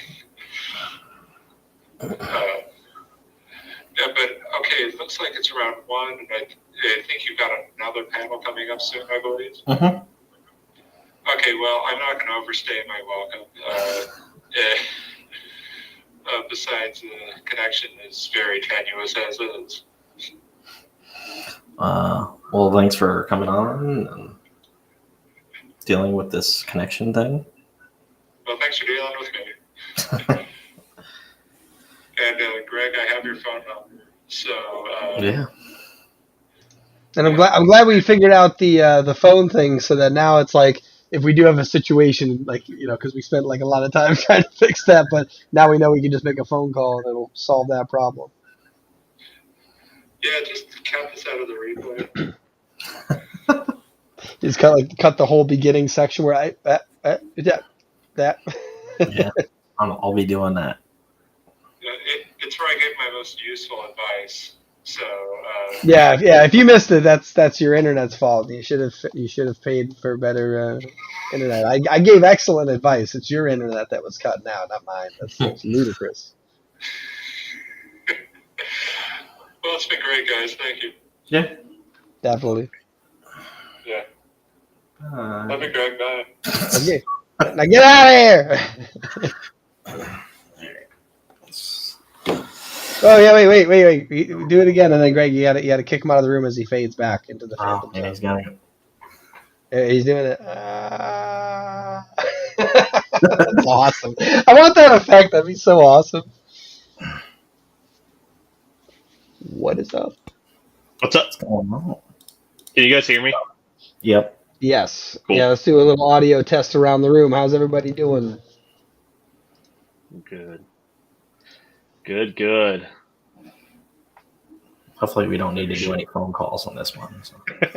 You got my number if you need to. Yeah, that's true. Yeah, your audio's coming through clear. Cool. Had to steal my wife's headphones because mine were dead. I didn't charge the charger. So that's on me, I guess. Oh, yeah. They say hello.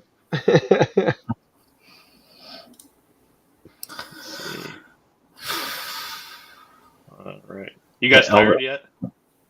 Yeah. I've had 2.5 cups of coffee, so I'm not too bad. Yeah. I had coffee I kind of want to get some more, but I know what happens here, so I have to stay.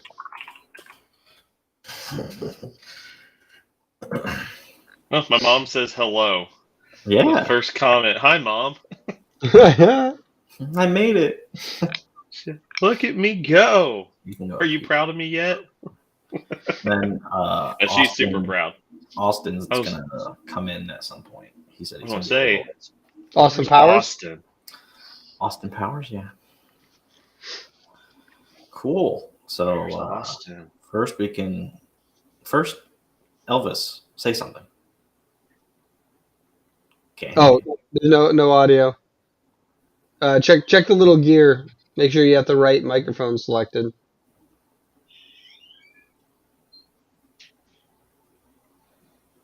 No. Nope.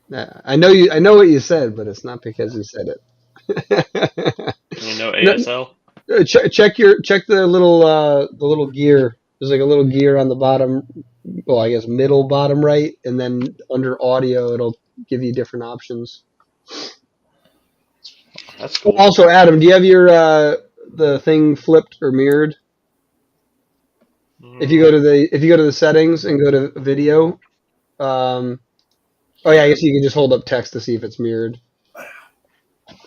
We find something with text on it. Oh, the Magic the Gathering card. How's that? Yeah, so mirrors on. So go to the settings, Where's settings? little gear bottom right, There it is. and then go to video, and there's like a little Video. switch. Just turn off mirroring. Mirror. Why does it automatically do that? It's so weird. Everybody. So I know why it does it, but it does it for a bad reason. So normally, like with Google Meet or whatever, I will see myself mirrored because if I don't, it messes with your head to not see yourself like mirroring.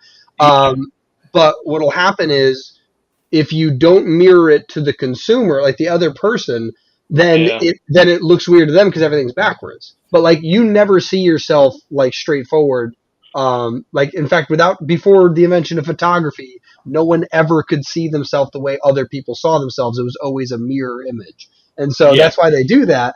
But it's weird that in this, what Restream does is if you have mirror on, it also mirrors it for us, and it's like, why? Like just make it so we can read it, and then it does, like you hear that, host?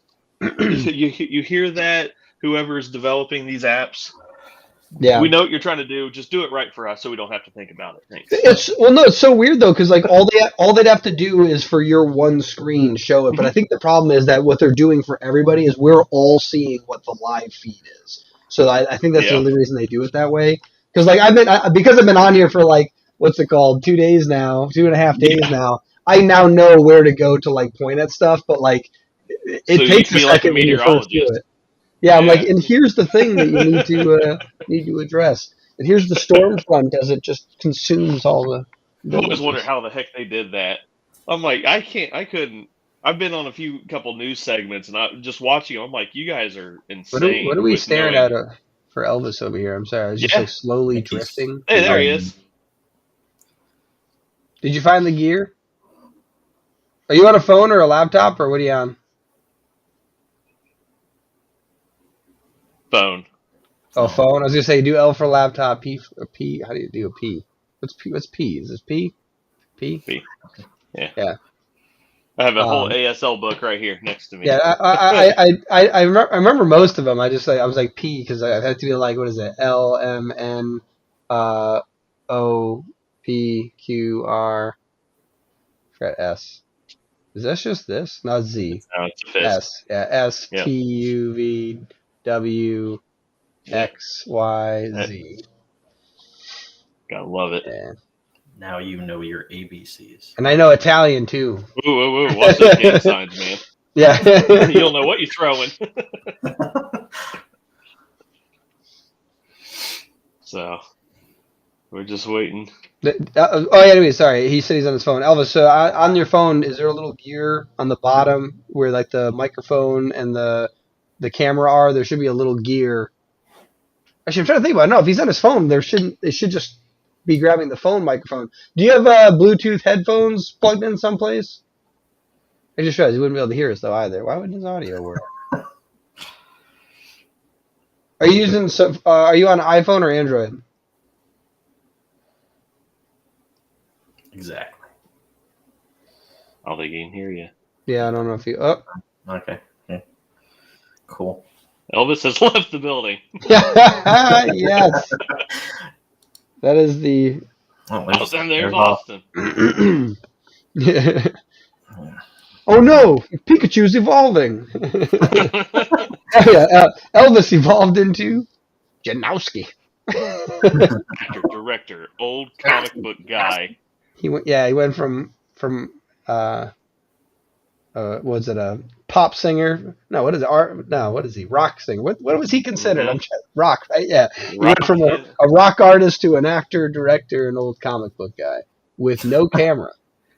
Yeah. Are you in a really dark room or is your camera off? He's probably figuring that out. Yeah, it's kind of weird that it's all black actually. His camera was working. I wonder if he has one of those things on his computer. You know what I mean? That like blocks it. That'd be funny because I have one on my I had one on my old laptop. I just realized I don't have one on my new one. They're watching me again. Yeah, I got like one of those things where like it goes like this and like it slides. And it's so funny. He's hitting all the settings, but there's just like a sticker blocking it. He's got a post-it note. I just realized his audio is not on though either, so I don't know. Elvis is like, I'm back, baby, but no audio. Do you have headphones you can plug in? Maybe that'll fix the audio problem. I don't know if he said yes or no. Yeah. Why don't you type it to him? Oh yeah, he might not be able to hear us. I didn't even think of that. You have. That's one good thing about this being a physical con. You could do that, and then you wouldn't have to deal with the internet. Yeah. No, to do what eventually we have to do, we have to get Starlink, and then we have to just send it to everybody. So like before the convention, whoever's on, we have to like mail them a rental Starlink, and it's like just get satellite internet. You don't have to worry about nothing. I like his light. It is a cool light. Great, make him full screen. Make his screen full screen so we can see his drawing. Yeah. Oh, it's so weird. It was coming in clean, and now like the light just like got really bright.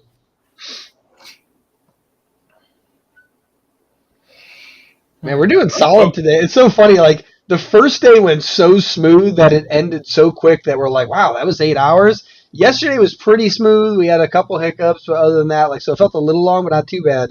And then today, Eric hops on, and he's just like, and what? Elvis got stepped on by a Goomba.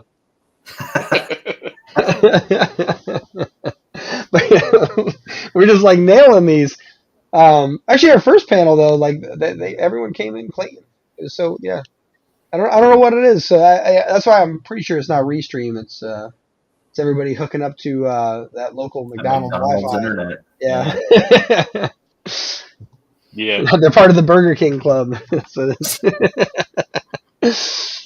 I'm thankful our internet here. I was worried moving to a whole other area. I wasn't sure how good the services and stuff were. The reason I'm not using my phone is I know my phone service sucks. So Verizon, you think would be good. What general area in? Youngstown, Ohio. It's about an hour. Ohio. I was like general area, and he's like, "Here's my address." Ohio. There we go. Okay. Find me at PO Box. No. We moved from the Dayton area all the way up to the Cleveland area. Gotcha. So, yeah, almost 5 hours. Yeah. Do you have fiber optic there? Yes. I'm trying to remember because I wasn't here for the initial internet setup. My sister-in-law actually came and sat with us while we were still moving stuff. So she was like calling. She goes, "Hey, here's a guy here, and he has a question." And I'm like 5 hours away. I hadn't even seen the house yet. Like that's how it was. I highly suggest do not buy a house until you can look at it. This is a great house. It was very stressful on my wife trying to pick it all out. I was going to say I can't even imagine buying a house without physically stepping on the property and looking at it. I trust her and her dad because her dad was our home inspector. He's like one of the best ones around here. So I trusted their judgments. So they did good, but very stressful. So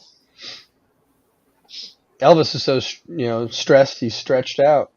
Yeah. But no, that's very cool. But yeah, with fiber optic though, I think the big problem too is that a lot of areas still don't have fiber optic, and even if you have the best bandwidth, the problem is all of them throttle upload speed, which is what is required for streaming or for not streaming, sorry, live feeds, because download speeds is what most people use. Most people aren't creating content which requires upload, and so I remember back in 2000, what would that have been? 2010. my fraternity, we had Time Warner Cable before Spectrum bought them. Yep. And their upload speed was garbage. It was like you'd pay for like 25 down and 5 up. And so like that's why no one was streaming back then, like or doing content creation live. You always recorded it and uploaded it because you'd have to wait 3 days for the file to get onto whatever computer or whatever server it needed to. And now it's like I've got gigabyte internet where it's like a gig up, gig down. Like if I and the main difference I found out was the copper lines versus fiber optic. With copper, you can't send signals in opposite directions because they'll cancel each other. They're electrons. And so, basically what will happen is you're sending a bunch of data one way to download a video, but if you want to send anything, they have to flicker on and off like this. And so they'd rather go, download up, like this. And so that's why the huge discrepancy. And that's why earlier, Eric, I think I'm assuming that he's probably running on copper lines. He can hear us perfectly fine. And then his audio is like, maybe we'll send it, maybe we won't. And then I think a lot of these restreaming platforms like Restream and StreamYard, I don't think they account for that. So what'll happen is, I think Google Meet does better than these do, just for the fact that they're probably caching data and then sending it, right? So it's storing it local on the browser and then sending it, so you get all the information. Where I think this is trying to capture it live constantly, but if your upload's coming in every 4 downloads, you're only getting fractions of what you're saying. So it seems like a very strange, because it definitely, I don't notice that cutting out anymore with things like Zoom or Google Meet or any of those. Yeah. But with these restreaming platforms, or Restream and StreamYard, I notice that a lot. But yeah, with the fiber optics though, they just send them in different wavelengths, and then they can send signals both ways, and there's no problems. Yeah, I can tell a big difference here than versus where we were. So, yeah, I don't mind streaming now because as long as I'm not on my phone relying on my network, my phone provider versus my internet provider, it's great. So yeah. Also, Greg, do you have Austin's? Can you contact Austin? Do we know what's happening? He's like just waiting. I don't see him. I don't see him messaging us or anything. Yeah, I think he's like stepped away for a bit. Stepped away for? Oh, then take him off the screen. Then he's just sitting there. He's AFK. Yeah, that's why I was like, he's just sitting there. I asked Elvis.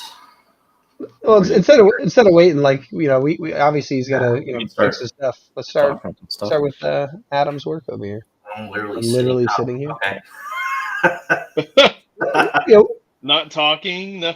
Yeah, Where Austin, are you? Can you hear? You can hear us then, obviously, but we can't hear you. Is your microphone muted? Do you have a microphone? I don't hear his audio. Yeah, there's no audio, no there's no audio, no visual. Which is John weird. Cena is standing in front of you, Austin. We can't see you. Yeah. He's like, no, you're tall. The first time I ever met Austin was at C2E2. We kept missing each other. He kept sending me messages of him in front of my booth, and then I'd walk by to his, and he was gone. So I'd send him a picture and like, where are you? We finally connected before, I think, like day 2. So it was really fun. Nice. Yeah. I was about to say, wait, Austin was already on too before, so I don't know if he's having problems with it now or something. I've also just not, the fact his camera has to be on because it wouldn't show a black screen too. You know what I mean? I can see me. That's so weird. Yeah. So I missed. Yeah.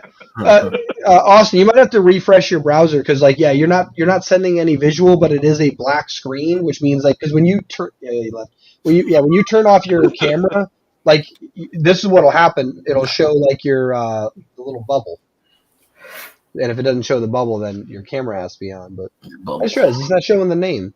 Oh, there it is. Yeah, see D, C. You're just the CC. Ugh.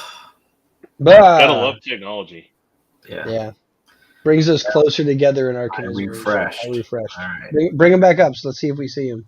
No, don't. Hello, darkness, Why my is that friend. being annoying? I'm trying to think. So if he sees himself, but we don't see him, he's still coming up in the browser, so it wouldn't be browser issues. Why wouldn't it be sending data though? Is he using an old link or something? Maybe. I have no idea. I don't know how Let a me lot of close this stuff and works. open again. Let me close and open again. Okay. No, because I sent him the link for The other thing too, Austin, if you're still there, if that doesn't work, you might have to just refresh your computer. Like stuff happens, it could be bad cache. I'll take all sorts of bad cash, good cash. It doesn't matter. Not But that happened the other day though. Somebody else we were chatting with, there was issues. Turn it on, turn it off again. Works like magic. Like it's so funny. Like people get so upset when they're talking IT. They're like, "Did you try turning it on and off again?" It's like, "Yeah, I did." And it's like, "No, Yeah. did you?" Because like that solves 99% of problems. Like literally, I think like statistically, when you call IT, if you just turned it off and turned like my phone has problems every once in a while, and I'm like, "Oh, I could try to troubleshoot this problem, or I could restart my phone and magic." It just always works. Is Oh, Elvis there he able to make it? He has an Oh, nice. There he Yeah. is. Is your audio? There's a handsome face. Yeah? Oh, perfect. Yeah, crystal Yes. clear now. That was so weird because like like I said, you were coming in like a black screen instead of like this thing where like there's no camera. Yeah. It I have a was picture to showing. prove it. I was sitting there listening to you talking about the fiber optics and copper wires, and I'm like, oh, okay. Then they're like, well, why isn't he talking? I'm like, well, I don't know. He's talking about. So I can invite Elvis whenever he actually comes back. He hasn't answered me, so I don't know what he's doing. Maybe he's performing in Vegas right now. But He's on the Vegas trip taking photos with people. if you guys want to introduce yourself, and then most people probably know who you are, but They don't know who I am. Yeah. Go ahead, Adam. All right. My name is Adam Fields. I'm the owner of Midnight 27 Studios. It's a indie publishing company and illustration company. I help these guys. I've helped him. This guy. Yeah. See, I saw reverse. I've helped all of them bring some stories to life, and I'm working on my own stuff as well. Me? Yeah. Okay. My name is Austin Janowski. I'm a professional comic book person since 1994. Been lucky to work for Marvel on Iron Man and X-Men, stuff for DC, Image, and a bunch of others. And then I'm also a writer-creator of a couple of series. The newest one is Stanley the Snowman through Scout Comics. It's the graphic novel and comic books in bookstores and comic book stores. And then I have a zombie series, Zombies Were Human 2, with 2 graphic novels and 2 comic books to date. But I'm also an actor and a director. The most recent thing is called The Soulmate Search through Lifetime. The trailer literally just popped up about 2 days ago, which was kind of cool. And I'm in it, so that's fun. Nice. Very cool. Cool. And Greg and I are the hosts, so if you guys showed up here and don't know who we are, I feel bad for you. They've been here for 3 days. They won't let us leave. I'm stuck. I'm trapped in this box. Well, I saw the Sierra Nova comics, so I kind of figured that you were with Mr. Greg there. Yeah. Powers of Nice. Yeah. I'm following my football game, and I'm also doing this. I can multitask. Oh, so actor, director, Heck yeah. old comic book guy, and fantasy football player. That's right. Actual Nice. football or like soccer? Because apparently a lot of Both. people watch Both. American football, and I'm seeing the Bucks may be losing to the Browns, which sucks. And then Spain and Germany tied, which really screwed me up too. But it's all right. I'm still plus overall. So Nice. we're in Artist Alley, man. Yeah. Yeah. This looks like a good Thursday night, day one. There's not a lot of traffic here. I love it. Kind of looky loos in the corner, creepy guy over there. I see you. You're right over there. So, what do you want to talk about? What do you want to do? What are we doing? What's the plan, man? Who wants to go first? Who wants to showcase your works? Yeah. Like Adam, you could talk about Prowl, a bunch of that, because I know you're like redoing a bunch of stuff for that. Yeah. So Greg, make him the bigger screen and then us underneath him. No, not that one. No, not like that. Not that big. All right, I gotta figure that out. well, you just lost every single person that was on the stream. Ah! They all turned to stone. Yeah, they're like, oh my god, I can't handle it. No. So yeah, I have released a series called Prowl. I released it back in 2016, I believe. I wrote, illustrated, and I made a lot of mistakes along the way. Basically, I was like writing one issue, illustrating the issue, publishing the issue. Then I write the second one, and I didn't really have a lot of planning. So I released 7 issues that way, and I was super proud of it. It was my very first time actually ever tackling anything um, of sorts. You know, I really kind of fell into this whole comic book gig. I never really set out to be an illustrator for comics, but I'm glad that it's kind of worked out this way because I really, really enjoy it more than designing logos and stuff. So after a while of working on some other people's stuff, getting some experience under my belt, working with awesome writers and creators, much like Austin and Victor Dandridge and a few other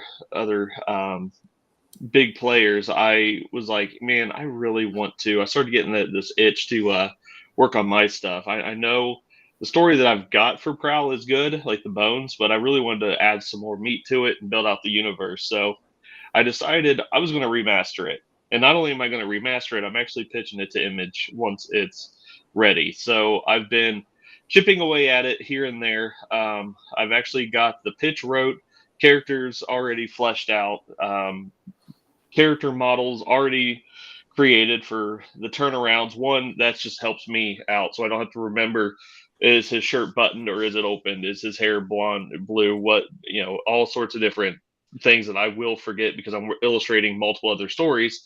And at some point they do kind of start merging and I'm like, okay, was this for this book or this book? So I like having references, but I finally got all that stuff. I'm over halfway done illustrating issue 1 of the remaster project. So my goal is to have at least 3 ready.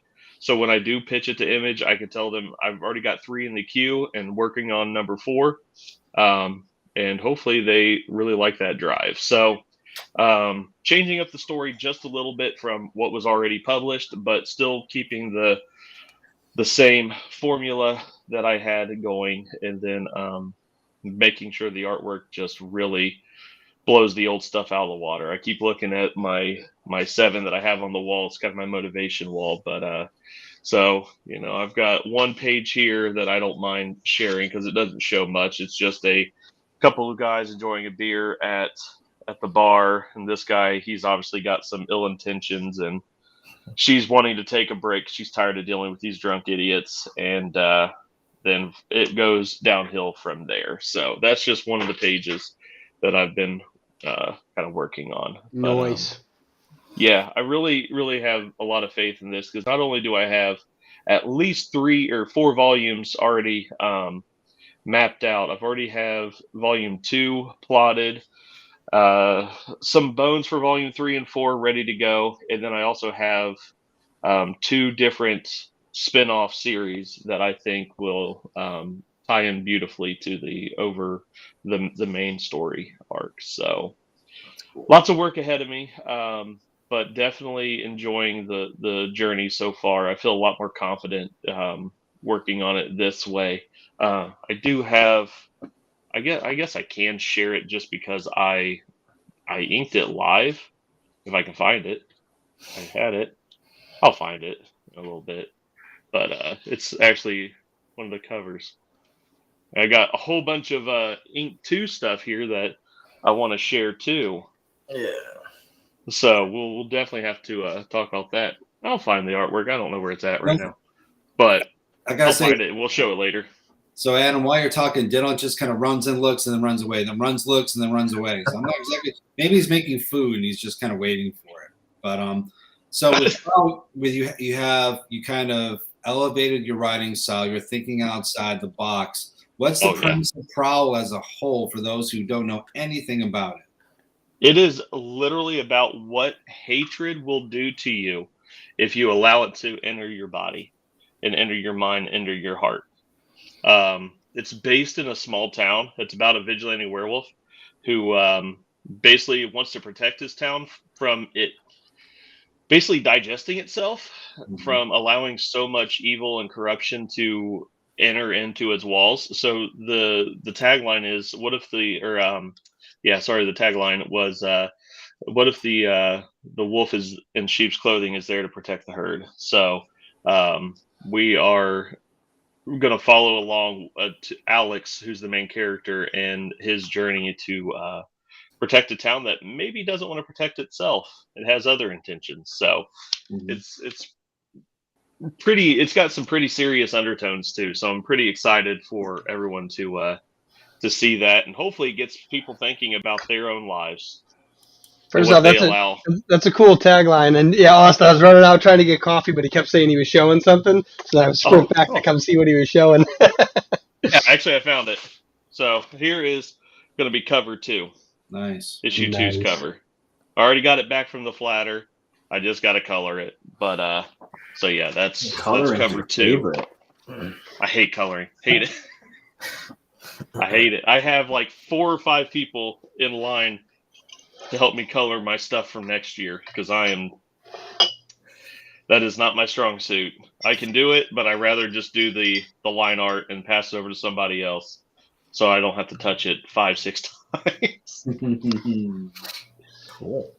Yeah. I'm going to bring Austin up now, and then he can talk about his stuff. And then I was trying to stay for when Austin's talking, but I really have to go to the bathroom. So, you know what, Greg? I will allow you to leave because you. Okay. And what's your table? Then after Austin says his stuff about Stanley and all the other stuff he's got going on, I'll bring Adam back up, or we can all just be one whole thing and not a giant screen, and then we can talk about Ink. And then we have a teaser that we really want to play. Me and Dylan have been dying for like 3 days trying to do this. So, yeah. Boom. Not scary. You're up close. So little people. I know that I kind of mentioned a little bit about the 20 some odd years. When I was breaking into comic books, the first company I worked for was Allied Comics. They were based locally in my town, Utica, New York, New Hartford, New York. And while I was going to be inking a book called, not Cyber Force, Space Force, with Phil Green at the time, it kind of never happened. So while I was waiting, we played Dungeons and Dragons, and I thought it'd be cool if we made that into a story. So I made my first comic book called Seventh Millennium. It was black and white. Myself and Michael Walters wrote it. I inked it. So the guy did the pencils, put it out into the world and made a profit on it. And so I was an independent publisher way back when, but I loved inking because that was the end product. That was back then, that was finishing the page before I went to print. That was my main goal. But I like telling stories, so I always had ideas in my head. The 2 book series behind me are a culmination of an idea between 8 and 12 years that finally came to fruition. So the first one, since it's the holiday season, is Stanley the Snowman. And I'll put this up close so you guys can, it's going to be, backwards? Yeah, that's great. Let's see. Jenny Rose is a bit of a loner. I was gonna say if you want to mirror it under the settings under video, you can hit mirror. It'll flip your thing for you, and that way everyone can read it. Press. Oh wait. So the little gear, and then go to so settings under the gear, then hit video. You're already under that, and then there's a little button that says mirror camera, and you just turn that off. Video. See the blue. Yes, mirror. It's on. So turn it off. Yes. Yeah. Now we can read everything. Yeah, I was trying to read that stuff. Yeah. There you go. Okay. It is. Perfect. Right, let's put it up close. And nice. I'll read it to you. Jane Rose is a bit of a loner. She's not into dolls, the latest cell phones or cool games. She loves spending time with her family and learning about their traditions from her grandfather. So this is a story that I first came up with because my kids one Christmas were complaining about how many presents they had. One was bigger than the other. And I go, man, when we were growing up, we had one big present. Like that was it. We had stockings and everything was great. And the commercialism that's going on now is just, it's just horrible. What happened to family traditions? So I wanted to create a story that could be read from children to parents and parents to children, that dealt with the balance between family traditions and the commercials and buying presents and all that. And I didn't want to do a Santa story, and I didn't want to do a reindeer story, but no one's really done a snowman story since Frosty. And that's kind of how I came up with the idea to begin with.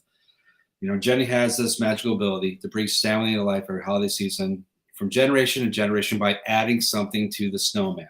Like previous generations, if you can see, Stanley had made like a homemade scarf or the bowler hat or the carved nose or the hands themselves.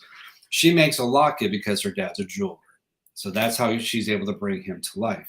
So after bringing him to life and the holidays that were going to be ensuing, family decides to leave him behind, go down to Florida, spend Christmas down there because they won a trip to stay at a timeshare. So the series is about Stanley deciding to spend Christmas with his family, and they're chased by Sal's Weatherby, local weatherman, trying to make the big story so he could be the next big thing on, you know, Good Morning America.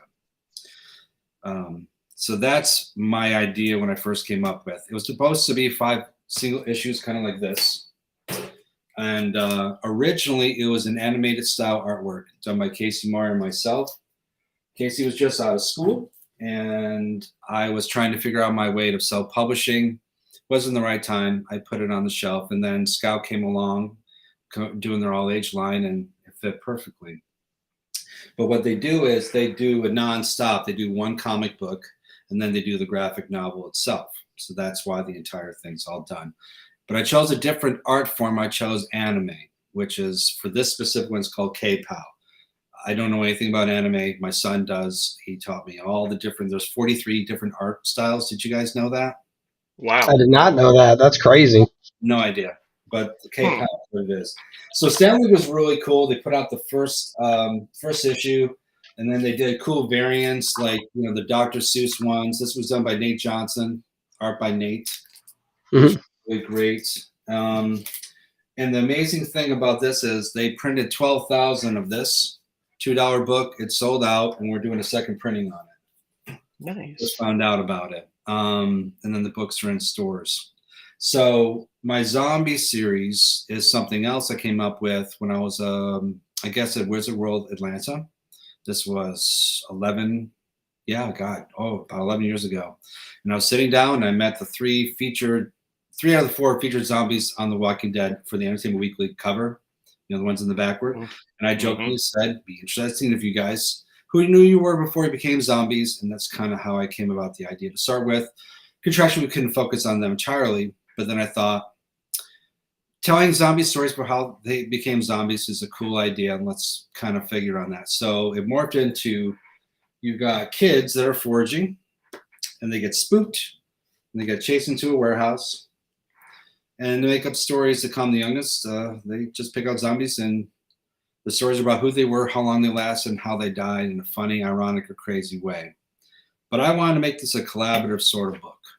Not like it's so much an anthology so much as being so much into the comics over the years, I wanted to work with younger people, pros, new people, people who've always wanted to be publishing comic books but never thought they could write a story. So I wrote the main storyline. This is about the 3 kids. And the zombie stories are done by different art teams, writers and artists. Adam did one with a new writer, Matthew Tyler. And we got like Joe Davidson, he's the actor in Stranger Things. He's done 2 stories. I've got a couple of directors who've written stories. I've got a couple of novelists who've done stories. So this gives them a chance to be a part and do a comic book and bring lots of really interesting people together to create something fairly unique. And I love horror and I love the zombie genre, and I want to do something different. So that's when I came about. It's definitely a really cool, unique idea. Thank you. It's a lot of fun. We did 2 graphic novels. And then what I found is the stores like the graphic novels, but they don't really like the comic books. But the collectors like the comic books and don't really like the graphic novels. So this first one that I was showing you, this was all Stan Yak artwork that he did for issue 1 and 2. So that's why we did. It's an exclusive just for Stan Yak. We did about 4 covers. Francis LaQuinta, Brian Silverbacks, Alexander Malsav, and Stan himself did covers. So we did 4 of those.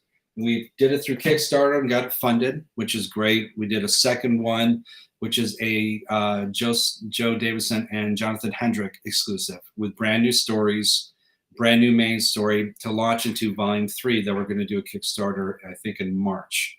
Then we'll do another comic book and launch 4.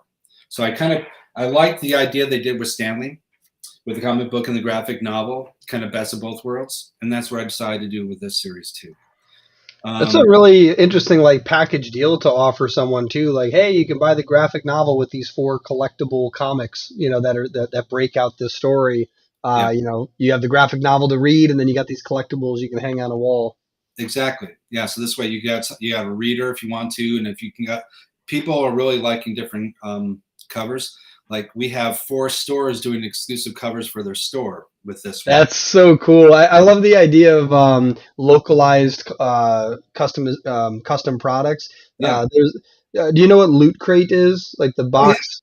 Oh yeah. So my cousin was signed up for those for a while, and one of the things that happened was I started going through a lot of the stuff that he got, and I noticed a lot of them were like even like the Pop Funkos, but they had a custom color for just these things, and Right. people go nuts over them. Like I think the box itself cost anywhere from it was like 30 or 40, 50, 60 or 30, 40, 50, something like that for the boxes. 50, I think. That sounds right. And then like one item in one of those boxes, because what happened was my cousin only really liked a few items out of all of them, so he kept those, and I sold the rest of the stuff on eBay. And I found one item that cost more than the whole box on eBay. Like I made back all the money of a box with one item, and it was just a custom color. Like, and it's like people really love the fact that like if you weren't signed up for that month for that box, you didn't get it, and that's it. Yeah, exactly. And stores really like the idea of doing that sort of thing, and we found some stores that like the idea between the Stanley stuff and now picking on this, which is really great. For next year, I'm giving myself 2 more years in the industry. I figure by 30 years, I'm pretty good, and we'll kind of walk away. If I want to do something, I'll do something on Kickstarter. But I'm just, I'll let other people kind of have their fun, like Adam, who's now stepping in and really elevating the industry as a whole. So for next year, besides these 2, Divine Retribution was with Second Sight, and they kind of imploded a little bit. I've got a couple of publishers like Red and SourcePoint that might want to pick it up. So we have a 5-issue series that I want to put out. The intro book, kind of like first, it's sold out. We were on a second printing before things kind of imploded. So it's got legs. That's always good to know. And I've got stores that keep asking me when we're going to put out the next stuff. So next year we're going to do that series. I've got a couple other things. I'm going to do graphic novels. And then in 2 years, we'll be good. Because unfortunately, but fortunately, the film work between acting and whatnot's really picking up. I've leveled up between not only my own lifetime.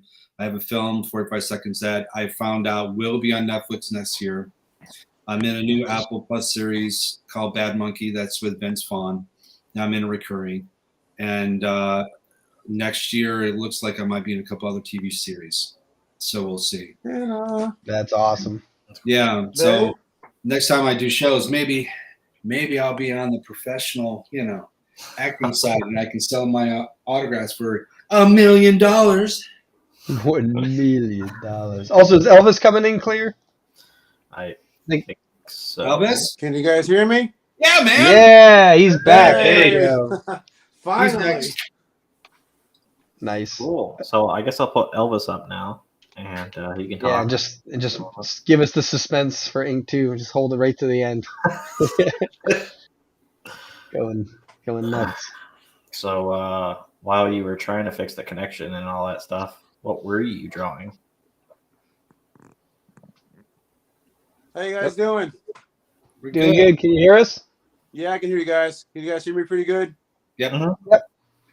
Okay. So what are you working on over there?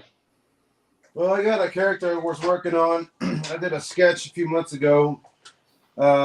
Just working on something. He's called Random Man. I was at work this afternoon and working on this sketch, and couldn't think of a name, so just some random characters working on. Hey, Elvis. Can you guys see it?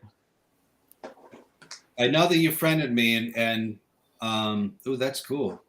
That is cool. Me a few days ago. For those who might not know who you are, give me a little background on who you are, what you've done, and all that good stuff. So, background as an artist, been drawing since I was like 5 or 6 years old, and I stopped for a long time and got back into it. I've done some work for Marvel Upper Deck, sketch card project. Doing some work for Dynamite as a sketch card artist. I worked on the Dynamite Live series for the sketch cards for Dynamite, and I did a Boglin sketch cards for Dynamite just recently. Did a couple covers for Lucky Comics. Well, one for Lucky Comics, Chrome the Barbarian. I did stuff for Caesar Crawford for Rebel Comics. I did a Poppy and Poe issue 7 variant cover and a Halloween issue for his character Mud. That was a couple years ago. Live in Kentucky. Father of some kids. Got a lovely wife who helps me out, supports me on my artwork and everything. She buys most of my supplies. There's nothing wrong with having a partner that supports you a lot and doing what you're doing. I had my first wife, and I told Greg in my last one, my first wife, when I was really getting involved with DC and Marvel, I was at a DC after party at a convention. I was talking to Marv Wolfman, and I'm trying to get jobs. That's how you did networking. So he turned to her and said, so he's got some pretty neat stuff. What do you think of comic books? And she goes, oh, I hate them. I think they're stupid. And so talking with him stopped right after that, and that door closed for a while. So having someone in your corner helping you get and do your passion and do what you got to do, that's a great thing, man. That's good to hear. Mm-hmm. Yeah, she's been there since day one. Late nights, working on projects and commissions. She's helped me out and stuff. And was on a time crunch for the Boglin sketch cards for a deadline, and she helped me color most of my cards when I was about to finish. She took half, I took half, and she colored most of my cards for me, helped me out with that. Now, is Dynamite and everything themselves putting out the cards? I know Beckett was doing it for a while, and Upper Deck was doing it also. There's like 3 or 4 really big sketch card people, right, Adam? You did sketch cards for a while? Yeah, Upper Deck. Okay. They put out a lot. Is that primarily what you're doing with Elvis? Is Upper Deck or? No, not right. Well, I did a project for Upper Deck, and all my cards got rejected. So I hit up Mariano and Dynamite, and he said, I sent him some samples of my work, and he said, we're going to put you on an assignment. So the first assignment I did was at Dynamite Lives. It's a limited series that they came out with. Deja Thoris and John Carter and Red Sonja event. They're all, it's kind of like a zombie apocalypse type deal. And they did a sketch card series based off that comic book series. So I got to work on that. And then they released the Boglin's sketch card project, and I worked on that. That was actually pretty fun. So I'm just waiting on my next assignment from them. It's always a waiting game when you do stuff like that. Oh yeah. Those Upper Decks, the full rejections, don't ever feel bad. I had a full set rejected myself, so I think that's just an initiation thing. Yeah, I think so too.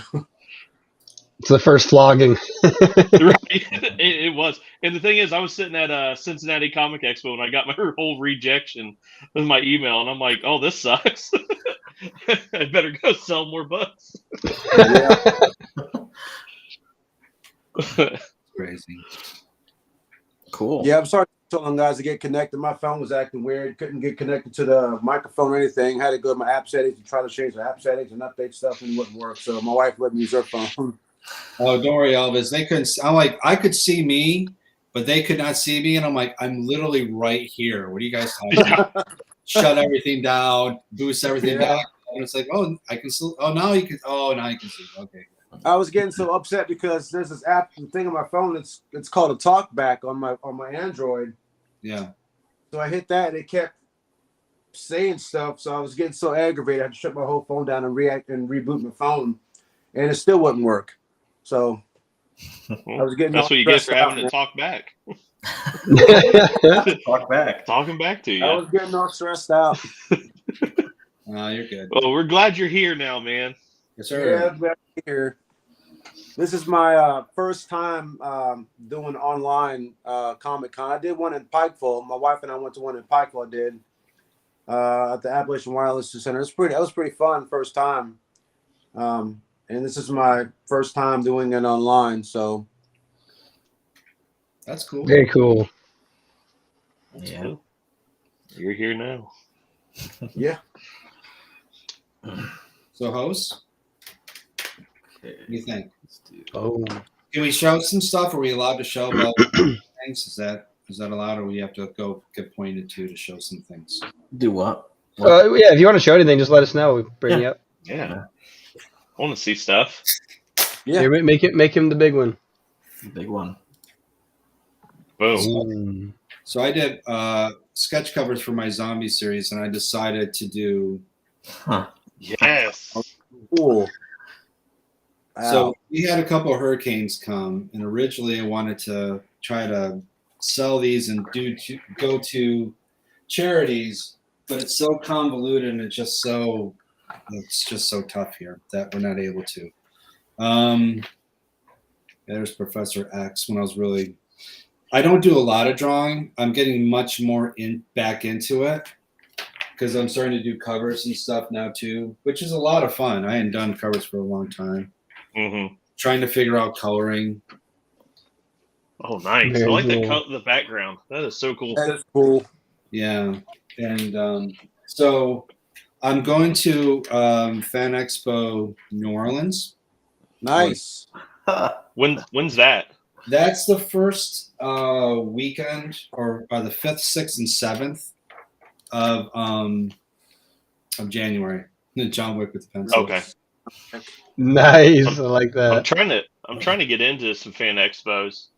I'm gonna be talking to Victor a little bit. Well, there's one in Ohio, dude. I mean, if you're local, Oh yeah, that's the one. There's a couple of them. All Harry Potter. The boy who died and became a zombie. You guys, he died. you guys were talking about Pikachu, so here's a Pikachu for you. Yes. That's awesome. Gotta love it. Awesome. These are an awful lot of fun, and I Pika. you know, Oh, that's dope. Is that like? Creed. I was gonna say, is that Assassin's Creed? I love it. I love it. and then I like this one. I think this came out pretty good. Oh, that's awesome. Yeah. There's a Yoshi. And the last one I did.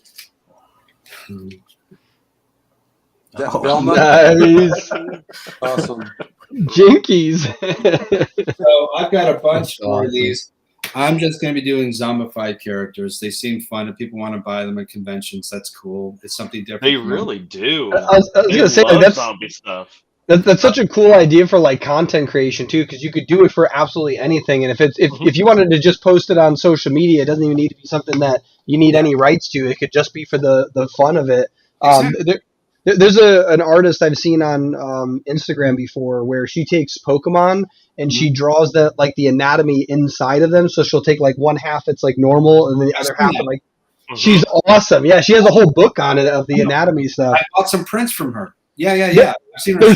Yeah. Exactly. Yeah, they're so cool. So like, yeah, maybe we'll have to get her on here one of these years. But yeah, like it's a very cool idea though. Like doing like the equivalent of doing zombies for like a whole set of things. Like you could even do that for the Pokemon. Like a whole collection of zombie Pokemon, a whole collection of zombie.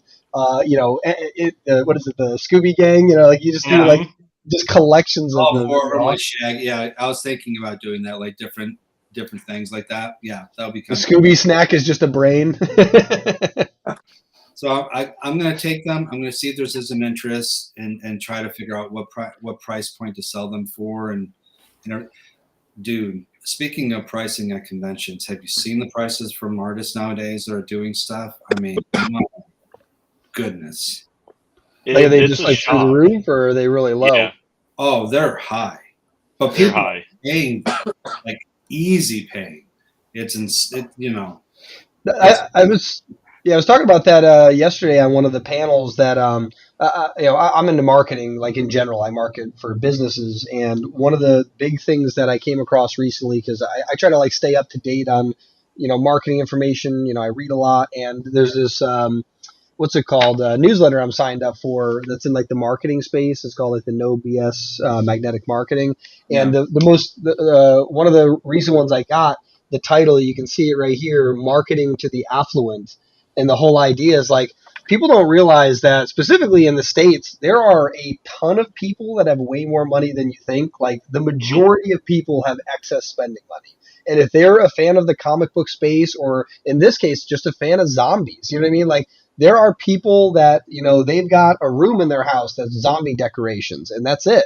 And all of a sudden they're like, oh my God, you have the whole Scooby Gang, or you have like the starters of each of the starter Pokemon, and all their evolutions. Like, I want all of that. Like, they'll buy it. And it's mostly, I think the biggest limitation is simply people looking at the people that are like, that's too expensive.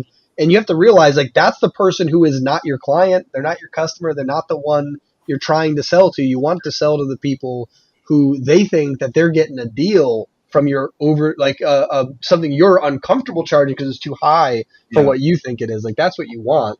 And so, obviously it depends on what tier of an artist you are. If it's your first year, don't start charging ridiculous amounts because you haven't earned it. But, if you've been doing it for years, like, you shouldn't be afraid to charge what it's really worth. Like, that quality is years of knowledge and skills. Yeah. Yeah. So when I have my prices, I write down, and at the bottom I'm like, due to 28 years of pain and suffering and blah blah blah. That's my value ever. That's like the Picasso story where he was caught in a bar, and someone's like, "Oh wow, like I've seen your work," and he was doodling on a napkin, and they're like, "Can I buy that from you?" He's like, "Sure, it'll be $20,000." Like, it's just a sketch on a napkin. It's like, yeah, plus 20 years. Like, it's true. Yeah, like it doesn't matter if it's a sketch on a napkin. Like, ironically, that sketch, if that story is true, is actually probably worth more than some of his paintings for this legacy behind it. It's super powerful. It's just completely unique. Yeah. It's unique.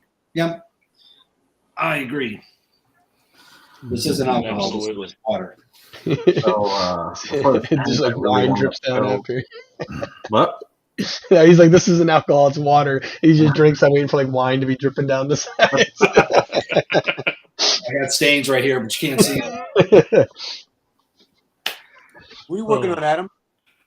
Me? I'm sitting here just enjoying the conversation. But I think we've got something to tease, don't we? Yeah. Yeah. Before this ends, goes on to the next thing. So Dylan made this teaser for Ink 2, and didn't get to see the whole thing. Well, I haven't seen this version, so I'm gonna play it, and I can't wait. So.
Good. There you go. Artwork is so much better. You blew it away so much that Elvis got blown out of his chair. It would be funny if his feet were just like sticking up. I see him twitching in the corner. He's overwhelmed, guys. That was neat. Who's the art team? Who's the artist and who's the colorist? Adam. And the I'm the colorist, artist. Nice. the colorist is the same colors we use for basically everything. February. Because February is the man, the myth, the legend. Yeah. Still got to send him all those comics that he made. His address is very confusing, and he's supposed to send me his address and make it not so confusing. So he's the one who colored Stanley too. Yeah. Oh, that's Really? awesome. Yeah. And he just did a cover for Boom, and I'm like, I saw that. I'm so proud of him. Yeah, he's incredible. Yeah, he really brought some stuff to life. So, like, there is the one page that was teased in that little teaser. Yeah, that's all. So, that gets me jazzed up. So, You like that trailer? Yeah, he's so That's fast pretty too. Like, he's waiting on me to make more. I'm like, crap! Now I gotta speed back up. Yeah, he can burn right through. He's that good. Yeah. No joke. Yeah. I was like, I'll send him like 10 pages. That'll be enough to nope. He's like, so he's got more, and I'm like, well, he's busy with like Thanksgiving and like just living life. So like, No, it was crazy because like basically you were getting your stuff to us, and then I saw that, and then like the next day, Greg's like, "You want to see it colored?" And I'm like, "What? What?" Like, it was literally like 2 days later. Like it was so fast. I needed like 5 pages to get colored for this, so he could do the video. So I'm like, I just need this done just in time. So yeah. Well, Yeah, he did good. So I mean, he's killing it. Yeah, I was gonna say like. Stanley. Yeah, that's very cool. I didn't know that. And I was gonna say like for that trailer, like that was like probably one of the most fun trailers I've made so far. Just like just seeing that artwork come in, I was like, I know exactly what this is gonna look like. I made that whole trailer, and then I found audio, and I didn't need to move anything. It matched perfectly. Nice. I was like, I know exactly how this is going to play out. And I was just like, this artwork is phenomenal. And it was funny because at first I was just going to show off some of the new artwork. And Greg's like, aren't you going to show the old stuff? And I was like, oh yeah, like I could do like this, was it 3 years ago, this all started. Yeah. And then just, all that little, playroom there. That was so much fun. That 3, 2, 1 times up. I'm like, that's clever. I enjoy that. Cool. Yeah. So good job. Where can people find you before I kick you out, and then we can do the Noble Files? Greg's like, no, I can. Where can we find you? Go ahead, guys. I'll go last. All right, I'll go first. So they can find me right here on Facebook at The Art of Adam Fields or midnight27studios.com, where I actually have cyber sales going on until Monday at 11:49 p.m. Eastern Standard Time. 49? 59.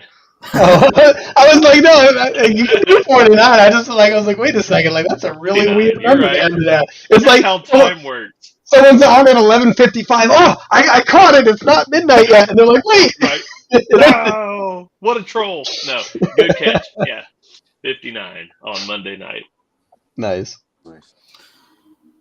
Art of Elvis Cardona on Facebook and artstation.com/Cardona on ArtStation. What one art station? It's artstation.com/Elvis Cardona. Gotcha. There you go. Just get cut out for a second. I was making sure it came in. For Stanley stuff, you can go on the Scout Comics website to order some books, or your local comic book store or bookstore if you feel like it. But to find out about me, just use Facebook and Instagram is Austin Janowski, or The Art of Austin Janowski. If you want to know more about my previous history, just Google me. You'll find a lot of really scary photos of me when I was much younger and had hair and all that good stuff, and about previous stuff that I worked on. And if you got previous books that you want to find me at a show, I give lots of really cool free stuff if you bring up books for me to sign. And if you're curious about film stuff, just imdb.com. There you go. Very cool. Very cool. Well, thanks everybody. That was absolutely awesome. Seeing all the work, hearing all the stories, and cool to see that February's working with everybody because, Right. Elvis, nice meeting you. Adam, good to see you. Greg, Dylan, thank you so much for having me, guys. Appreciate it. Thanks for coming. Definitely. Have a great rest of your day, guys. Here, guys. Ciao. See ya. Try to figure that out. All right. Do I need to fall back too? Yeah, you got to do the. Oh. Just keep bringing him back. All right. Is Ian actually there, or has he got an internet problem? Oh, Someone's got a buzz. Oh, What is that? buzz. I hear. Yeah, you don't hear that? Zzz. yeah, I hear. I hear too. You hear it too, Peter. Check your wire. Oh, wait, now it's gone. Wait, was it Ian? No, it wasn't me. That's so funny though. I saw you do this, and then the sound went away.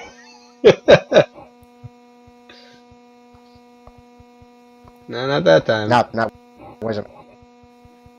Okay. I think it's. Well, I think it's on Peter's end. I don't know what's. Oh, I just realized. Wait, Ian, mute yourself real quick. Like, hit the mute button on the. Nope, still coming through. Peter, mute yourself real quick. Yeah, it's definitely on his end. Is it like a fan or something? That's all. It just sounds like a constant like. It's not like really disruptive. Like we could move on without it, but like. Oh, you have no audio. I don't hear you at all. Can't hear your mic. nah. No, yeah, no audio. There's zero. Yeah, so that means if you're plugged in, then it's loose, or if it's not. Oh, actually, maybe that's the thing. Maybe you have one that is plugged in. That's not the one you have hooked up, and that's what's driving that noise. Yeah, because no, there's zero audio. I don't even hear like a distortion as if like you're getting picked up by a local mic. Yeah, there's no. I just hear the buzz. If you go to the settings, you might just have the. Oh, the buzz went away. But in the settings, there's a. You can select you the hear me? audio. Yep, there it is. Okay, good. Yeah. Whew. That was weird. He actually has a mic inside his computer right next to the fan. That's all we were hearing. No, because I'm using my webcam actually. The mic off that. Oh, yeah. Now you're crystal clear. Yeah. All right then. Awesome. So, do we just get started? In a world. In a world where geeks get together to talk about the most random bullshit stuff of the week. Where files are stored in a Nova place. That anyone can technically access. There's nothing classified here. Everything's labeled, but nothing can be found. Nova files.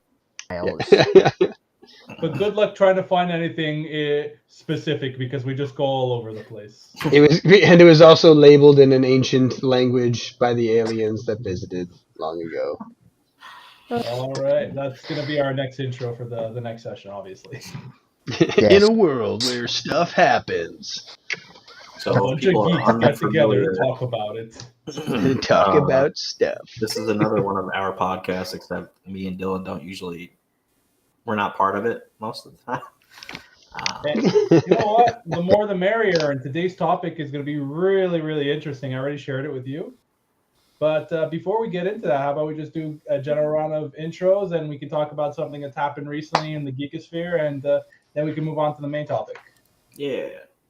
All right. So for those of you who don't know, this is the Nova Files podcast, where we just get a bunch of different people from the website together to talk about the most random geek stuff that we can think of and enjoy talking about.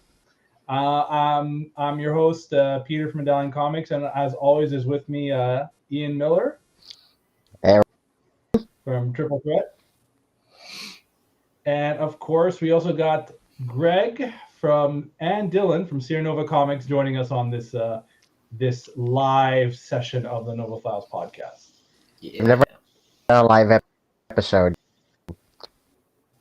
No, we haven't. This is going to be a lot of fun because I do a lot of cussing, and good luck to anyone trying to cut that out.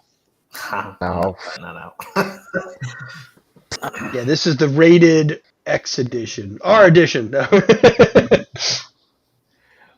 Well, how has everyone been lately? What's going on in your neck of the woods, geek related, that you'd like to talk about?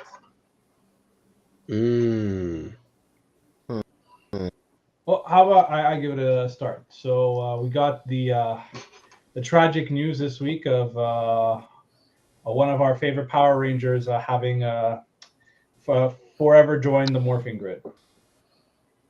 Yes. Yeah. Yeah, that And was crazy. Yeah, nowhere. Obviously, that's how that happens. But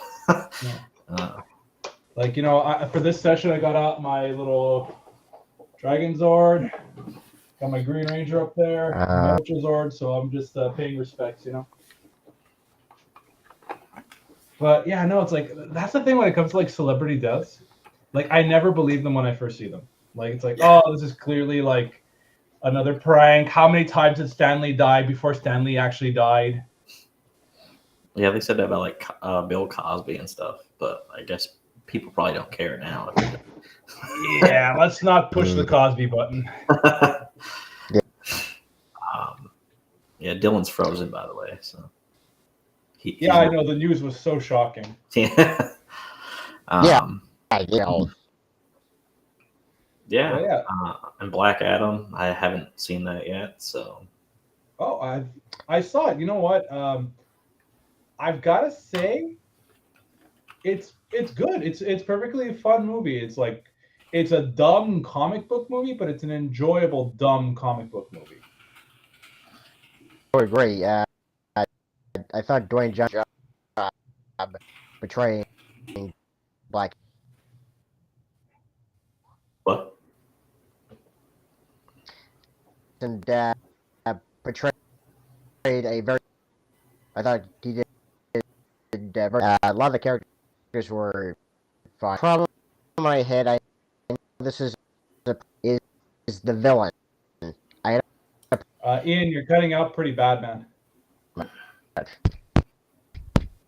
Maybe it's when you're like putting your hand near the microphone. Can you hear me now? Yeah. Maybe call. Jesus. Yeah, that actually worked. Somebody else that had a issue, they just called me, and then I just held my phone up for a good 30 minutes. Forward. Well, try again, Ian. Yeah. Hello? Yeah. Hello? This is so embarrassing. Yeah. We're all men here. We know how sometimes performance anxiety can get to the best of us. God's sakes.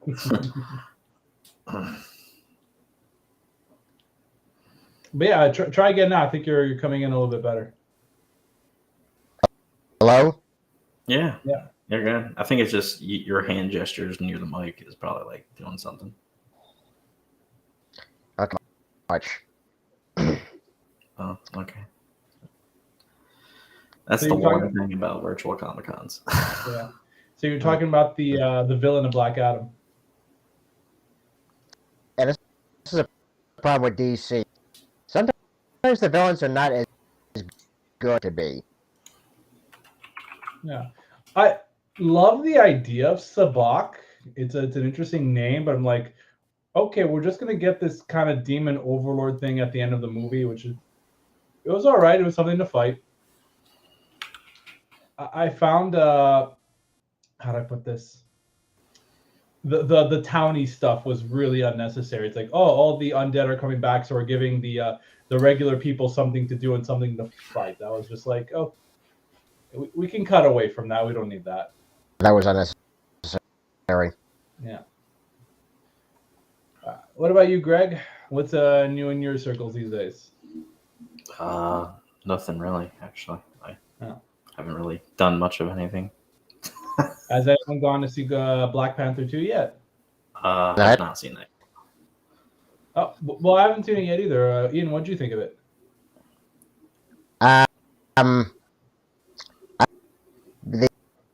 The first act, I would say the last, maybe clearly, were Chadwick Boseman, which is Ian. Which is fine. I don't know if you can switch to another mic. It's like we're getting every third word. Yeah.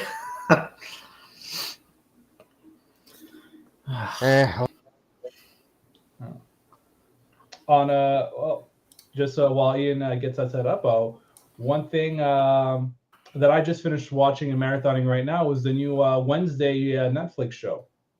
I gotta get Netflix. He's cutting up bad enough. He could spoiling it. I have no idea. Yo, is Dylan gonna come back, or are you just gonna be haunting the chat? I don't know. Like, you know, we introed him and everything, and he just like boop, gone. But yeah, no, I just finished. We introed him and everything.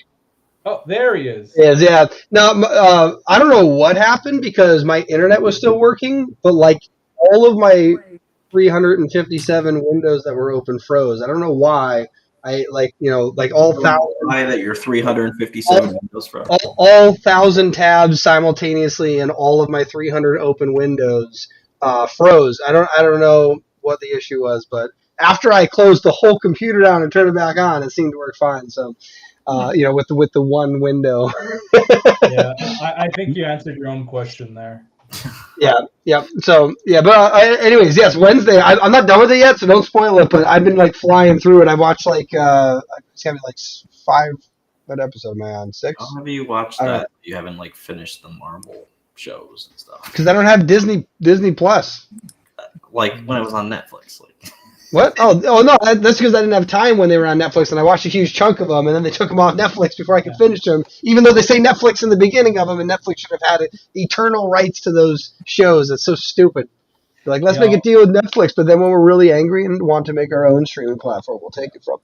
Speaking of those shows, though, it's like I actually still need to finish them. I remember I watched the first season of everything, the second season of Jessica Drew and Daredevil, and then I just kind of forgot about them.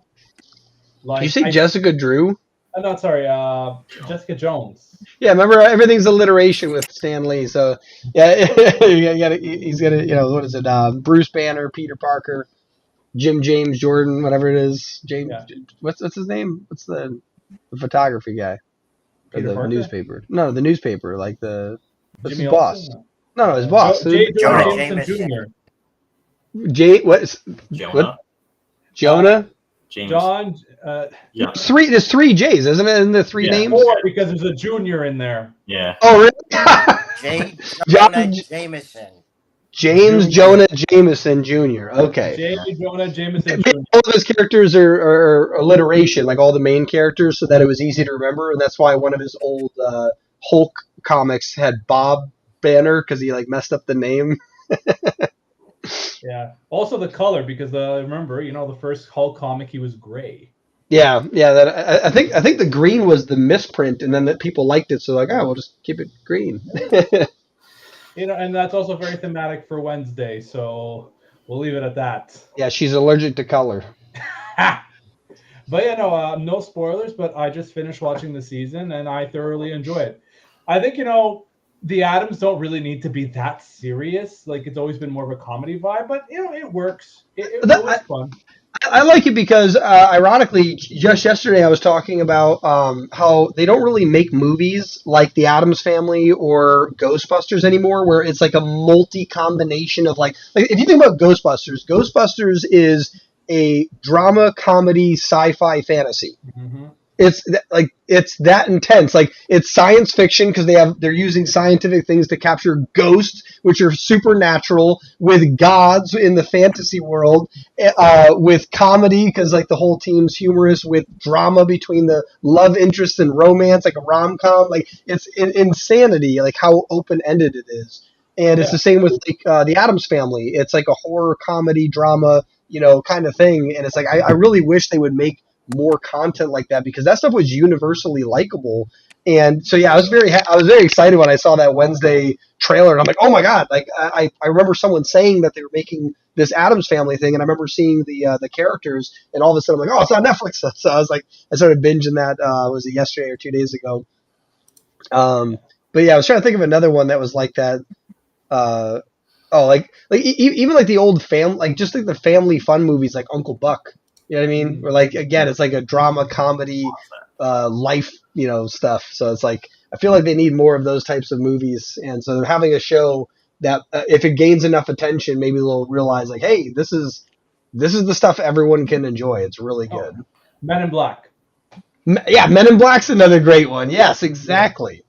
Well, when you stop and think about it, a lot of those shows did end up getting pretty good cartoons. Like there was a really good Men in Black cartoon. Ghostbusters Funny had a enough, cartoon. yeah, the real Ghostbusters. The Addams Family had a cartoon too. Yeah. Oh, And yeah. that was See, great. That was a lot of fun. yeah, I You was know gonna what? say Also, like that's awesome. you know what? What bad movie had a cartoon that was actually better than the movie? The Godzilla Fantastic Four. animated. Oh, Godzilla the animated series. I don't remember. Yes. So first off, I have like almost all of the old VHS tapes back to like the 50s movies. I've seen all of them except for like 2. I actually went through. So there are like 50 Godzilla movies. I don't know if anybody. I have an entire Notion page dedicated to the Godzilla movies just because I was trying to figure out which ones I didn't see. And the only ones I didn't see, I don't even really count one of them. Where is it? I want to look this thing up because I got them all saved. Yeah, this was like a pretty intense movie list. There it is. Yeah. All right. Here we go. One second. Let me share my screen real quick. Share the screen. Where is it? Godzilla. Here we go. These are all the Godzilla movies. Did I do them in order? I think it's in order. Yeah. Here it is. 1954. I don't know why it's showing The Godfather over here, but yeah, these are all the IMDb links to all of the Godzilla movies, and I think the only ones. Actually, did I put to the side which ones I haven't seen yet? No, I think the only ones I hadn't seen though were like there was one where it was like, oh man, it's gonna drive me nuts. I think it's like something like Godzilla versus like the Sea Monster or something weird, where it was like some crossover movie. Oh man, it's been forever since I looked at this. I put this together forever ago. But yeah, for anyone who's not seeing all these names, it's like Godzilla versus. Let me start with the bottom. They got like, first Godzilla was like a bad guy. It was like Godzilla and he's destroying Yeah, cities. he was basically a metaphor for like atomic radiation and like World War And then II. then Godzilla raids again. Godzilla, King of the Monsters, and he was just being a dick. Then the next Godzilla, same. Not being a dick. Yeah, and then you start getting the other ones where it's like King Kong versus Godzilla. Then there was Mothra versus Godzilla. Oh, actually, this might have been one. I think I didn't see one of the King Kong versus Godzilla. I think maybe that's one I missed. There's Mothra. There's Ghidorah. There's the Astro Monster, which I believe is actually just Ghidorah. Okay. Horror from the Deep. Here it is. Let's let me pull this thing up. This is one of the only ones. Get out of here, ad. What is this? I think we get the gist of it. You know, fun Oh, story. no. Collapse. You know that Ian is actually working on a fan comic of Godzilla versus the Adam West Batman. Adam West. Oh, that makes me sad. Yeah, no, the Adam West Batman versus Godzilla, and I have to admit, it's really good. It's like I read the first 2 issues. Like Ian, like where are you guys at on that series, by the way?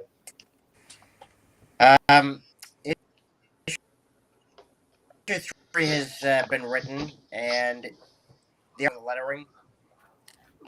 I don't know when the release date is yet, but it's coming soon. All right, well, send it my way when it's done because I thoroughly enjoyed that. That was a lot of fun. But absolutely. Yeah, Godzilla is definitely in the public domain, having its first release 1954. I think it's either that or it's like a year away from it. It's like it's either in the public domain or it's like right next to when it's supposed to be released. But yeah, it's such an old story. It's been around forever. I've got so many Godzilla toys. I love those new movies that are coming out. I think that like he's like all like the kaiju stuff, like that stuff's really cool. We were talking with Eric earlier about that, but yeah, like there's like so much to play with because you can with basically kaijus you can just take random monsters, smash them together. Like I got a new one, So it's so much fun. you can have a real monster mash with it and everything. Yeah, it's a graveyard smash. Yeah. But 100% honesty, if you have not seen the animated Godzilla cartoon based on the original, not the original movie, the 2000 Godzilla movie, the American one. Oh, okay, that's why you're saying that. Yeah, that movie was garbage. It was total garbage. But the cartoon is actually good. Like even Japanese people said, actually, this is way more in the spirit of what Godzilla is because you have a new Godzilla who's like the egg that survives at the end of the movie. and he actually starts fighting off all the other mutations that have been showing up. And then there's an entire arc with aliens who take the corpse of the original Godzilla and turn it into a Mecha Godzilla. And it was great. It was freaking awesome. I haven't seen all of it, but I definitely remember seeing the cartoon, and it definitely was better than the that garbage that they turned into movie. Although, like I said, I have all these Godzilla toys. I do have that Godzilla toy. I have a huge one. I think it's like, can't I back up far enough? Like, where's the camera? I think it's like this big, like tail to nose. Yeah. Like it's like a huge toy of it. But It's a toy so big it might as well be paying rent. yeah, right. But yeah, like those things were like what's it called? The new movie, the King of the what was the new one? I forgot. Godzilla. There's the King first Kong one. No, it's Godzilla, then Godzilla versus Kong. Godzilla. I think it's King of the Monsters, right? Is that the new one? Yeah, it's the one where he fights Ghidorah. Yes. Yeah. Okay, I was trying to remember the name of it. Yeah. So like that, so first off, if for anyone who is like a huge Godzilla fan, like I showed you, there's tons of these monsters that he fights for like the last 100 years in real life, and so literally they mention at one point as they reference the frozen Ghidorah. That there are like a certain number of black sites. I can't remember the number, but I remember looking it up later, and it matches the number of monsters that are in the universe minus one monster, and two monsters, and that those monsters are Biollante and Space Godzilla, and that would make sense because Biollante was a man-made kaiju that I think was meant to like either fight Godzilla, kind of like the Mecha Godzilla was, and then basically Godzilla takes Biollante when he fights him and hurls him into space, but Biollante had bitten down on Godzilla and took a piece of his DNA with him, and then that merger is what makes Space Godzilla when it hits like an asteroid or some weird planet. I can't remember exactly the story, but so like the only two characters that they didn't involve are the two characters that have to be created later anyways, and I'm like, oh my god, like they created the whole world. They got Mothra, Rodan, like they're. I was so excited when I saw that movie trailer. I was losing my mind. So I'm like super excited. So I like basically, Godzilla. you're saying that like you're really ingratiated into the lore and continuity of Godzilla. I'm so excited that the new Godzillas are just remaking the old Godzillas. They were like, hey, those old Godzillas were done with puppets and had really cool concepts, but terrible movies with visuals, right? So like, just taking those ideas, bringing them to the the 2020s, and essentially remaking the kaiju stories, and it's like yes, I want, if you could make the old Godzilla look like it was made today, I'm sold. I will watch all of those movies. You get to take all of my money. Don't do anything stupid. Don't bring up anything else in it. Just monsters fighting. Talk about the people sometimes. That actually leads into our main topic of the day. So I actually found this quote online recently. It's a quote by Matt Fraction, and I think like especially us comic enjoyers, indie writers, we all have an opinion on this. So I'm going to read it out, and then we can discuss it. I think continuity is the devil. I think it's constricting and restrictive. I think it's alienating and off-putting, and it inflicts an artifact of linear time as we experience it on something that exists outside of linear time, as well as keeps new readership away by keeping comics a matter of trivia and history rather than actual stories. A quote by Matt Fraction.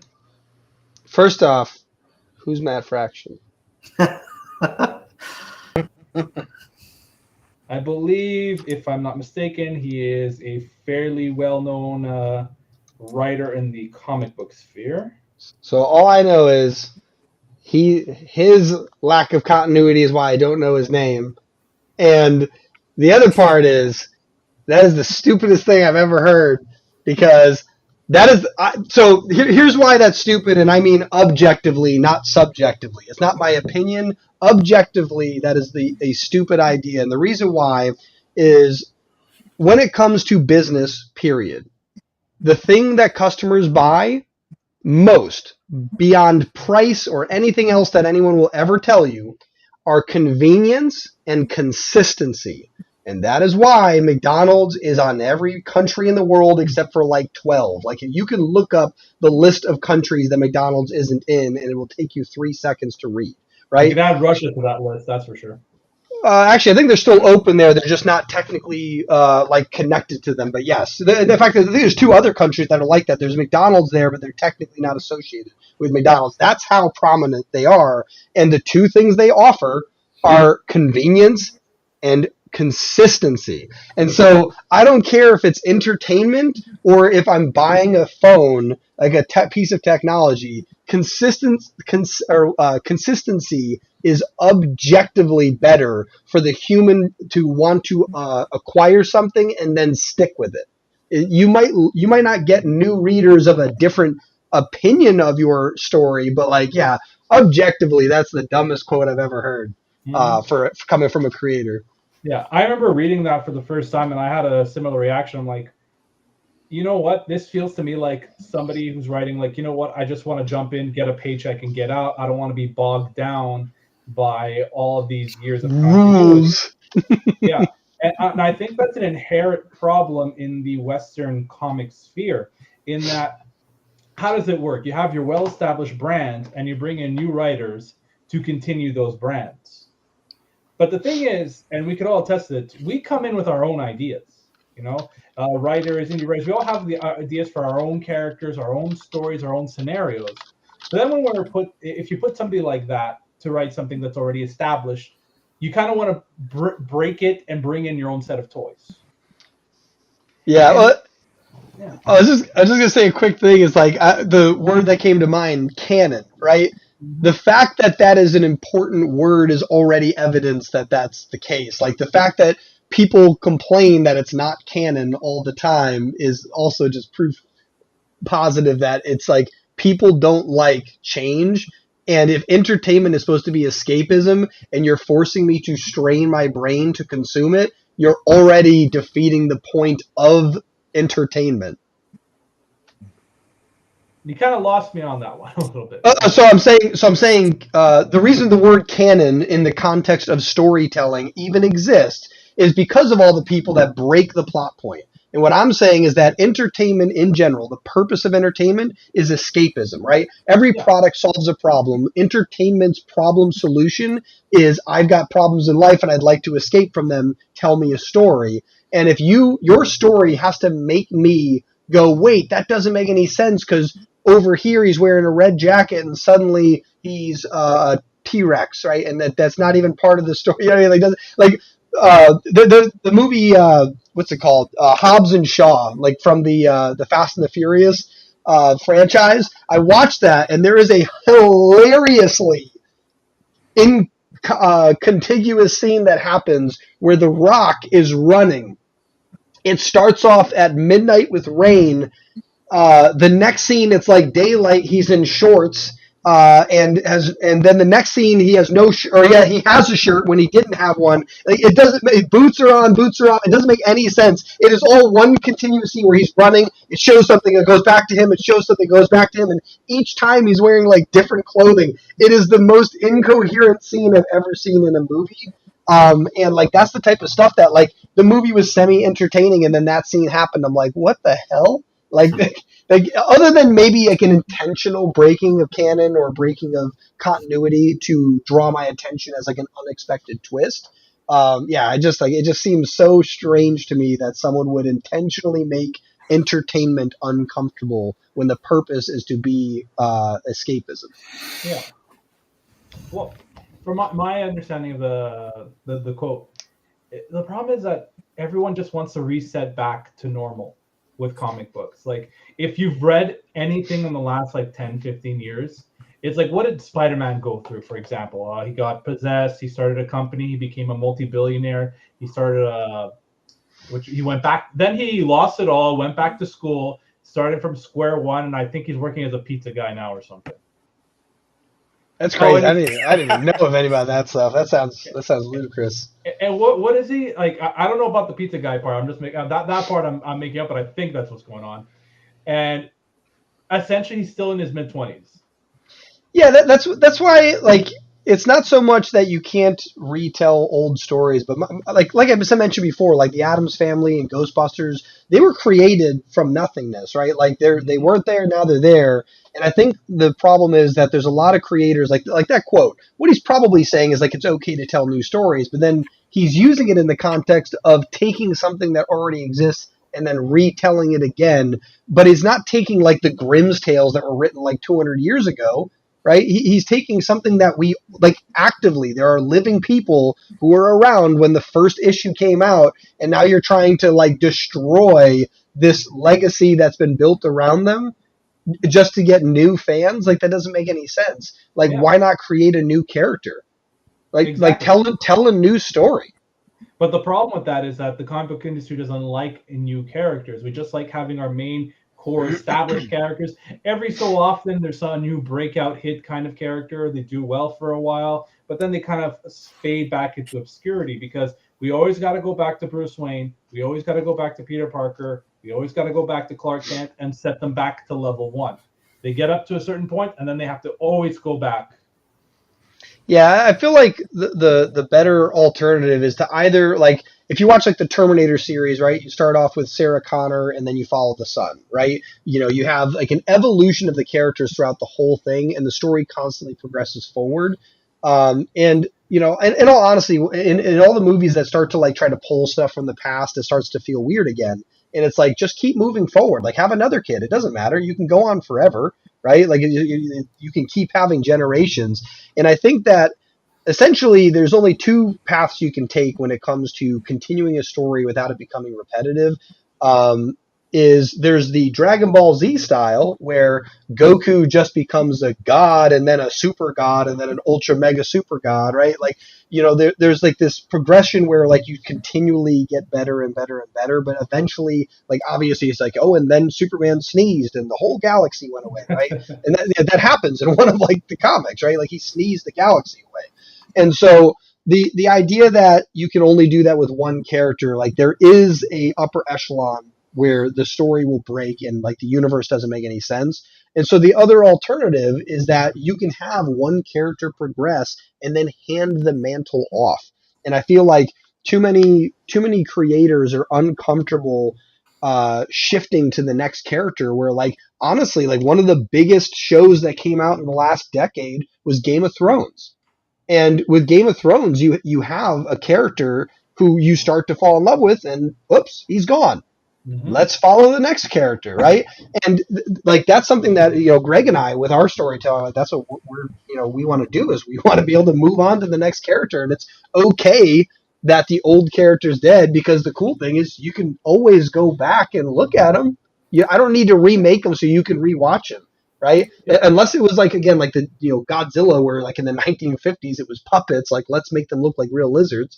Like that's a huge difference. And in that case, you're not trying to change the story, you're trying to retell it remastered. And people love, like I would buy Ocarina of Time if it was remastered to the newest version, like to the newest console. Because the story was great. I just want to see it look better. Another good example of this kind of storytelling is going to Star Trek. Star Trek is always that established brand, but what do you get? You have the OG Star Trek, you have the Next Generation, you have Deep Space Nine, you have Voyager, and then take it or leave it, you have the newer stuff like Picard, Lower Decks, Prodigy. Some of those I like more than others, that's for sure, but it's always in the same universe, but we're always moving on to the next thing, the next story, the next part of it. Star Wars is starting to do that. They're finally realizing, we can tell stories that are not just about the Skywalker clan. Like, The Mandalorian was freaking amazing. I loved it. I don't know how Andor's doing, but like I'm hearing mixed things. Boba Fett's, Well, like Boba Fett's one of those ones where, so I haven't seen the Boba Fett one, but my cousins watched like the whole thing, and essentially, from what I can tell, it's basically Mandalorian. The Mandalorian story while continuing, while like adding Boba Fett's kind of like crossover to it. But again, like the reason why there's probably an feeling about it is they're taking an old character and trying to revive him, right? Like just keep moving on. Like Mandalorian's dope. We got Baby Yoda. Like let's add new stuff like that. Like even the Baby Yoda, right? Like Yoda was very minimal in the movies. He really is. Like he's not a big thing. He's a big deal because he has a few key lines. Like there is what is it? Do or do not. There is no try. Right. That kind of stuff. But like other than that, he's not in the movies that long. And so having this little baby Yoda, little nod to the old guard, right? That's fine. But like when you're trying to drag a dead body, like actually the best example is when I forgot the actress's name, but Princess Leia when she passed away, Carrie Fisher. Yeah, thank you. And so like basically, there's a scene where she gets blown up from the spaceship and she's floating on space. That would have been the perfect ending, and instead they're like, let's bring her back and do like flying and stuff. I'm like, no, like nobody wanted to see that. It destroyed so many. It opens up so many plot holes from past movies and stuff, and you're like, I don't understand why you couldn't just let that go and move on. Like she's dead in real life, and now you're like hologramming her like we're gonna go watch a Tupac concert. It doesn't make any sense.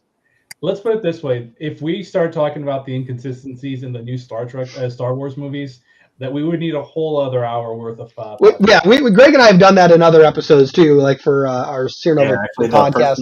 The person that's going to be on next, Chris, he like talked about that for like an hour. Yeah, we were digging into that because like that's why I'm not even talking about the inconsistencies. But my biggest thing was just like ignoring all the inconsistencies because yes, there are a plethora of them. But it's the idea that they were literally holding on to a dead person in real life, trying to keep that story going, and it's like just like you already have new characters. It's okay to move on. Like we understand that people get old and die. Like just let it happen and move on. And they're so gung-ho on going, no, we need to drain this or wring this sponge until we rip it in half and like destroy the legacy.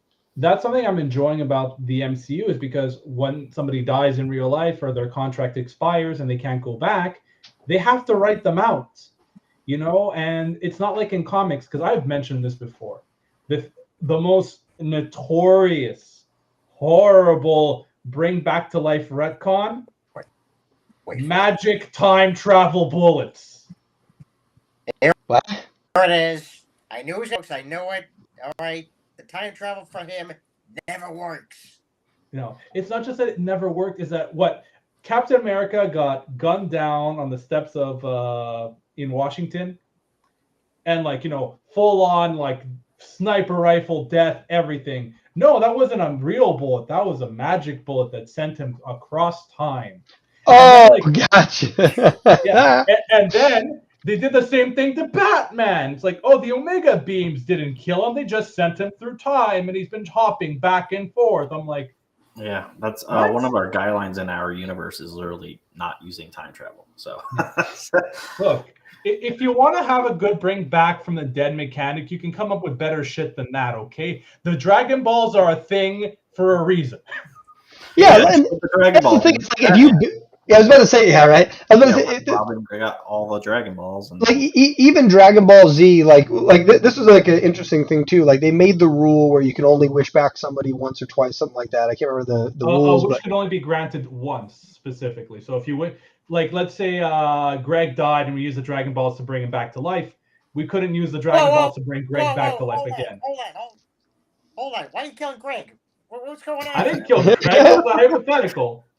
But like, yeah, and so like the idea that it had rules made a lot of sense, and then for they ended up breaking that rule because of Kami and all that stuff. Like they left themselves wiggle room to get out of that situation. But yeah, like when you start making up, like my biggest thing with the rules, like let's say, should be Star Wars, for example, like when they had that spaceship go into hyperdrive and blow up the ship, it literally destroyed all of the movies, because why wouldn't you do that to the Death Star? Find the biggest hunk of trash, put a giant motor on the back of it, and shoot that thing through it, and then your problems are all solved. Mm-hmm. Right? And so like they destroyed an entire plot point of all of their movies in a single action to make a convenient scene for them where they killed a character who we only see briefly, is a jerk the whole time, so she has no redeeming qualities except her final act, when it should have been more who's the other guy? Not Finn. Who's the other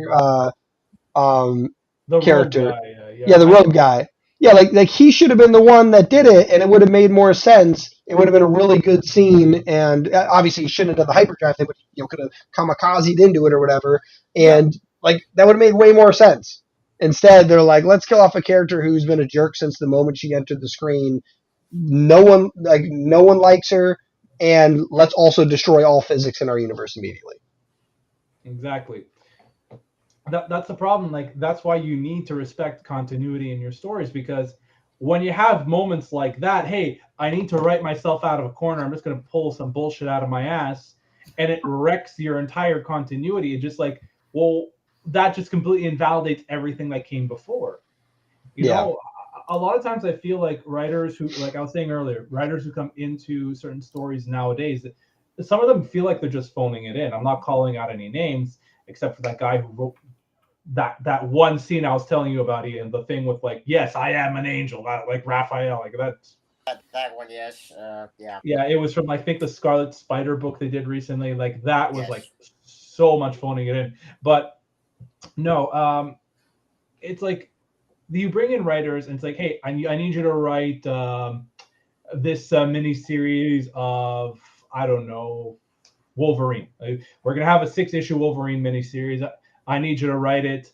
I need you to handle everything. And it's like, okay, I got an idea. I'm gonna write it up. Okay, but this conflicts with continuity. I'm not gonna sit like 30 minutes down and read a whole Wikipedia article. I'm just gonna write what I feel like.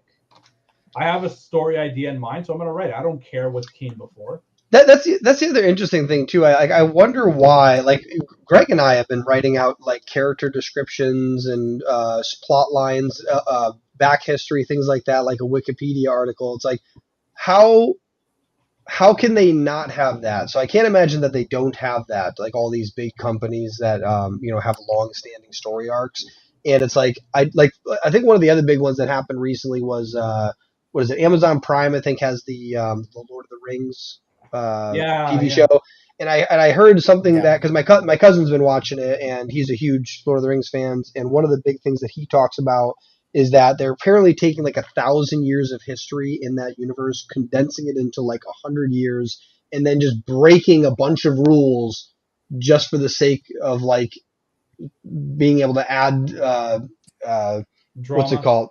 Yeah, I guess drama, but like they're adding like stuff to it that doesn't make any sense. Yeah. Like that breaks the guidelines of the universe itself, and it's supposed to be in the past, so that would make everything else in the future make zero sense. Yeah, I think one of them was I think Galadriel. She's supposed to have a husband and kids at this point. I could be getting the name wrong and everything because like these are Tolkien names, so it's like if you don't have encyclopedic knowledge, you're not up to date. But from what I remember hearing, this character is supposed to have a family. But the way they're writing her right now, they haven't mentioned any of it. They haven't talked about any of it. And it kind of makes her seem like, wow, okay, does she actually have that family? Is she like abandoning them? Like, yeah, that's what I mean about like the multi-year thing. Like they're collapsing them all. So like I think there's characters that are alive in it that shouldn't be alive at the same time as somebody else, and it would make other stories in there not make any sense that are told in the later like the actual main series. And so like, it just seems strange that they would do that when in all reality, if they just started telling the old stories, like people would watch them. And instead they're like, yeah, but what if I want to add my own little flavor in there, like talk about a point and I want to get it across to people for absolutely zero reason other than my self gratification. And it's like that, like I remember the big one with Star Wars, like a huge thing with that was the inconsistency of the power levels. Like you have Luke training forever to lift one rock, and then Rey out of nowhere is like floating an atom series of rocks behind her, right? And it's like that doesn't make any sense that someone could even be instantaneously that powerful. So you take something like the Lord of the Rings saga, and then you take something from the past that's supposed to have a storyline to it that makes something in the future make sense, and they rip it apart just to make one of their characters that they like more than the other or something have more attention. It's like, I think there was another one. I think someone's supposed to have died in it, but then they didn't die, or they brought them back. They're like, I don't know what they're doing. But you see right there, you hit the nail on the head in that you have writers coming into established franchises and that sometimes they don't care about what's set up and would rather bring in their own flair. And for their self gratification or their characters. Where in reality, a lot of these writers would probably just be happier if they got to write their own stories. Yeah, and that might be the case too, is that they would like to write their own stories, and basically they get hired by a company. They're like, I got a big story to tell. It's like, too bad, we're working on this today. They're like, well, whatever, I'll write it my way then. Yeah, and they're like destroying classic stories. Mm-hmm. And I've made this comparison before a lot of times. The main problem with the Western comic market, it's more like magazines that you put out every month. It's a continuous thing. You got a topic to talk about. You got a theme that you got to follow, but you can never deviate too far from it. Whereas if you look at somewhere in like Japan with manga goes through phases. It's like, hey, here's what's popular right now. Here's what's trending right now. Cool. These stories have beginning, middles, and ends. Cool. They're great. Some of them are forgettable. We move on. And now we have the next hotness. But all that old stuff is still there. It's still available. You can still get merch of it. It's just no longer in season. Like, for example, Dragon Ball came back recently because they wanted to bring it back. It's so huge. But something like, for example, Full Metal Alchemist, big popular thing while it was out. It finished. It's still pretty popular in those communities. People can still go back and watch it, enjoy it, get merch from it. But you know what? We've moved on in the collective zeitgeist. We now go to the next thing. Now I was going to say Cowboy Bebop, like that one series or one season, done. That's it. They tried to bring it back as like a TV show, and it's like, no, it wasn't as good. So leave it be. Yeah, sometimes you don't want to go back to these franchises. You want to leave them be. And we've all established live action remakes are not exactly the best. Well, I think the other thing too, it's like you can still monetize them. That's why what's his face, George Lucas, right? Star Wars. George Lucas, right? Yeah. That's why he kept the what's it called, the toys, like the merchandise. Oh, yeah. That's why he kept it, because that is the one thing that if you make a popular story. Like, I bought Goku Adidas sneakers a few years ago, right? Like, that's the reason why. Like, the real reason why Dragon Ball Super is coming back and they're releasing movies in theaters is essentially my demographic, Greg and mine's demographic, our demographic, right? Oop! I just popped my necklace off. That's funny. Like, our demographic are the ones that were watching it as a kid. And now we have disposable income to buy all the dumb shit. 100%. Like, if I was when I was a kid, I would have given anything to buy every single Goku action figure. And now I've got expendable money, and he's in theaters. I'm gonna have to give them my money. Yeah, exactly. And so that makes perfect sense that it'll come back. And I don't mind them telling new stories because at least it's still the original creator, like Akira Toriyama. They're not basically bringing it back from the dead and having somebody else write the story and ruin it. Because I feel like I'm like, that's probably one story I would be afraid of getting ruined is like, someone comes in to try to play with, Dragon Ball Z after Akira Toriyama passes away, and they just destroy that franchise. Well, to be honest, even with modern Dragon Ball, it's a yes and no. Akira Toriyama, mostly what he does is that he provides notes. So it's like, hey, here's my bullet points for what I want to happen in this arc. He gives it to a team, and then they create the anime and the manga. Like, I think Battle of Gods was actually written by someone else, and Akira Toriyama just went through the script and said, okay, no, not this. This is good. No, not this. That's why, if you watch the show, they ended up replaying the same scene from the movie. So it's like technically the movie's kind of canon because like half of this or 80% of the stuff in it happens in the show as well. It's almost like, just a different perspective on how it happened or whatever. So yeah, I definitely, but either way, it's still, it's getting a seal of approval at least, kind of like with George Lucas overlooking the old, what was it, the issue or episodes 1, 2, and 3, for canonization, like making sure that it still makes sense. But yeah, that's fine with me at least. It's still getting that approval. Yeah, exactly. He knows his rules that he's made over the years. Like he's making sure none of them are getting destroyed. Another good example would be right now they just released a new Bleach anime. I don't know if any of you watched Bleach while it was airing. I don't remember if it was while it was airing or if I caught it after. I did watch Bleach. I don't remember a lot of it. I know it was really good, but I don't remember much of it. Yeah. I was pretty young. The original Bleach anime never finished the manga because I think some health problems that the creator had at the time. So now they're finally finishing the last arc, and like, you know, it's they really brought their A game animation wise, but also the original artist, the original creator of the story, came back to like, okay, I want to add extra content to explain more stuff. So there's some scenes that have been cut, but some scenes that have been added in, some extra visuals, contexts. So like that's cool to bring back, and that's like following continuity. But like my original point is that in this kind of environment, people can come in and tell their original stories. You can have their own continuity. They're not bogged down by other people's continuity. But in the West, when you do have that long-standing continuity, it should be respected, because nothing irks fans more than characters who are completely acting out of their motivation. How many times have you seen it where a character ends an arc in a certain way, and then 3 years later, they're in another book and they're acting completely different? Yeah. Yeah. I think one of them was like Sandman. Like there was an arc in the Avengers where he was even made a reserve Avenger, and then he just comes back as a villain for some reason. It's like you got, when you're working in continuity, you need to respect continuity. If you want to write your own stuff, you write your own stuff. But unfortunately, the way the market is now, the big comic industry in North America doesn't want original stuff. They just want to keep propping up the same stories and characters. Yeah, I think the other big reason they do stuff like that too. I think I mentioned this yesterday. I have a friend who's signed to a record label, and he had new songs that he created, actually with my brother. And what ended up happening was when it was submitted to the label, they didn't accept it because it didn't match his brand. And basically, he's under contract where he has to create new songs. But ironically, the label can just say, no, we don't like that one, try again. And so basically, you're stuck in this thing where it actually makes sense why. So essentially, this company has spent the last, 50 years, however long they've been around, figuring out how to market something. So they get a new artist. Here's their genres. Here's how you market that genre. And now they're like, oh, you're trying a little avant-garde. You're getting a little far. What is it? Left, I think is the way they phrase it. A little far left of what's mainstream.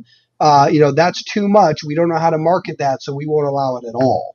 And so that's probably the same thing with these huge companies like Disney, where like someone wants to pitch a new idea, but they're like afraid to do it because they've mastered the way to market like their current genre of things. Where like that's why Pixar had such incredible works, because essentially what was it? The first Toy Story they released on their own, and then when Disney purchased them, Steve Jobs ensured that they were not allowed to be like touched by Disney essentially for like it was like 10 years or something, like maybe it was a long time that they were not allowed to conflict with their storytelling.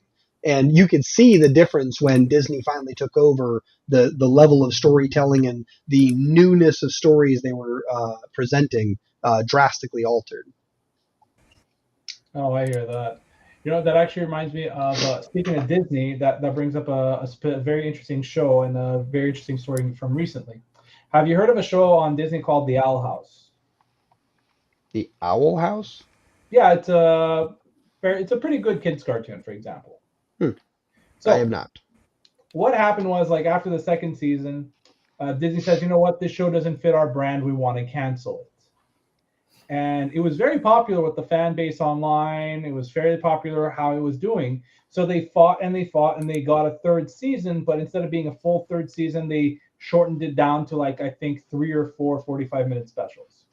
So finally, the first episode of the third season of those specials came out, and it did gangbusters. You know, they looked at it online, the amount of viewers who were watching it live.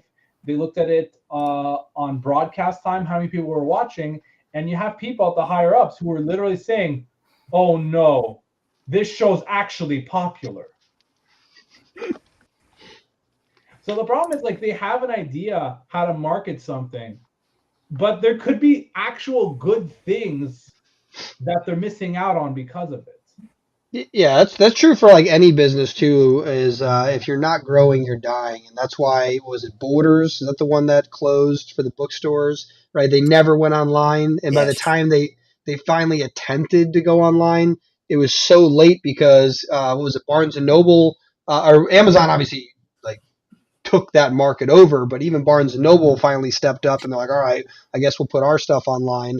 And so, yeah, by the time they tried to get on, like there was nothing left for them in the online market. And so, yeah, they got shut down. Even Barnes and Noble is wise enough to go, okay, like how do we get people to come into the store? Like, let's hook up a Starbucks. People, you can't get Starbucks at home the way you get it at a Starbucks store. So why not just add it to our bookstore? People like to read read books and drink coffee.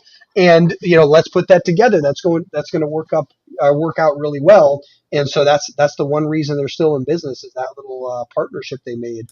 But yeah, I definitely agree that if you don't adapt constantly, you will eventually die. But if you built up a tall enough tower, it just takes longer to happen. That's why there are, like, what is it, GE, for example, they've been around forever, and essentially I love to read coffee and drink books. It's like that literature tastes good. But the what was it, GE very recently sold their light bulb manufacturing business. Like that's literally what it was created from. Like, I don't know if you guys even heard about that. Like, they sold the part that made them who they were because they couldn't afford to keep it up. And it's because they stopped being as inventive as they were. That's the whole reason they exist, is invention. And so, yeah, I feel like a lot of these creative platforms have forgotten how to be creative. They went full business mode and no longer attempt, to try new things because I think the biggest reason is likely the fact they're publicly traded. Right? Yeah. They have to make the stock ticker go up. If it doesn't go up, they get fired. And so basically they're being rewarded for what they're doing, and they're going to keep doing it that way. And this is why, and I've said this many times before, Ian has said this many times before, that's why consumers should invest more in indie projects. Yeah. Because you know what? We're putting out original stories, we're putting out original characters, and no one's telling us how to do it except ourselves, whether that's brilliance or shit. Or Greg. Greg will tell you. Well, one final point. When we kill our characters, they stay dead. Unless we ran out of ideas and bring them back, Yeah. Fiction. Or we're telling a zombie story. Yeah. I'll never do that either. So yeah, as an eternal quote from Marvel Comics, it's magic. I ain't gotta explain shit. All right, so I think that should be our end time for today. So we'll go around the table. Just everyone say like one last thing if things are working on they want to plug before we head on out. I guess Peter first. All right. So this year is actually going to be a big year for me.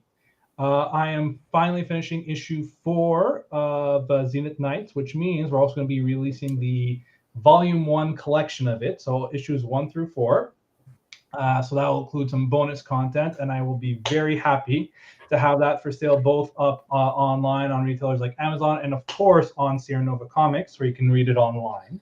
So make sure to get yourself a membership, check it out, and we'll be sharing a lot of behind-the-scenes stuff for this series. We also have a special issue that was made by Ian Miller and storyboarded by another artist that I know. I will plug him later.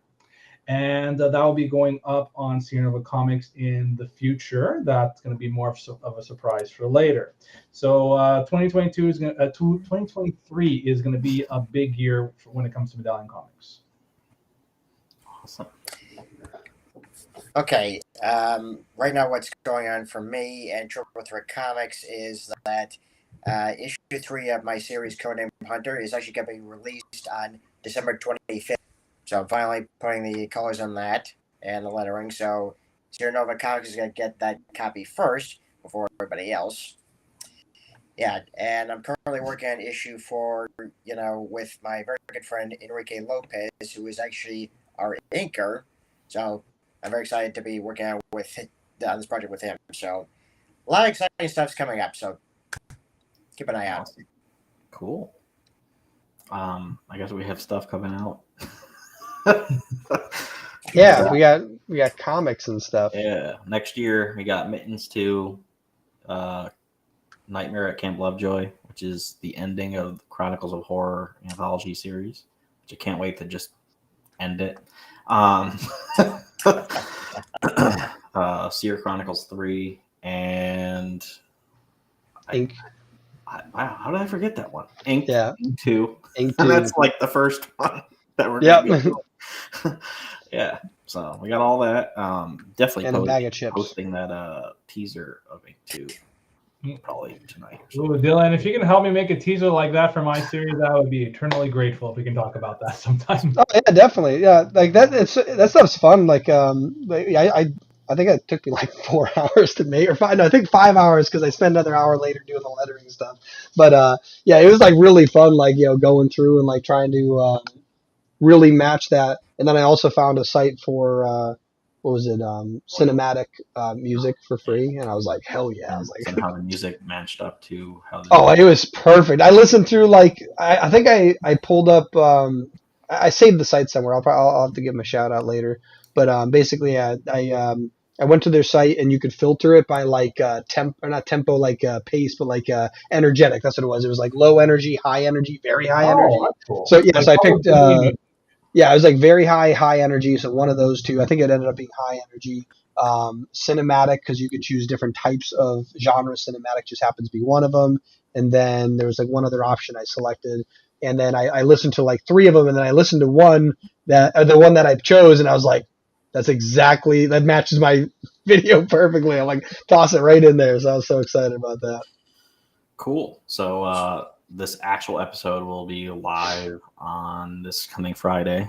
I just have to, download this 8-hour video. And slice it into little pieces. Go through the entire thing and then cut everything out. And yeah, so that should be fun. All right, lovely. So thank you for having us. This has been a blast. And as always, me and Ian do these podcasts on a regular basis. And obviously, if other people from the website ever want to join us, they are more than welcome. We have a blast just talking about random geeky stuff. I also just realized, aside from being the first live Nova Files, it's also the first that's sponsored by Comics Wellspring, because this whole Comic Con is sponsored by them. So yeah, you guys got the first live and first sponsored one. Whoa, I've never been on a sponsored podcast before, so that's great. Where's my paycheck? I love it.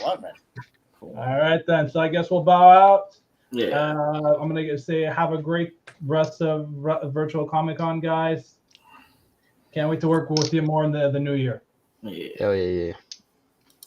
All right. Peace. Who that? Hey. All right, let's put you up here. All right. Finally, Chris has been like, I just want to play. He's like, girls just want to have fun.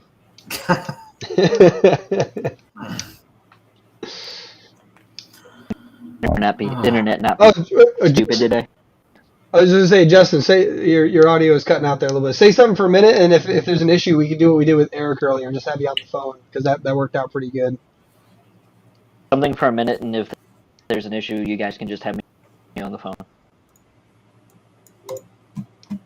I don't know. Chris, do you think that was clear enough, or should we pull him on the phone? Didn't work?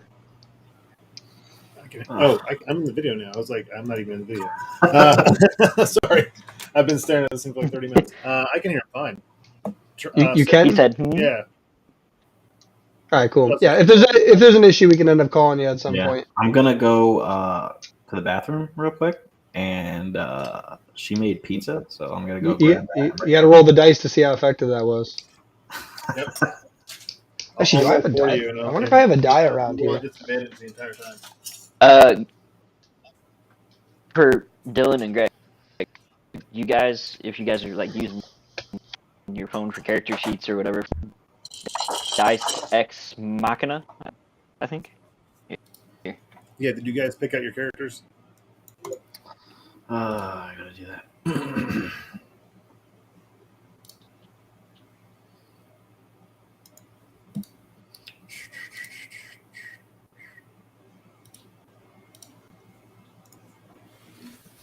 I'm a spaz. I'm talking to myself. Can you say the name of that app again? What? I'm pulling it up right now. Hang on one second. I keep muting myself to cough and Ex Dice Machina. Ex Machina.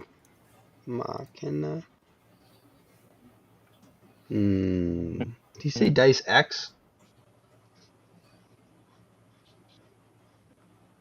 That didn't work. Oh, put it in the chat. I just realized. Put it in the private chat.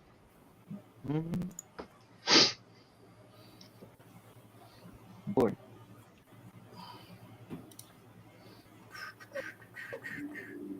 Ain't nothing working. Hang on.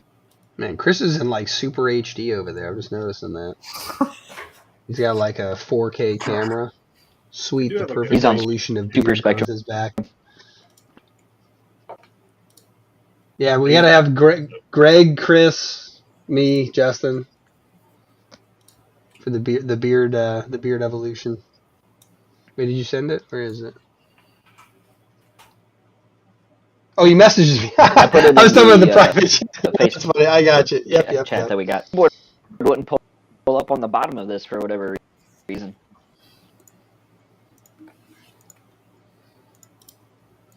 Dice X Machine. So it's an app or what? Yeah. Yeah. I've never played this.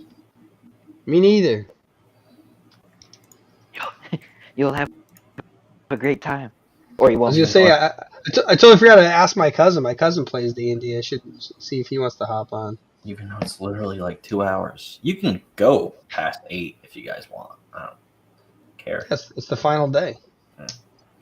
I'm actually gonna go get I kind of got to an get up. actual alcoholic drink.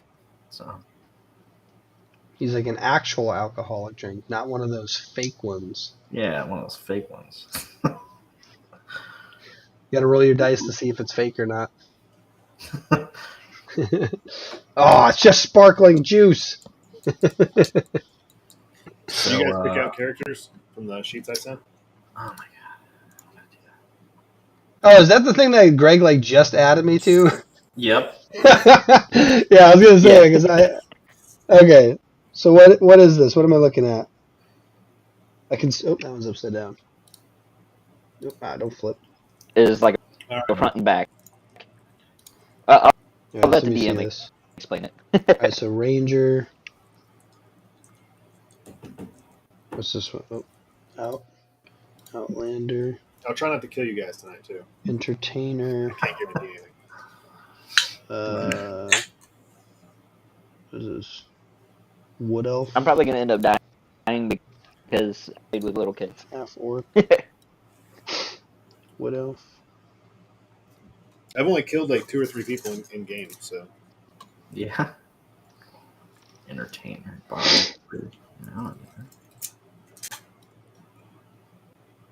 What's an acolyte? Acolyte? Acolyte. What is that? Yeah. Like a soldier of some kind. Gotcha.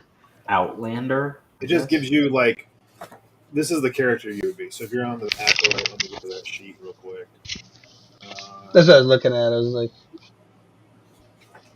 which one is the that? more important part to that, as opposed to focusing on the acolyte. It's just giving you like the background. I'm not really going to hold you guys to that because we're only playing like 2 hours. So just be yourselves in these kind of characters. That way you don't have to try and role play something you don't understand. oh, gotcha. Like all the descriptions on like the character. If you're a wood elf, you're going to be a prick. All right, what's the wood elf?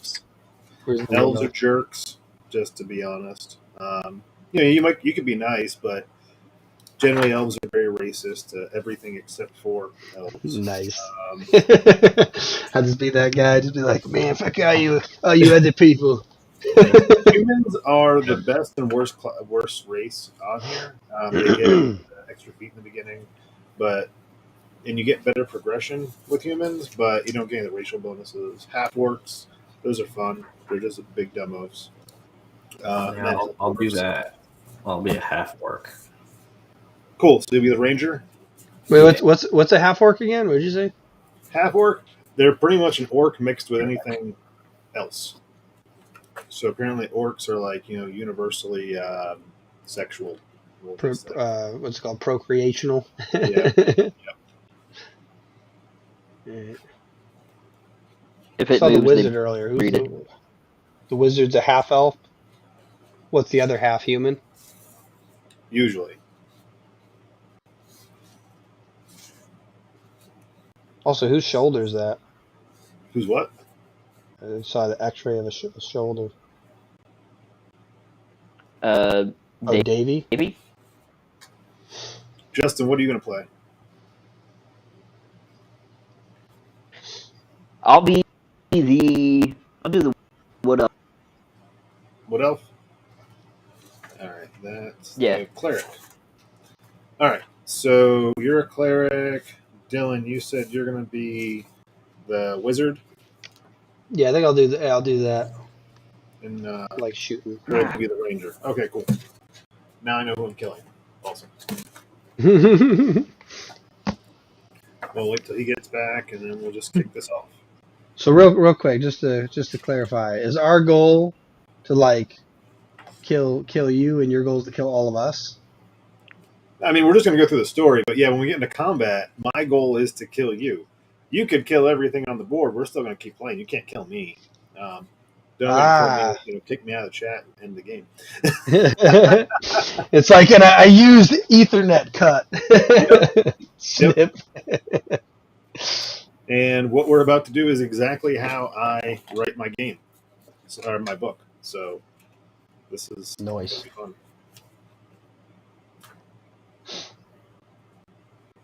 I don't know if you guys saw this, but I finally got these in.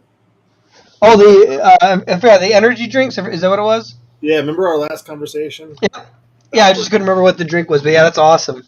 That's cool. That's so cool. Yep. So thanks for that idea. The powder was expensive. They wanted I think the cheapest quote I got was about $2,000. Jesus. Yeah. I was not expecting that. Yeah, I would have figured definitely several hundred, but not $2,000. That's no. Those cost me right at $600. Yeah, that's what I figured the powder would have been, but. No, you had to do a custom thing, and then I had to patent it. I had to pay for patents and stuff because what? Yeah, even with the white label because they had to make my own flavors and stuff. I couldn't find. That's so strange because what's it called? I know supplements aren't patentable. You know what I mean? Just because specifically, let me clarify that. Or purely organic supplements are not patentable because you can't patent anything from nature. It has to be altered chemically. So I guess maybe the flavor combination, but even still, that seems strange. I don't know. I'm back and forth with quite a few people. Yeah, but what's it called? No, it's cool that you got the cans either way. Oh, I just realized Greg wasn't there. Show Greg the can. What? Remember we were talking about the energy drinks?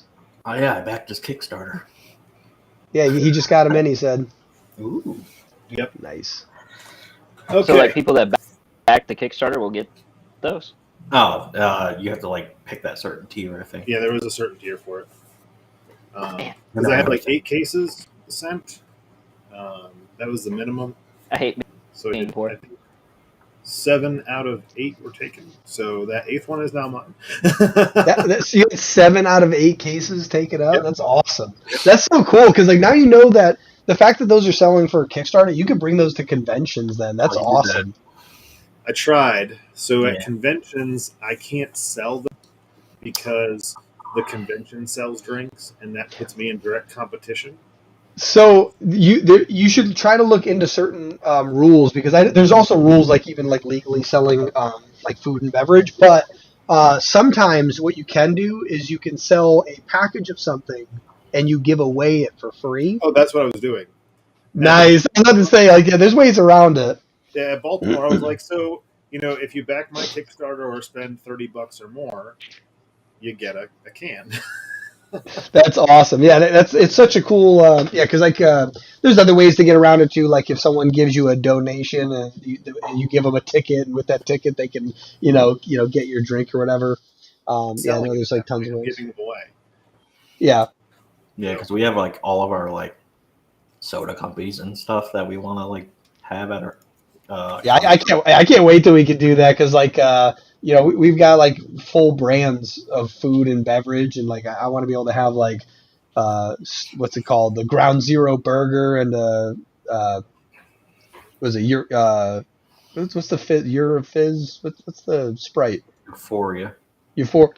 No, it's not just Euphoria. I thought it was like Euphoria Fizz. Is that what it was? Yeah, Euphoria Fizz. Oh, Euphoria Fizz. Cray Cola. Yeah, Cray Cola. So I've got your stuff here. Do you guys want to make names for your characters? You just want to be, Dylan the wizard, that half elf. Do you want to use your real names, or do you want to use? Wait. No, I'm gonna come up with a name. I'll get one in just a second. Let's see. Let's see. Well, if he's gonna come up with a name, I got to too. Oh my god, that's it. Roy George Bishop Gibbons. That's my name. I don't know if I can space it. I'm Ricky Bobby, the cleric. If you ain't first, you're last. Those redneck wood elf over. Oh my god, that's awesome. Justin, are you going to do just Justin? My handbook so I can just like point at a name. Hang on.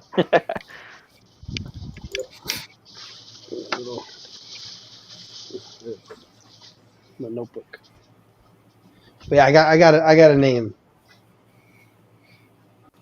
You have it written down somewhere? That's what I'm trying to. Well, I'm trying to get something. Let's see. Okay, here we go.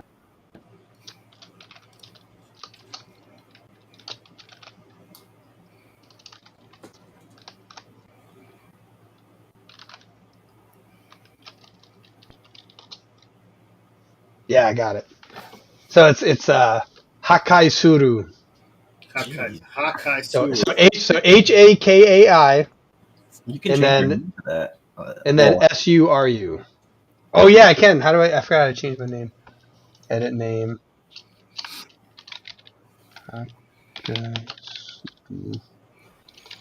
Wizard level.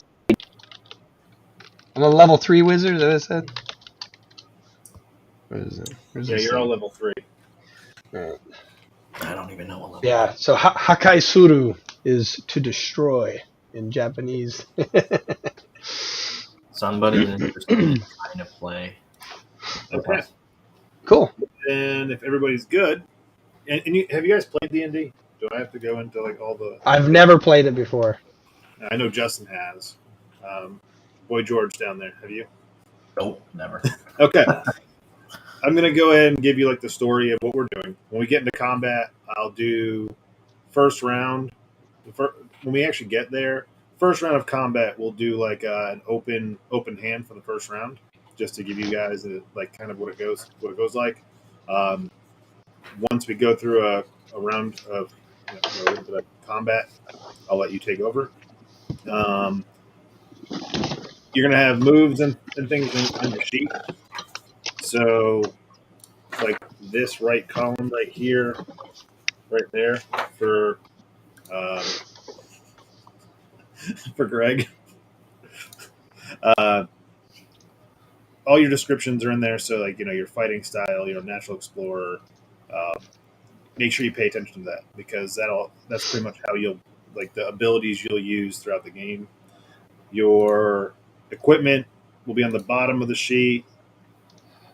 They've done a really good job of just like sidelining or streamlining all of this. So Justin, I don't have to worry about. I know he'll be fine.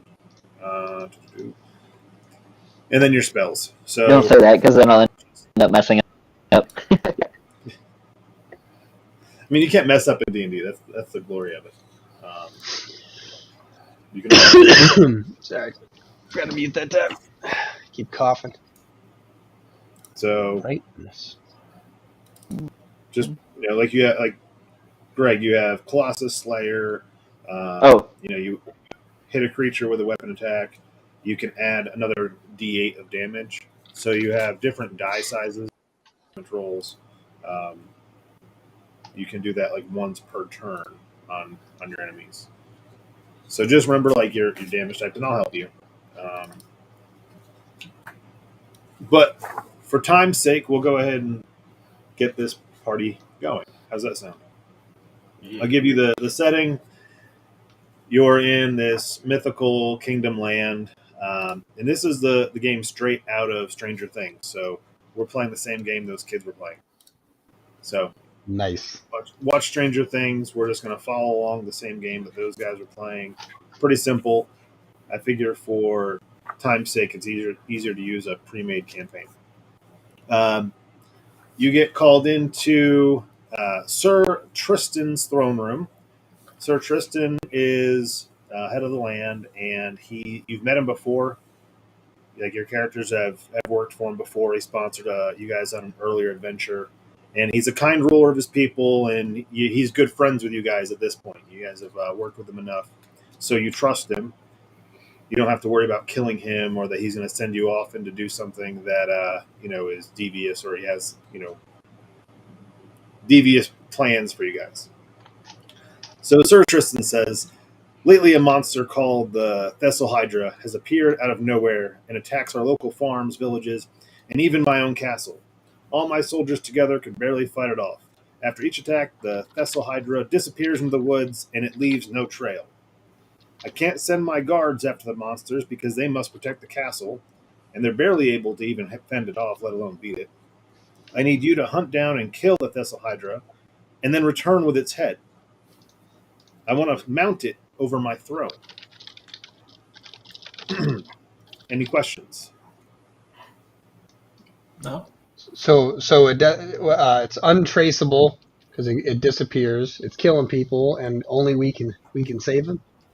You guys have proven to be very proficient adventurers in the past, so I trust that you can track it down and kill it and bring me its head. Okay. And in return, I'll give you 100 gold pieces each. Ooh. How much is beer in your city? Well, usually they go by like silver for beer, so you can Nice. buy a lot of beer. Lots of 100 beer. gold points. Wizard likes beard. I'll stick with cream soda.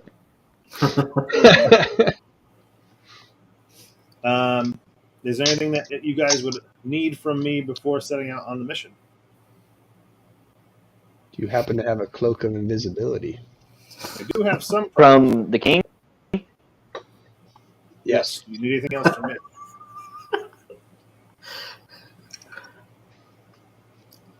I'm going to give you a few bags of holding. I think I'm that way you can bring the heads of the Hydra back. I also give you each a ring of protection and a potion of healing. And if you use Google, you'll be able to find out what those things are. Ring of protection and potion of healing? Yes. All right. I also have a wand of magic missile. You also have a cleric in the group, so. A wand of what? I missed the wand. Wand of magic missiles and a greatsword. It's called the Winter's Dark Bite. This greatsword is made of an unknown black metal, and in most cases it works as a +1 greatsword. For new guys, +1 means that for your damage rolls, you can add a 1 to whatever your outcome is. But when you use against the Thessal Hydra, it is a +3 weapon. While in the Upside Down, it works as a +4 greatsword.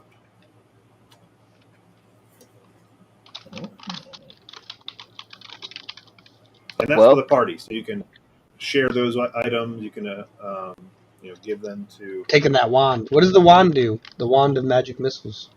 The wand casts magic. Oh, it casts what? Magic missile. Gotcha.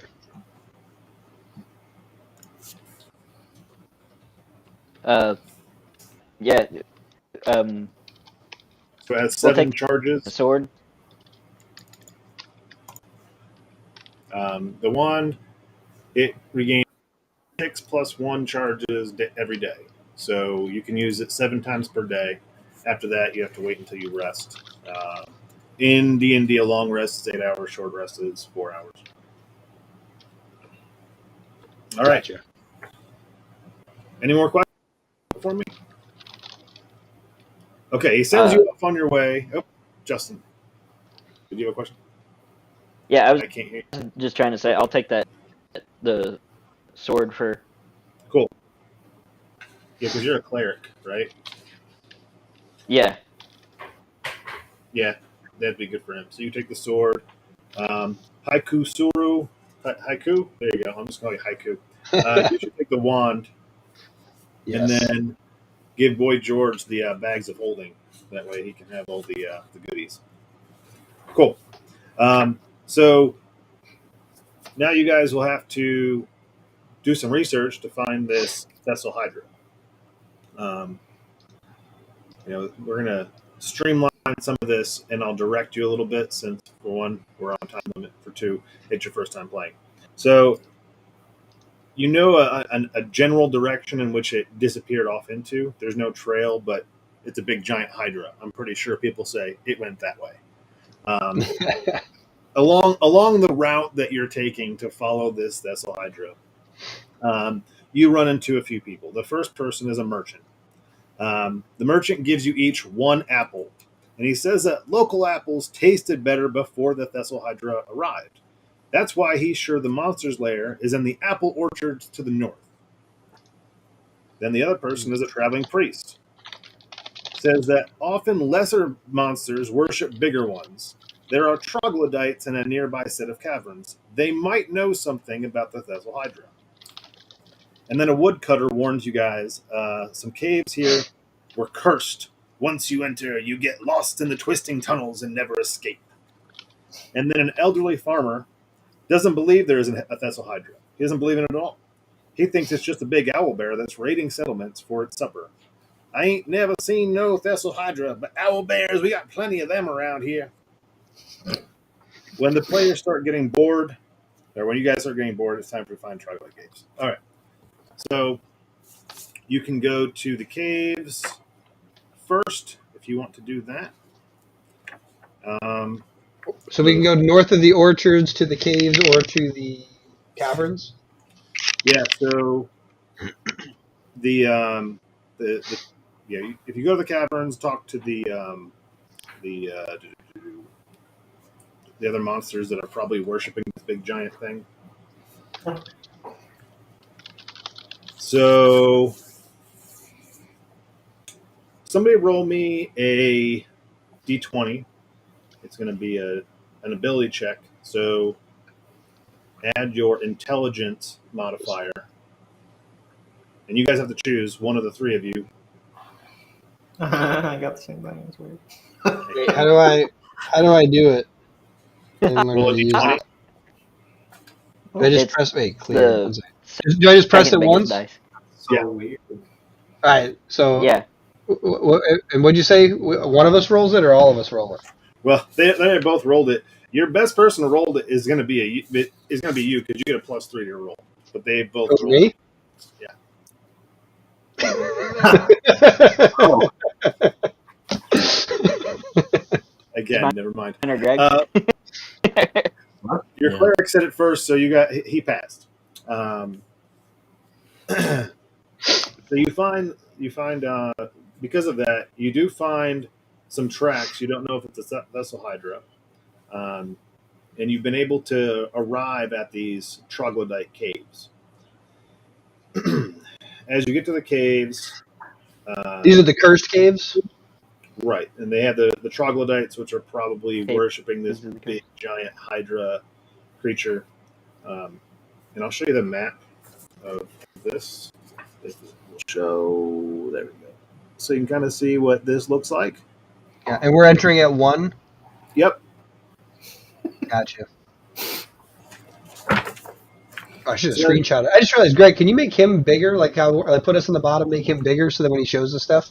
Yeah, you want to screenshot that? Yeah, that's what I was about to do. Snip tool. Let me grab snip and got him. Got it. Cool. Yep. I got like bunches of notepads up. I got my little wizard map up here. Feels cool. I gotta take a picture of this. Okay, so you get to the cave entrance thanks to your 2 18s and and your wizard, he trips along the way. He has ADHD, so he's getting distracted by every little thing on the way. I tore my robe. A trip that would normally take you about 6 hours to make takes you about 10 because you keep having to go back and get him because he's picking up things left and right. All right, one person. Roll me another intelligence check. So you're going to roll a d20 and then add whatever the score is for your intelligence. I'll do it. Wait, who has the most intelligence? You. Wizard. Me? Okay, perfect. Oh, nice. I got a 19. Okay. Oh, perfect. Sweet. So you are able to track about 25 different footprints that look like troglodytes. And there's a couple owlbear prints as well as giant prints that would probably be the Thessalhydra as you get to the entrance. All right, and which direction do these giant footsteps lead? They disappear once you get into the cave. So, like, I get to so I enter at 1, and now I'm into the cave at 2? Yep. So once you get into the area 2, there's really nothing here, and the floor becomes too rocky. So you can't trace the footsteps anymore because it's just full of gravel and things. So which of these 3? It was like a light thing. Oh, you got it. Height thing? So at area 2, you can either go left to area 3 straight. Like if we. He was asking if it's too dark or if it's because of the terrain. But yeah, I got you. It's because of the terrain. So which of the 3 passageways is the largest? So areas 2 to 3, they're pretty rocky. 2 to like 8 and 5 is pretty clear, and 9 looks like it goes down into the cavern. Interesting. Does the Thessal Hydra like darkness? So he could go into the giant clearing, and maybe it's a clear passage because this giant has been flattening the land, or maybe he goes into the dark, rocky underlings of the place. So we have to decide which way we're going? Yep, you can go left towards area 3, you can go straight, which leads towards area 8, or you can go right towards area 9. Oh, I just realized this map is backwards. Your screen's mirrored, so can you hit the settings and unmirror it? Because I'm like, you're going like left towards 3, and I'm like, oh, that's a. Can I unmirror myself? Yes, correct. Yeah, and then it'll fix it for us. And then if you hold the map up again, I can take another screenshot. There we go. Let me do that again. Yeah, let's see. Oh, that's not the map. Where's the map? Other way. All right. And set it over. Got it. That's point out area 10 has water in it, or at least it looks like it's got water in it. Yeah, that is water. So we might want to consider that too. Mm-hmm. Yeah, it is a Hydra, and it is the darkness, and he specifically said he likes the darkness. So I vote to take that right turn towards 9. What does Greg vote? Roy George Bishop Gibbons vote. Yeah, that's good. All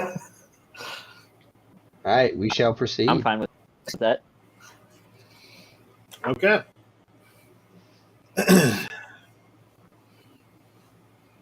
Each of you roll me a d20 and add your dexterity. Now, let me see if any of you are proficient in stealth. None of you are. All right. Add your dexterity modifiers to the whatever you get. Nice. Where's the dexterity? Dexterity, so then. Yeah. Do I manually add that on the top? I rolled a 2 and I got a +3, so I have 5. So you can't. So contrary to TV, nat 20 on skill checks doesn't exist. So you would get a 22, and then Greg, what'd you get? I rolled a 10, but I got +4, so 14. All right, so then you got a +4. As deck, yeah, I think so. You actually have a +2. This isn't a saving throw, so right. this is just a check. So you got 12. And What's the number under those? Like I see dexterity +2. What's the 14 mean? that's your Oh, score. okay. Yeah, I didn't see that. So 10 would be a 0, and then every 2 points. So 12 is a +1, 14 is a +2, 16 +3, so on and so forth. Gotcha. So I got a 22. 22, and then Justin. I rolled a 2, and then You kind of cut out. Could you type it in the chat? yeah. Roland's got a speech impediment.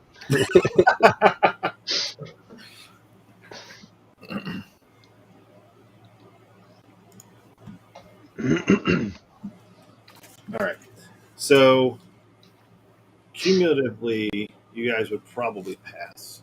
So 2 + 3, so 5 + 14 + 22. All right, I'm going to do 41. Okay, let me do cumulative here because I'm going to try and be nice right now. It doesn't look like you guys are doing well. Maybe my 22 was powerful enough to make sure I could drag the other two across. Greg, what'd you get again? Rolled a 10 and then +4. +2. Oh, +2, 12. Sorry, my bad. Oh I wow, thought you it was guys 14. literally just passed by 1 point. So nice. Yeah, that 22. You guys.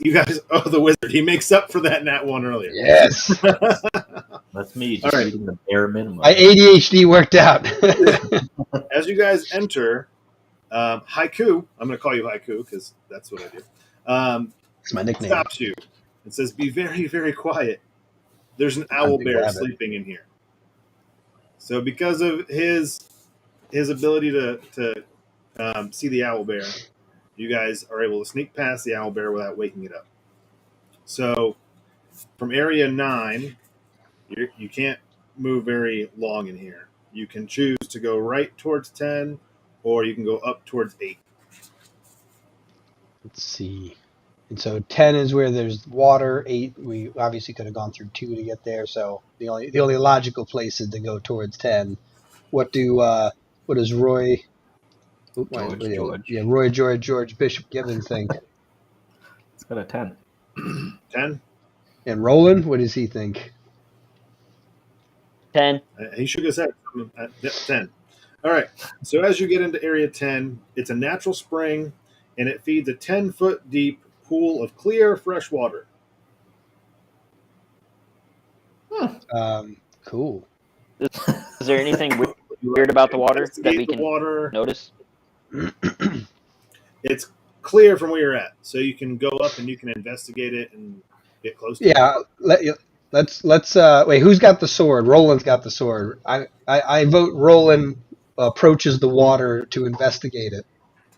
Yeah, just swing your sword around like a fucking idiot. Stay back, water. Yeah, so that's what we. Yeah, he just said he's going to investigate. Yeah, so Roland's going to investigate. Okay, give me a second.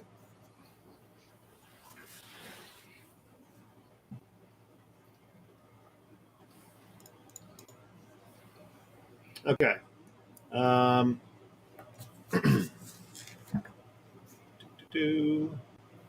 As you walk up to the water, you investigate it. A big giant frog leaps out and attacks you. Roland, no! How big is this frog? It's a medium beast, so it's anywhere from like 6 to 10 feet. Needs to be at least 3 times as big. So, all of you guys roll me initiative. It says attack totally failed. So, roll me a d20, and on your sheets, right up here, you'll see the initiative right there. And so roll a 20 and add that number and give me your score. Each one of us? I added the 2, so 14 total. So 12 plus 2. Greg, you said you got 12?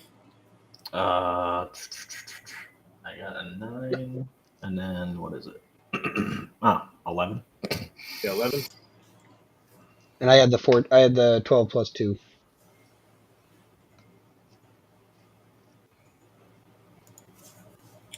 And Justin got an 11 as well. So Greg and Justin both have 11. Who has the higher dex? 2. So Justin has a higher dex, so Justin will go before you.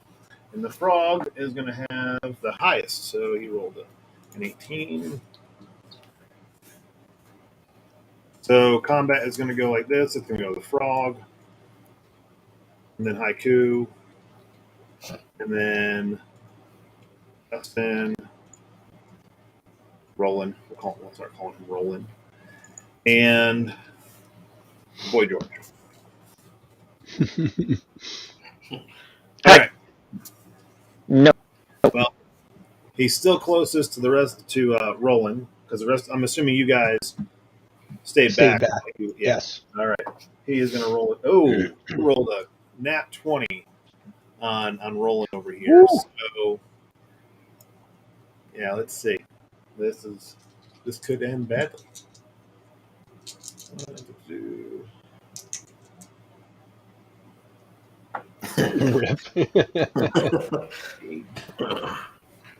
You take 10 damage, and you are now restrained by the frog. He has bitten onto you, and you're in grappling. So I need you to roll me a escape. So you can choose, since you are the defender, strength or dexterity, whichever one you have the highest in. While he's looking that up too, what is hit point maximum? Is that the health, like current hit points? That's your maximum, yeah. Yeah, so like. So right now he has 14. I just took 10 of this. Do you start with max? Like, did we start with max health? Yes. Okay, so like I've got 20. Yeah, 20. All right, cool.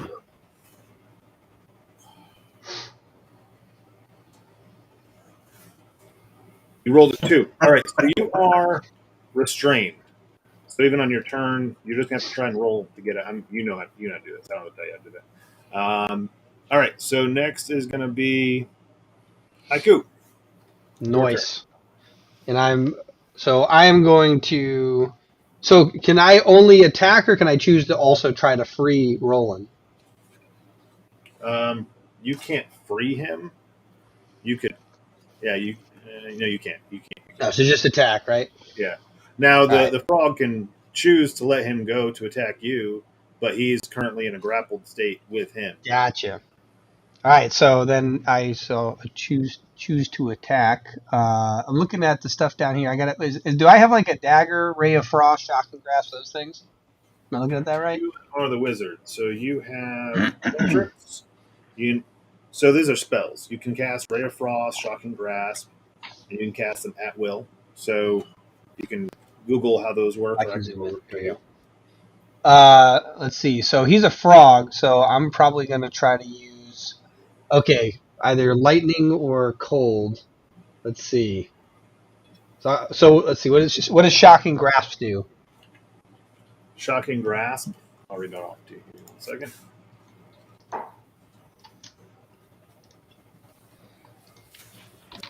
The Shocking Grasp. Lightning springs from your hands to deliver a shock to a creature you try to touch. So you'll need to move up to it and touch it. And then Ray of Frost, what does that do? Ray of Frost.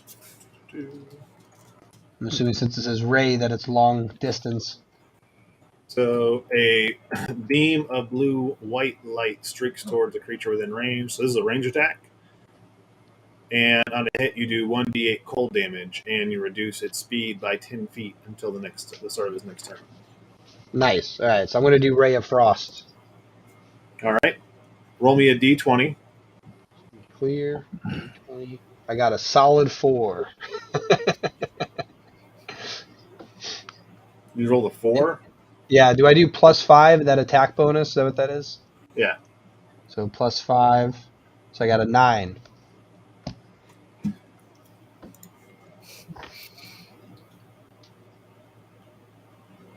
And what does that 1d8 cold mean? That means that's a damage roll. You missed him. I missed. Oh, poor Roland. Yep. I didn't hit Roland though, right? It wasn't that bad, was it? No. If you rolled in that one, we'd be talking. Let's see if you have any bonus actions. You can move if you'd like, or really you have nothing else that you can do. Would I need to move to be able to do the shocking grass next? Like, would that I require a move and then that? Not right now. You have 30 feet, and this room isn't even 30 feet, so you're fine. Okay. Yeah. So then yeah, I'm done. Yeah. So yeah, you're literally about 20 feet away from him, maybe 15, 20 feet. Okay. Boy George, you can't hear me. What? He said he can't hear me. Can you guys hear me? Oh yeah, I can hear you. Yeah. I wonder if he's like cutting out. I can't hear Chris. Yeah, that's on his.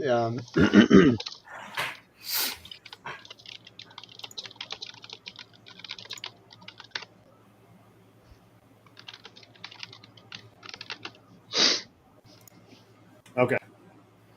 Oh, here's everyone but me. Interesting. Did you mute? That's weird. Oh, that is weird. Okay. I'll try and turn my mic a little bit. Is that better? Hello. Yeah, we hear you crystal clear. You haven't like faded for us yet. So yeah, I don't...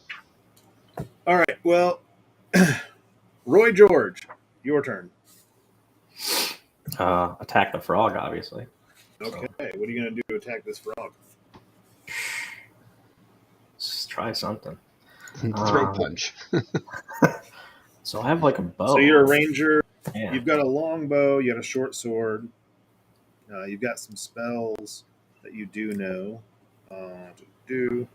You have 3 first level spells. So if you looked up ranger spells, we could use that, or you can just attack it with your bow. And I think you have.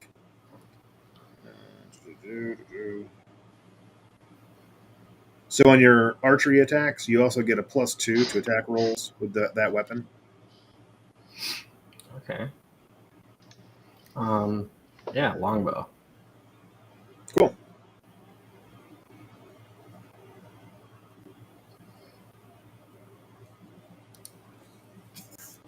If he leaves, can you let him back in? I don't understand why you can't hear Chris though. It's like never. Wilson, Roland. He's grappled by the frog and has disappeared into the abyss. It grabbed him by the ears. That's why he can't hear that well. Can you hear me now?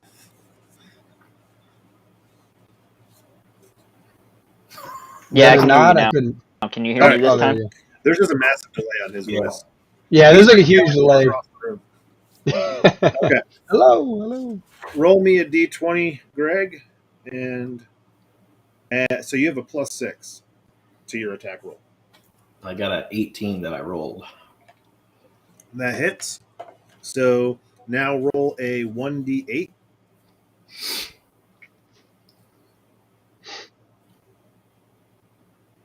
I got a 2. So you do 4 damage to the frog. Awesome. Which at this level, 4 damage really is actually pretty big. Okay. It is back to the frog's turn. He is going to What's his health? What's the frog's health? I can't tell you that. Oh, we don't know? Okay. No. So the frog is going to try and swallow Roland. Uh-oh. All right. Roland, this isn't looking too good.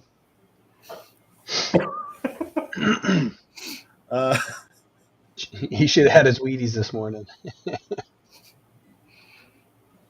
All right, so he's just going to roll a hit, I guess. Yeah, so he rolled a 19. Roll a 19. And I know your AC. So he's getting eaten? Yeah, he's getting eaten. You are now blinded and restrained, and you are inside of his belly. And I have to do 5d4. So 1, 4, 8. And he did 15 acid damage to you while he swallowed you. So you are currently at -1 health points inside of his belly. So he's in the decomposition phase. He can do death throws, but he's blinded and restrained. Let me see if you can do. I don't know if you can actually do death throws. I think it's an automatic fail. Speed becomes 0. Yeah, you're wow. I may have killed you. Man, death by frog. You can still make death saves. You just have disadvantage on pretty much everything. He's gonna roll a 1.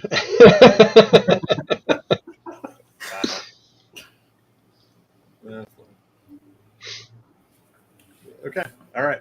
So you have to kill this frog in order to save your friend now, because he is dying inside of this frog. And if he rolls 3 bad rolls, he's dead. Solid. And it is now his turn for the first death roll. I gotta say, I've never killed somebody in the first combat round. Is that a 9? What is that? That's a fail.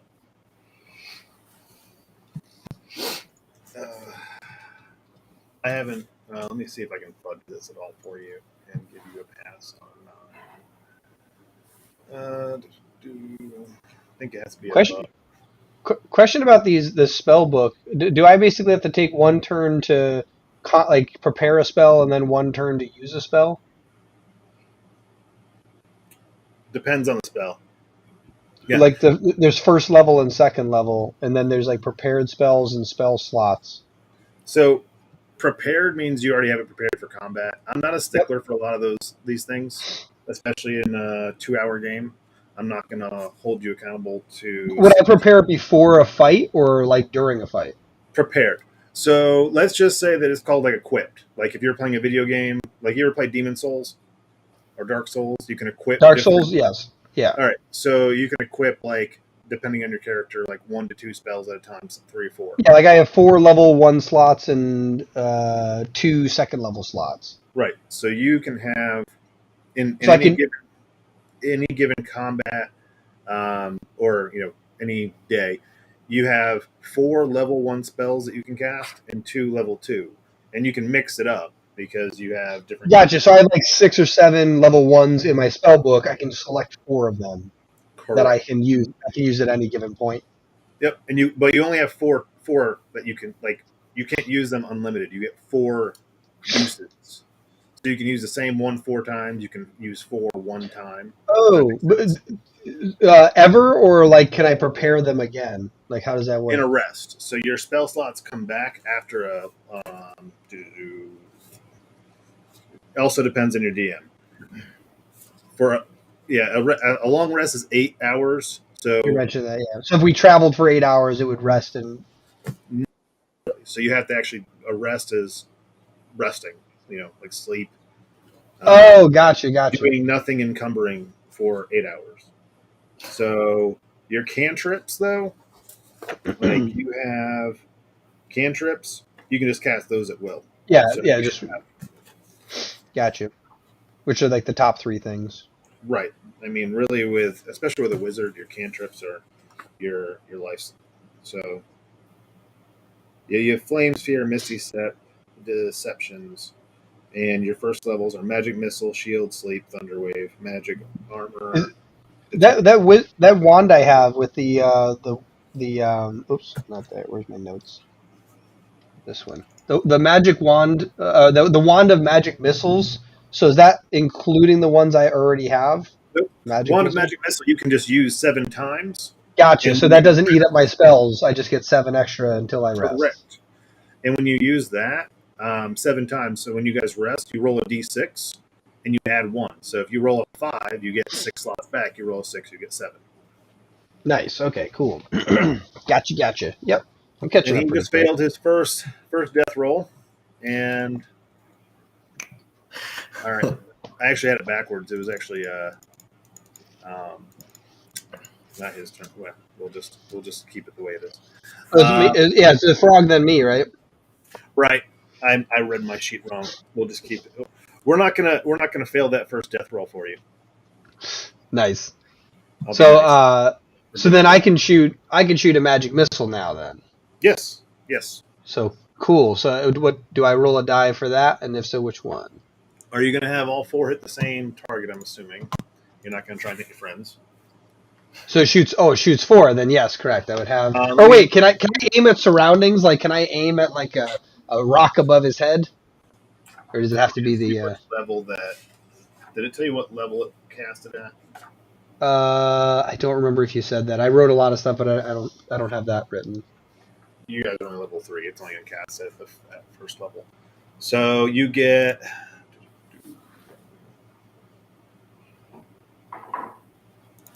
3 glowing darts. So you can make 3. You can use 3 darts. Each one does 1d4 plus 1 damage, force damage. So you can have all 3 of them hit the same target, which there's only one bad guy. Unless you're going to hit one of your party members. Roll me. I just killed Roland now. Get it over with. All right, so I'm aiming them at the frog. So I roll 4 4s. Roll 3 d20s. Wait, 3d20s. Yep. Because you have to see if it's a range attack, so you have to see if all of them hit. Gotcha. All right, so do I roll them separately, like one at a time?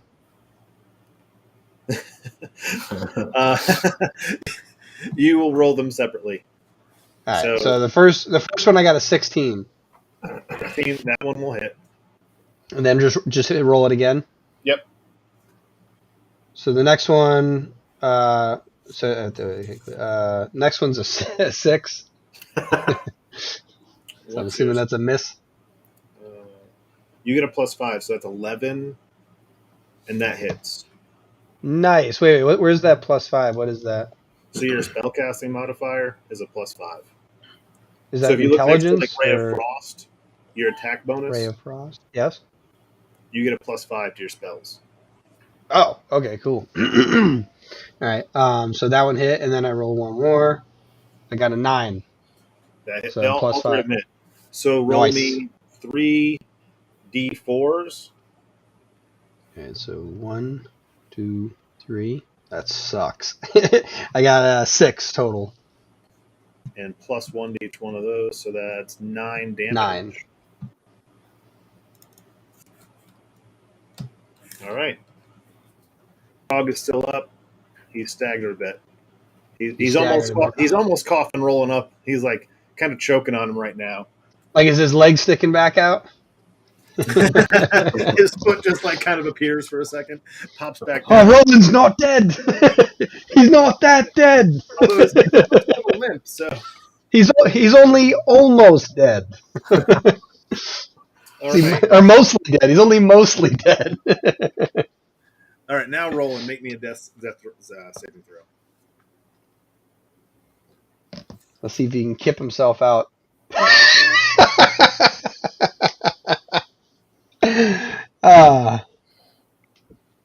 13. He's got a 13. He passed on 13. All right, good. So you passed the first. Nice. He needs 3 successes or 3 failures. I'm trying to see if any of you guys actually have. All right, good. Nope. Wow. It's your healer that's down too. Yeah. I'm just trying to see if any of you guys have any healing spells that. I have like shield and armor, but I didn't see anything about healing. Well, you have those potions that he gave you.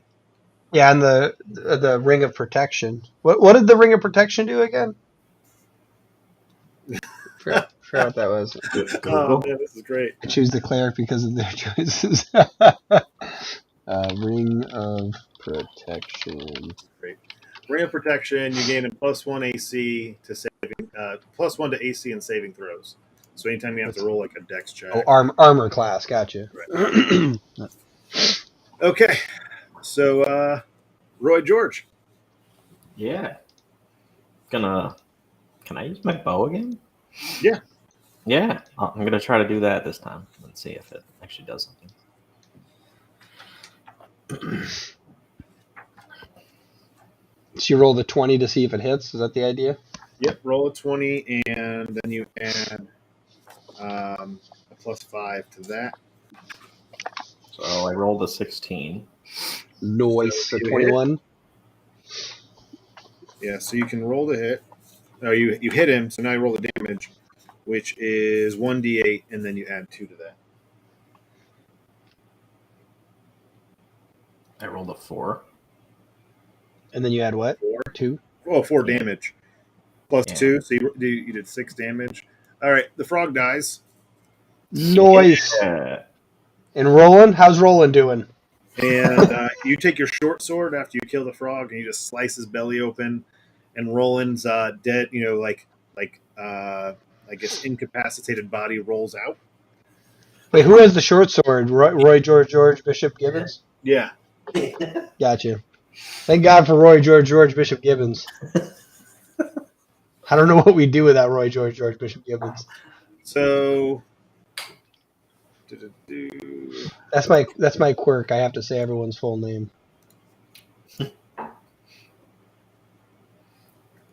Roland current state zombie. Your potion of healing, if you give it to him, will replenish 2d4 plus 2 health points. What's D4? Like 4-sided dice. Oh, sorry. Yeah, I just registered. Yeah. All right. I'll give him my potion of healing. Oh, you're so nice.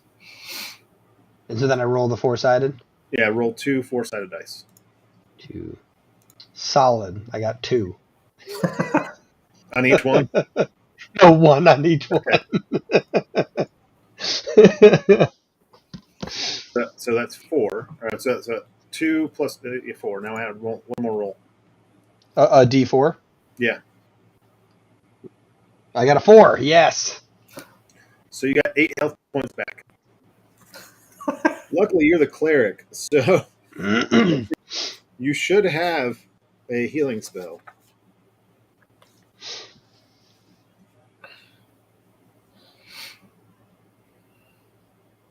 Nice. So the frog's dead. So prayer of healing. Got it. Okay. So is that like a full health heal? Is he back to life? He had.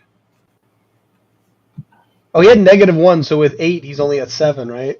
Right, but he's going to use prayer of healing on himself. That's what I'm saying. Is that a full heal? Like, is it all health back? Prayer of healing is 2d8, right? So he's got to roll his D8s. Plus his spellcasting modifier, which I believe he uses wisdom.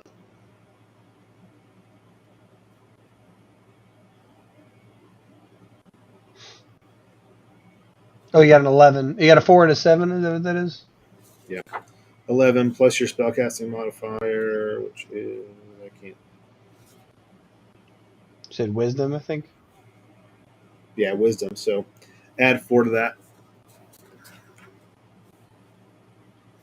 because you're proficient. Let's go ahead and add 4 to that. So you should be almost at full health now. Because you had 20, I believe, right? 24. So he's back up there. Nice. Just don't mess with any frogs. Yeah, right. We'll send Greg first next time. All right. So we clear out the frog. Well, nowhere else to go but up, right? Oh, 22, right, is my current HP. Right. There you go. Okay. So he's almost nice. Well, now there's no place else to go but up, right? Like we cleared the water. There's no other path that way, so we can go up to 11. Yep. You guys down with that? Yeah. You should probably ask the cleric since, Yeah, he just gave us a thumbs up. Yeah, he's cool. He's feeling good. All right. Do me a perception check real quick. So that Roll the 20. Yeah, roll a d20, add your intelligence. Nice. I Or got a wisdom, sorry, 19 plus wisdom, only 1. Oof. I got a 20 though, so that's perfect. So I got 19 plus 1. I got a 20. All right, cool. So you see lots of tracks of troglodytes leading up into 11. From 10, so like into 11. Yep. There's no All right. loot or anything. Also, what's above 11? Is it just a maze? Yeah, it's a labyrinth. Labyrinth. Ah, okay. Remember, somebody said when you get inside the cave, you get lost and never come back. So don't go that way. Unless you want to fight goblins and Goblin King and maybe David Bowie. All right, so good point. All right, so we made it. My next issue 7 of Crit is based off of the movie Labyrinth. So we made it to 11. We've tracked some stuff. What can we do while we're here? Can we explore?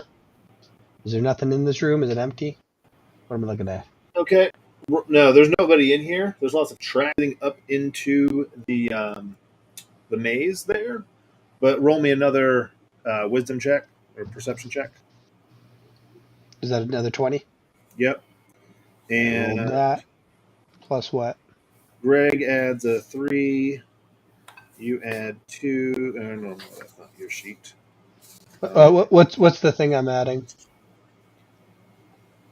Wisdom.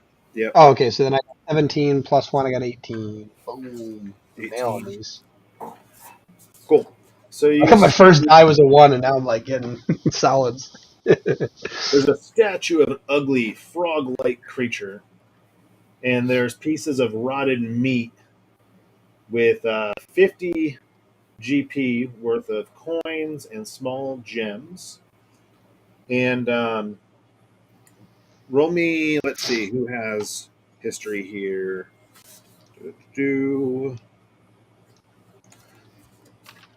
Roland, roll me a history check. Yes. Sits and do the statue. Roll me a history check. So 6. That's fine. You got a 10, and you're not under duress now, so you're fine. That this godlike thing, this statue, is called Leo. We'll call him legs, like Legzd. It's the god of the troglodytes, and it's a ugly frog-like creature, not the one you just killed, but similarly looking. Ah, okay. So it's not the one we just killed. I was going to say they might be little Legs mad. Luthor. Yep. So you guys got 50 gold pieces worth of jewels and coins and stuff, and there's some rotten meat. I don't think any of you have the ability to cure Clean meat. it. Where would I know that? No, it's 50 total. So whoever holds on to it, you might, if you have somebody that holds on to your stuff, or if you want to split it up between you, that's up to you guys. I say we split it up so in case one of us gets eaten by a frog. Yeah. Actually, you know what? We'll try to keep the cleric back from these fights for now on. Let's let the cleric hold on to the gold. That might be a good idea. Okay. Yeah, so yeah. So you guys make it up into the maze. You see a normal maze looking like twisting, turning hallways. They intersect. Let me see. Which way? Look at this maze.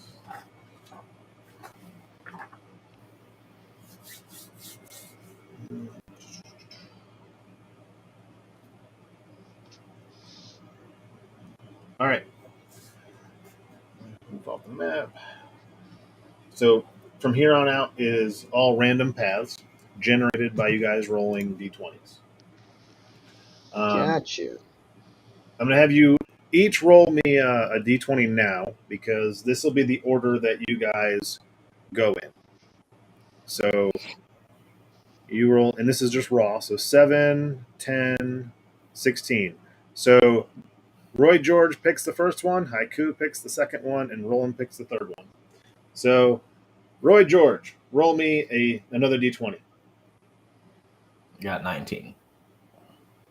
19. All right. So you go. All right. So you go 60 feet straight, and now there's a 4-way intersection. Haiku, roll me a d20. 10. All right. So you walk 40 foot straight, and there you can only turn right. So Roland, no matter what you roll, you're turning right. Okay. Back to Greg. You got an 18. Doesn't matter. You can only turn right. This is all Oh, random. gotcha. Yep. Oh, I got how this. Okay, I get how it's working. So we've gone straight twice, and then we took a right. Yep. I got 12. 12. 12 is 40 feet straight, and then you turn right. All right. Haiku, you can only turn right. That's the only choice you have. That's 7. Yep. If the only choice is turn right, it's just going to skip your turn. Roland. Gotcha. Roll me a d20. 11. Same thing. You guys just keep walking straight and going right. So George. We're going in a circle. Yep. Haiku. I got a 1. You got a 1. All right, you hit a dead end. You got to turn around. So who? Yep. Is, Roland, your turn. oh, 10. All right, so now you go straight and turn around. So really, that was left from where you were before. George. I rolled an 8. 8. All right, so you walk straight and then turned left. nice. Haiku. 18.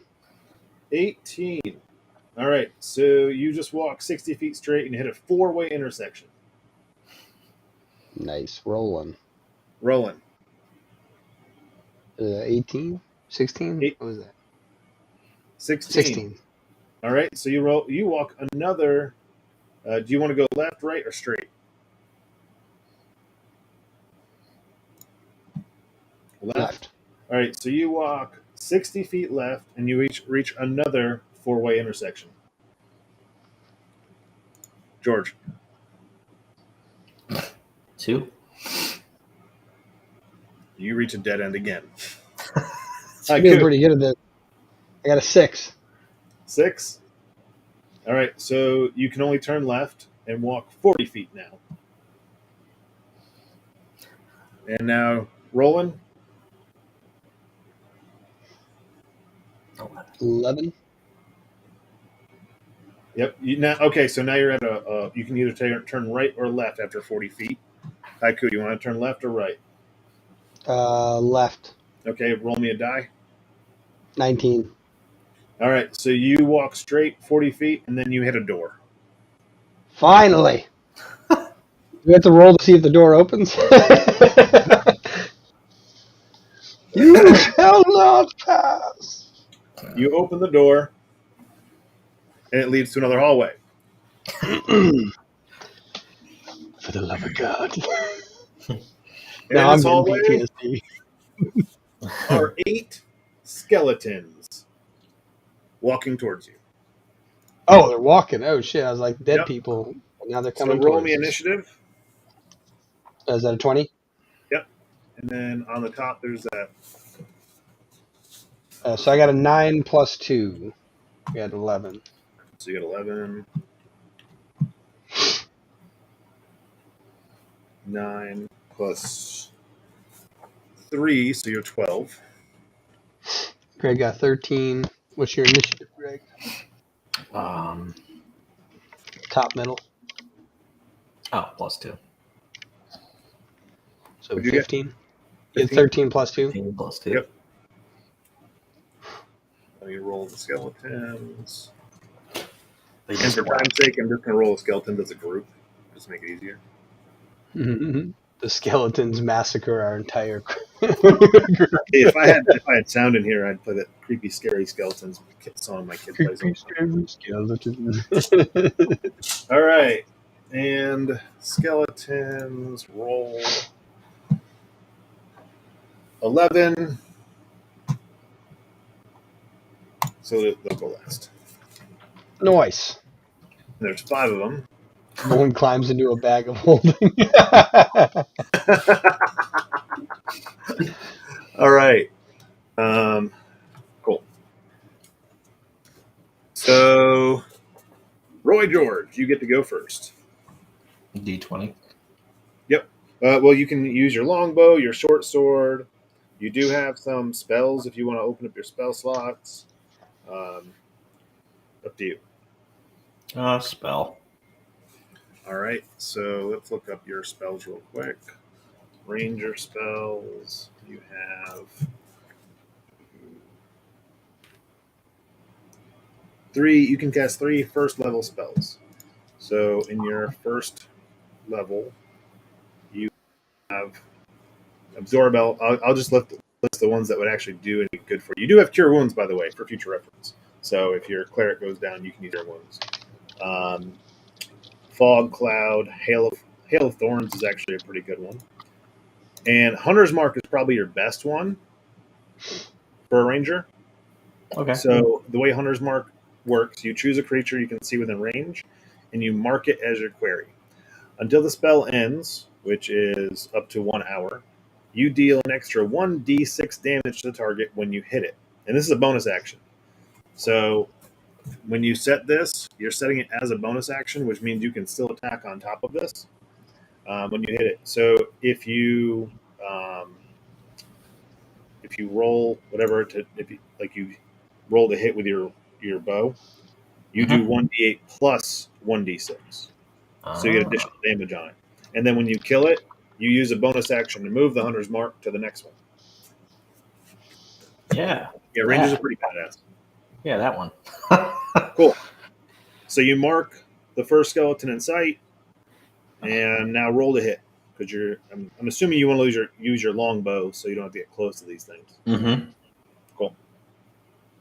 And they're roughly around 30 feet in front of you. Oh. They moving faster. Roll me a d20. Oh my god. Roll the 3. 3?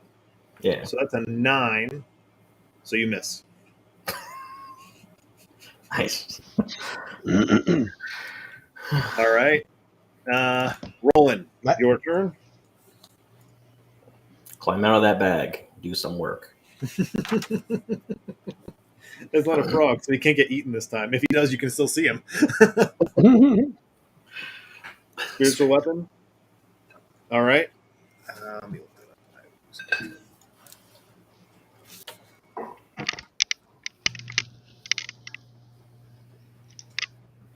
Been playing 3.5 for the past 2 months. Give me 1 second. Spiritual weapon.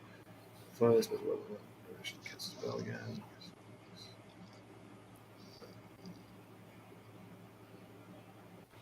Oh, okay, cool. So you're gonna attack one of them with your spiritual weapon, so you don't have to get close to it. Good idea. All right. 3.5 is a lot of micromanage. I like it because you can build your character into specific skill sets instead of being so broad ranged. I play a lot of like D20 Future and things like that based on that. All right, so I'm assuming you just want to attack the closest one. 17 hits. So you do 1d8 plus your spell cast, which is your wisdom modifier.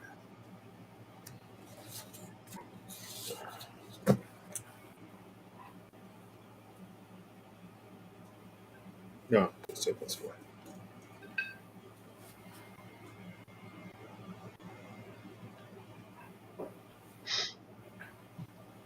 So 7 total. Okay, so that skeleton is hurting. So he did a bunch. So he did 7 damage and against only one of the 8. One of the 5. 5? Oh, there's only 5. I thought there was 8. Actually, no, you're right. There are 8. Why did I put 5? Oh. Yeah. Thanks for reminding me. Okay. I only had you against 5. Wow, way to go. 3 appeared from the ground. Is my attack? Yes, it is your go. So I can I use the second level magic? Or no, first level. No, it's the first level. I can use my first level magic. You can use first, and you have 2 second level spells. So if there's a second level spell you want to use, you can. You can only use 2. You have 2 spell slots there. All right, one second. I just want Come on, to. Dumbledore. I've been looking up what these mean. I just want to make sure. Let's see, what's this one? Also, do these skeletons have any ranged weaponry on them? Let me see how I have them equipped. Give me a second. Yeah, they have a short bow and a short sword. Nice. Ooh, okay. All right, so then not this one. I'm just looking to see. Also, question: do creatures get weak against certain traits? Like, for example, that frog earlier. If I had used lightning on it, would it hurt it more because it's a frog? They can have like vulnerabilities and resistances. If it's Would I know? resistant, it takes like half. Gotcha. If it's vulnerable to it, it doubles the damage. Gotcha. Right. After a brief review of my spells, I think what I would like to use is Thunder Wave, which is my level 1 spell. And what it says is each creature in a 15-foot cube originating for me, which I think means I need to approach them first. Is that correct? Because you said they're 30 feet away? I would say you would want to be in the front of the party at this point, because if not, remember this hallway is about 20 foot wide. So if you stand behind them, So it's 20 feet wide. And they're 30 feet away from us. So then I would maybe I charge into their group to use this based on how it works. I charge you up to the definitely front want to of their be in group. front of them. Yes, at Yeah. least in front of them, because it's a 15-foot cube. And are they within 15 feet of each other? The 8 skeletons? Oh yeah, Meaning they're all bunched up. Yeah, so I can hit all of them with this one spell. It's Perfect. 15, 5. You'll hit. Well, each character takes up 5 feet, and if you have 20 feet, that's. Oh, that was funny. I just want to see if I can hit all of them, I'd like to approach them all and then hit them with this spell. And I also am curious: is there a cliff behind them? It's a hallway still behind you. It's still like Okay, more okay. of you're still Yep. in the labyrinth, just you're further Yep. into the labyrinth. So, for sake of time and everything else we want to argue, yeah, you hit all 8 of them. Now Cool. they have to do the saves, yeah. Yeah, they have to make Yep. a Constitution saving throw.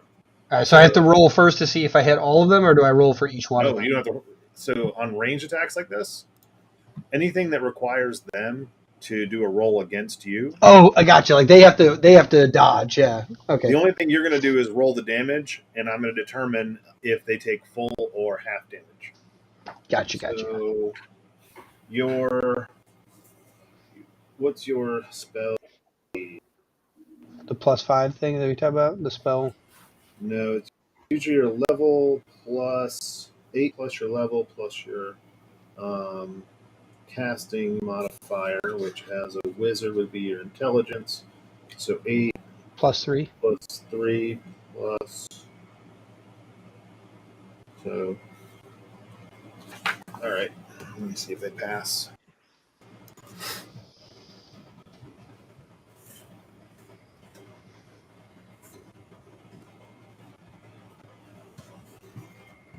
Because I know another part of this spell too is if I hit them, they get knocked back 10 feet.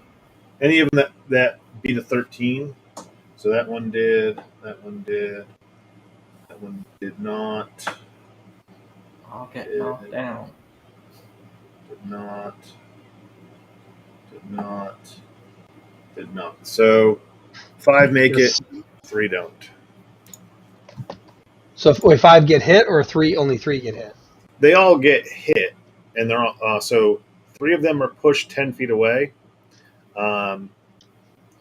The 3 of them take full damage, and 5 of them take half damage. So roll me 2d8. All right, there's the 8, 1, 2. So I got 7 total. 7? All right. Yeah. So. And that way, does it plus anything from my other stuff? No, it's just the damage. Gotcha. All right, so you killed the one that was attacked. That first one went down. Yep. And then this one is now down 6.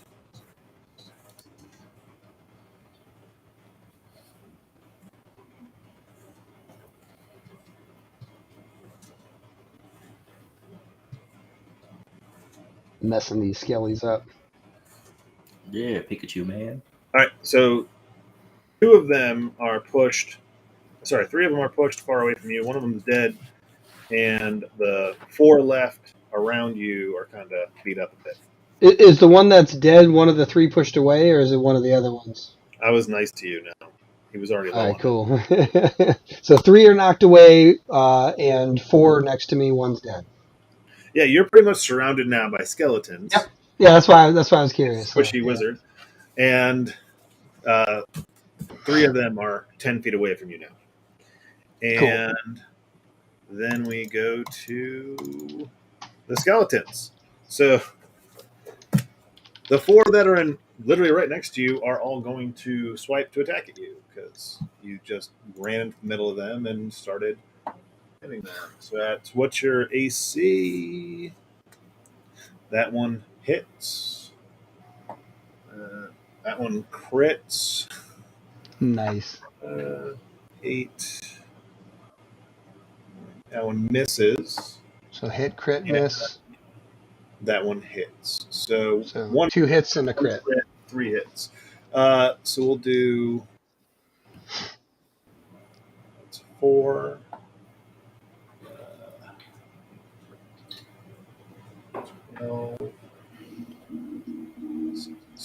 Took 18 damage on the 3 hits. So I got 2 health left. Yeah, you're down because that crit just downed you. Damn, that crit. You are negative. So that was what, 18 damage first, and then take another 6. So you took 24 damage, and you only have 14. 20. 20. Sorry. I have 20 hit points. So am I -4? Is that how it works? Like I do have to get 4 back? Unless you die, yeah. Gotcha. Okay. Because if you have 20 health points and you go -20, you're dead. Like they can't revive. Oh, gotcha. Yeah. So like right now, like Greg could, or Roy, George, Bishop, Gibbons could heal me, or not? No, sorry, Roland can heal me. Wait, no. You said that Roy, George, Bishop, Gibbons also has a healing thing too, right? Yeah, they both have healing. They could get you back up. On your Nice. next turn, you're gonna have to roll a. But the other 3 skeletons are going to take aim at the other 2 guys. And you. Oh, the 3 that are far away? Yep. Are they too far away? They should be 40 feet away now. Yeah, but they're using arrows, so they can hit. That's what I was wondering how far they can shoot. Yeah, they have a range of 80 feet on a crossbow or a short bow. Gotcha. All right. So the crit on that is going to hit Boy George. Dead. So you just took 12 damage. How much health does he have? I got 20 something. 16.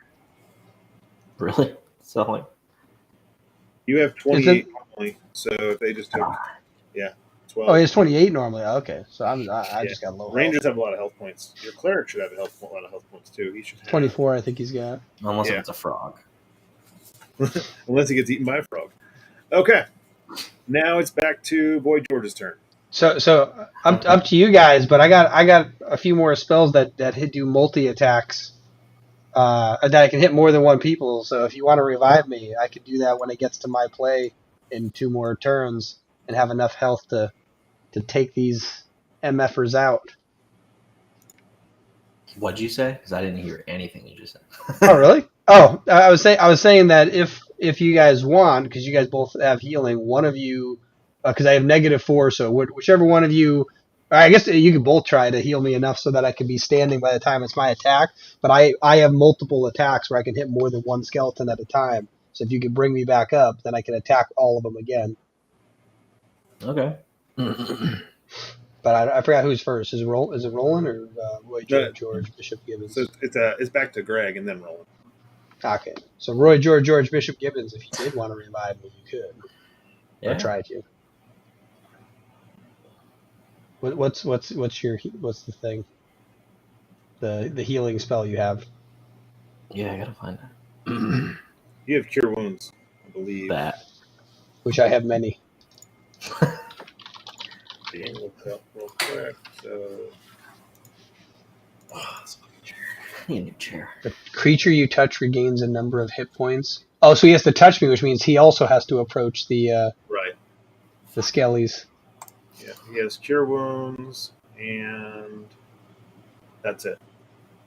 Oh, yeah, but you have... Oh, that sucks, because I'm already -4. I don't know if you should use that on me, because you can only roll one 8-sided die, which means you'd have to get lucky to heal me. Uh-huh. And then you'd be in danger, too. So maybe you use your time to attack, and maybe Roland can heal me.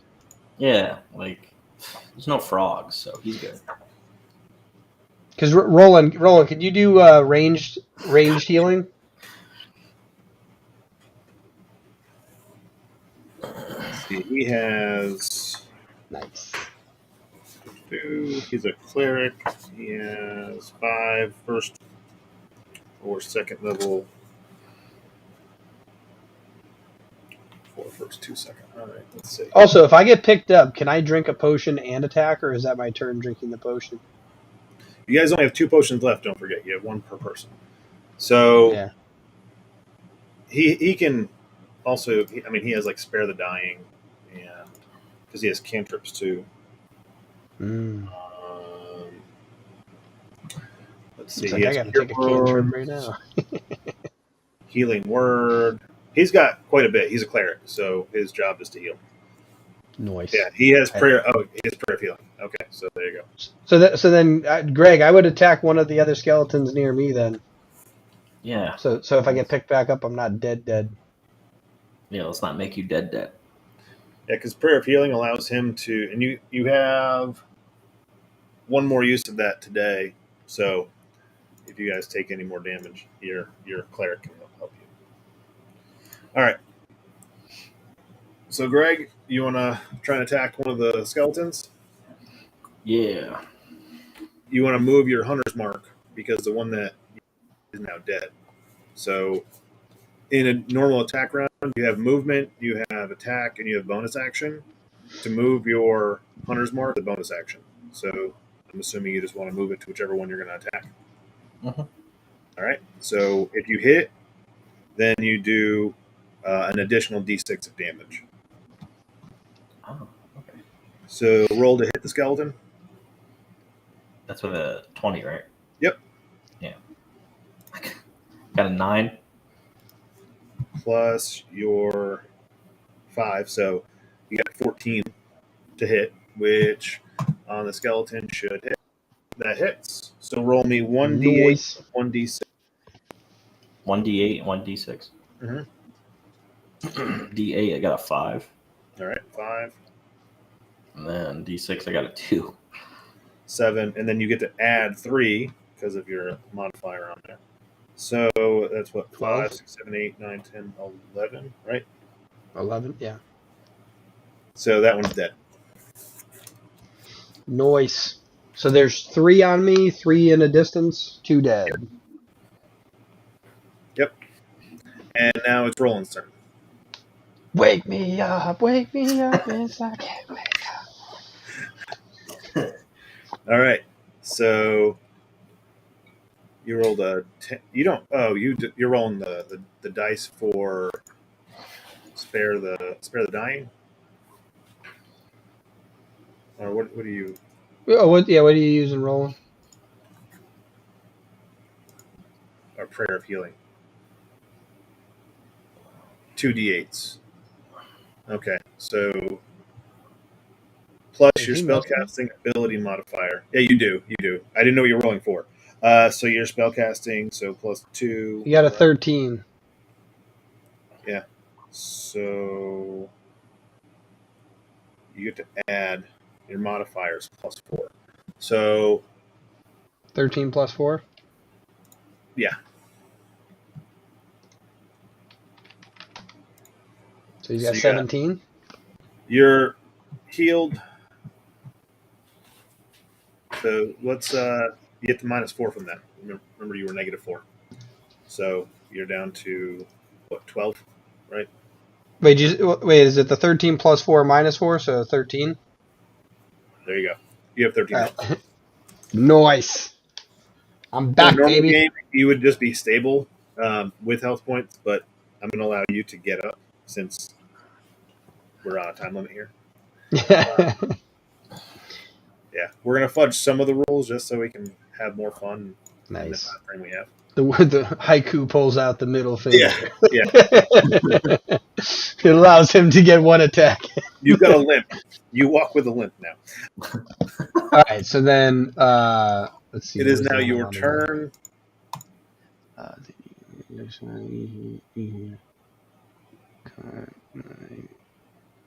right, cool. So then I think I'm gonna use what's it called? I lost that name again. Where do you go? Burning Hands. Another level 1 cast. Okay. Okay. And so it says within 15 feet, and because I'm right next to the first set, I should be able to hit everybody again, including the people that are furthest away from me at 10 feet. Is that right? It's a cone of fire, 15-foot cone. One sec. Hold on. I want to make sure I'm right on this. Burning Hand. Yeah, each creature in a 15-foot cone must make a dexterity saving throw. It's So it's the same a thin thing? sheet. Yeah, it's similar, except I get 3 6-sided die.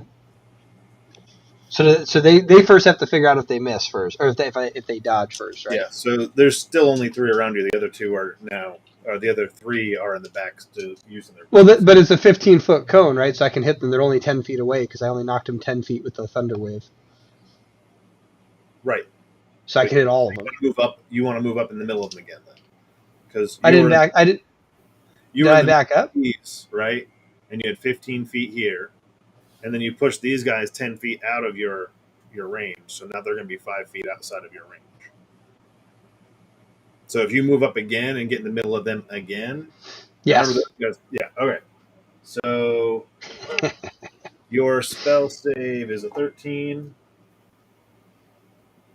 1 makes it. Only 1 makes it? Nice. I hit meaning I hit all but 1. You hit all but 1, yeah. Nice. And now I roll the 6-sided die to see how much I mess them up. Yep. All right. So I roll 3. Yeah. Yes. 1, 2, 3. That sucks. I got 10 total. And then, do I add anything to that, or is it just that 10, right? No, but you'd already hit all these before, and you just literally killed all of them. Yes! Justice! wait, the one guy that misses, do I get half damage on him or no damage? Oh, half as much as 1 successful. Yeah, but right? his health points were 2. So Nice! I killed all of them. Yeah. That was my objective, was to get as much damage on, because there's 8 of them, and I'm pretty sure these guys have like a sword and an arrow. It's only 1 person or 1 hit per person. I figured I could take them all out. Oh Way to yeah, go, I mean, man. if you took them on 1 by 1, they probably would have won just from sheer volume. Yeah. The smell of burning marrow on a Sunday evening. Oh, it was great. Okay, so you're still in the labyrinth. This time we'll just go back to rolling. We'll start since Haiku, you just went. I'm gonna start with rolling, and we'll move forward. I just realized, can we heal during this pause Yeah, you're in time? Can they use spells to heal, and does that cost anything? It costs them their spell slots. Yes. Trying to think if they should heal me now, or if I should drink a I don't want to drink another potion. How much health do I have? I have 13 out of 20. Nah, I'm good. I'll keep on trucking along. I'll just stay back this time. So a little bit past where these skeletons were at, where you see some dead bodies of adventurers. You do see like some skeletons and things, not like deteriorated adventurers. And on one of them, you have let's see, let me roll this. You get another 30 gold pieces off this guy, and you get Off of who? the dead. There's an adventure, like a party, Gotcha. a party Yep. of adventurers that's dead in here. That The last guy who tried to make it. Yep. There's a dead bard and a dead paladin and a dead knight. Nice. Sounds like And a bunch so of you friends. get 2 more potions of healing. Oh, thank God. All right, I'm going to drink one now then. All right. So I should be full health. So 20. Solid. Actually, how much is a potion of healing? I think it does 1d4. 2d4 plus 2, so roll 2d4s. Roll 2d4. Okay. Chug. 2d4s. Where's the 4? There's 1, 2. I got 5 total. Plus 2? Is that with the plus 2? Oh, nice. No, not with plus 2. So that's perfect. I got that means I'm full health then. It's 13 plus 7. I'm back to 20. Nice. Nailed it. So now we got 3 total potions and 80 pieces of gold, and I'm gonna hold on to that extra 30. So the cleric's got 50. I'm gonna hold on to that 30 because, or no. Greg's range. Have Greg hold on to the 30. So Yeah, we Greg, got. you have 16 health points left, right? Because you haven't healed. Yeah. You want to heal? Yeah. Well, actually, when he used his healing earlier, he should have healed you as well. Who? Because he can heal up to 6 people with that spell. Oh, he healed me. What was it, like 17? Yeah. So then Greg should be full health. Yeah, Greg's full health. You're all back to full health now. Perfect. All right, so that means we have 3 potions, and we got 80 pieces of gold, and the cleric's holding 50, and Greg's holding 30. Yep. All right. I'm gonna be the psychopath that keeps running in. All right. So roll me another d20. Rolling.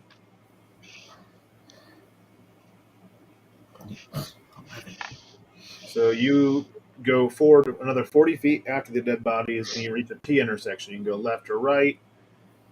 Greg, you want to go left or right? Left. Roll me a d20. 14. All right.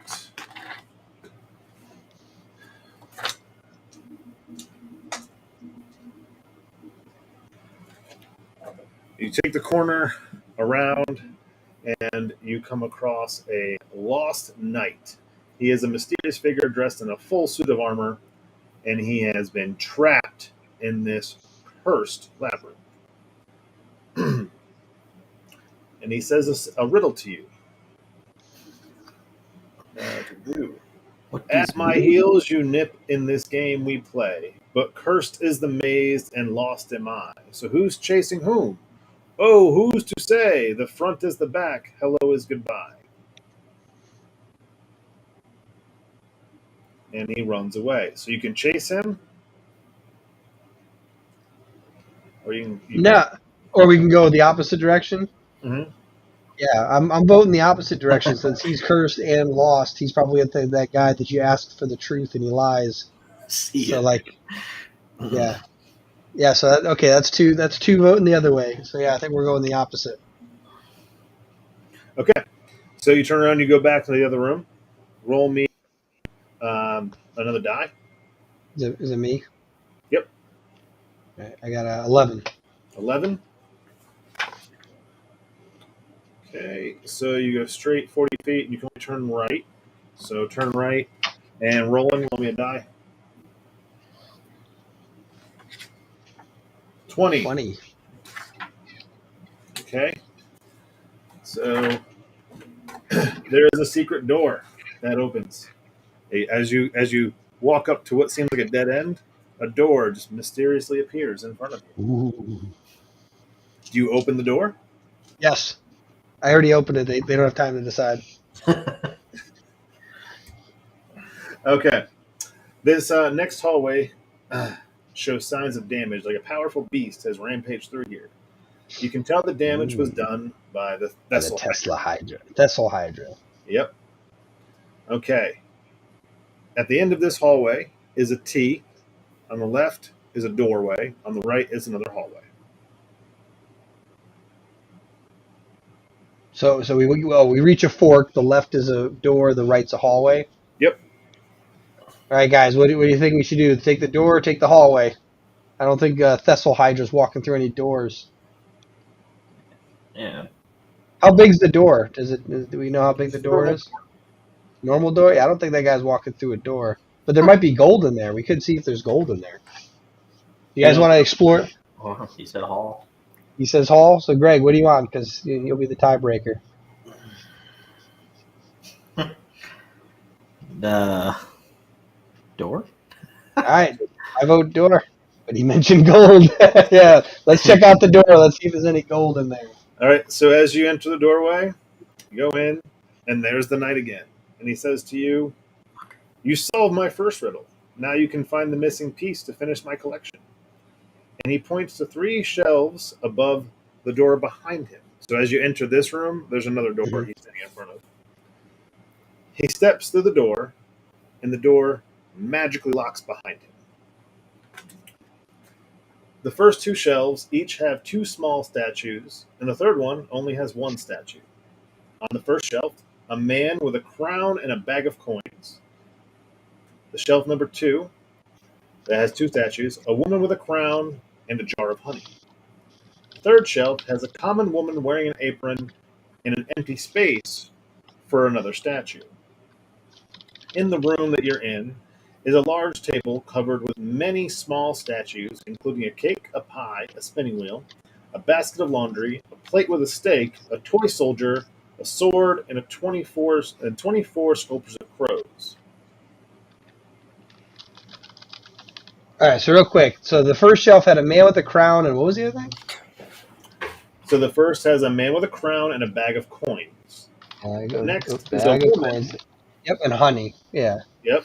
Woman with a crown and honey. The next one's a woman with an apron and an empty space. And then of the other options, we have cake, pie. What are the other statues? So cake, pie, spinning wheel, basket of laundry, plate with a steak, a toy soldier, a sword, and 24 sculptures of crows. Definitely a crow. I'm just kidding. Okay, so everything before the crows. We got cake, pie, spinning wheel, toy soldier. I missed a couple in there. Spinning wheel, basket of laundry, plate with steak, toy soldier, a sword, and 24 sculptures of crows. All right, so it's not the sword, it's not the toy soldier, it's not the crows. She's got an apron. Is it a kitchen apron?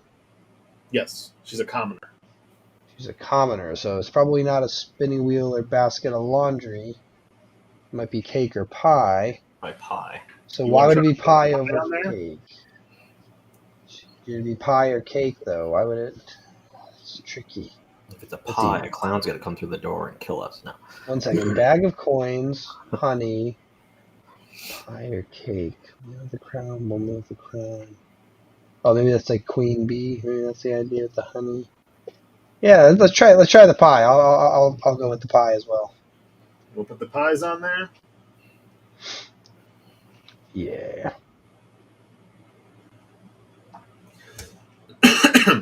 Everybody takes 3 lightning damage. So I'm down to 17 health. Yep. Solid. Want to try something else? Do we want to try the cake, fellas? Or do you want to try something like a basket of laundry? She's a commoner. Maybe I looked at that wrong. He did say kitchen apron, though. That's the only reason I was thinking pie. So I'll give you a hint. This is based on a nursery rhyme. Oh, is it a spinning wheel then? Man, coins, honey, plate with steak. Plate with steak.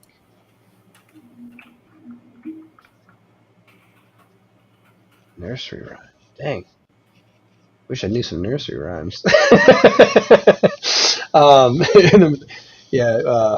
Haikai Suru says, not me. I don't know. Let's see. Oh man, this is. I want that gold. I know there's got to be gold on the other side of this. So, because we could leave the room, I'm assuming, right? Or we could try to solve this riddle. Oh no! When he left, the doors magically locked you in here. Oh, both doors locked. Oh, okay. So we got to get out of here. All right. For whatever reason, the only nursery rhyme I can think of involves like a spinning wheel, but I feel like that's the what's his face, like Rumpelstiltskin or something. And he definitely said, I don't know. I'm voting cake. What do you guys vote?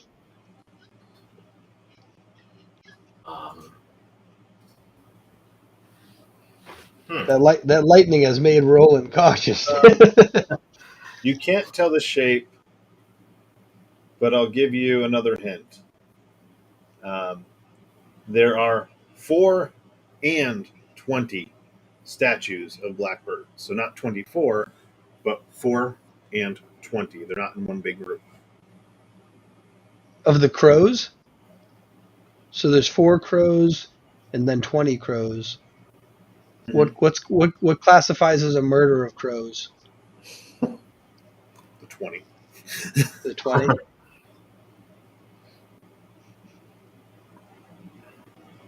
Woman with an apron and crows. All right, so you have a man with a crown and a bag of coins. You have a woman with a crown and a jar of honey. And then a common woman wearing an apron with an empty space. Yeah, she's broke. Man, I wish I'm trying to run through like nursery rhymes in my head. I can't think of a single dude with coins or a woman with honey in any nursery rhymes. So he says crows. Do you guys want to try the crows? We're gonna get murdered. So real quick, you're saying that it's a single statue with 20 crows and a single statue with 4. Is that what you're saying? Mm-hmm. Okay, so it is just one statue. Okay, just making sure. I'm trying to think of what that commoner. What should we do with crows? I feel like just because of the word murder, that's the only reason I'm thinking. It's like I feel like some childhood thing like that. I'm going with the 20 crows. What are you guys thinking?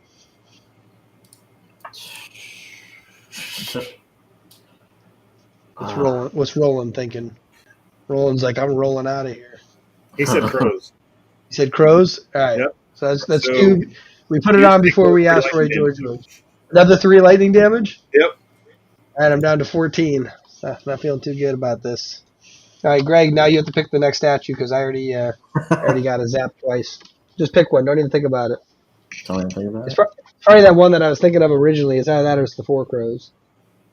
It's the other one, cake. The other one I was thinking was spinning wheel. So we have a spinning wheel, a basket of laundry, a plate with a steak, a toy soldier, a sword. You guys did the pie first, so you still have a cake. Yeah. We try the pie again. I'll give you the last hint. The nursery rhyme is called "Sing a Song of Sixpence." Of 6 pence, like money? Yes.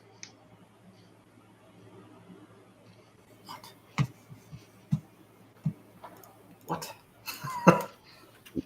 Now I think it's a basket of laundry just because it's a lot of words. Plate with steak. I don't think it's a plate with steak. I don't think it's the toy soldier. I don't think it's the sword. All right, so the only things I think it is the cake, the spinning wheel, or the basket of laundry. So Greg, pick one. So I'll give you the lyrics of the song. Sing a song of sixpence, a pocket full of rye, 4 and 20 black birds baked in a pie. When the pie was opened, the birds began to sing. Wasn't that a dainty dish to set before the king? The king was in the counting house, counting out his money. The queen was in the parlor, eating bread and honey. The maid was in the garden, hanging out the clothes. Along came a blackbird and snipped off her nose. Sing a song of sixpence, a pocket full of rye, 4 and 20 blackbirds baked in a pie.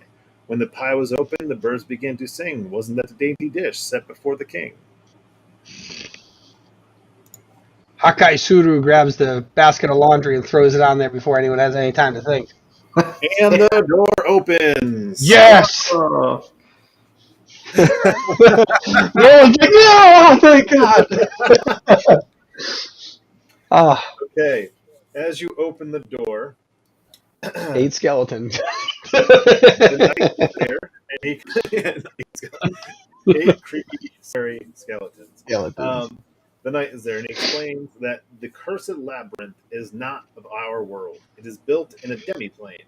The Thessal Hydra has found a way to push through it into a place called the Upside Down. The Lost Knight shows you guys how it's done, but warns that this is a one-way passage, and you'll have to find a different way home. And now you are in the Upside Down. And it's exactly 8 o'clock. Yeah. Nice.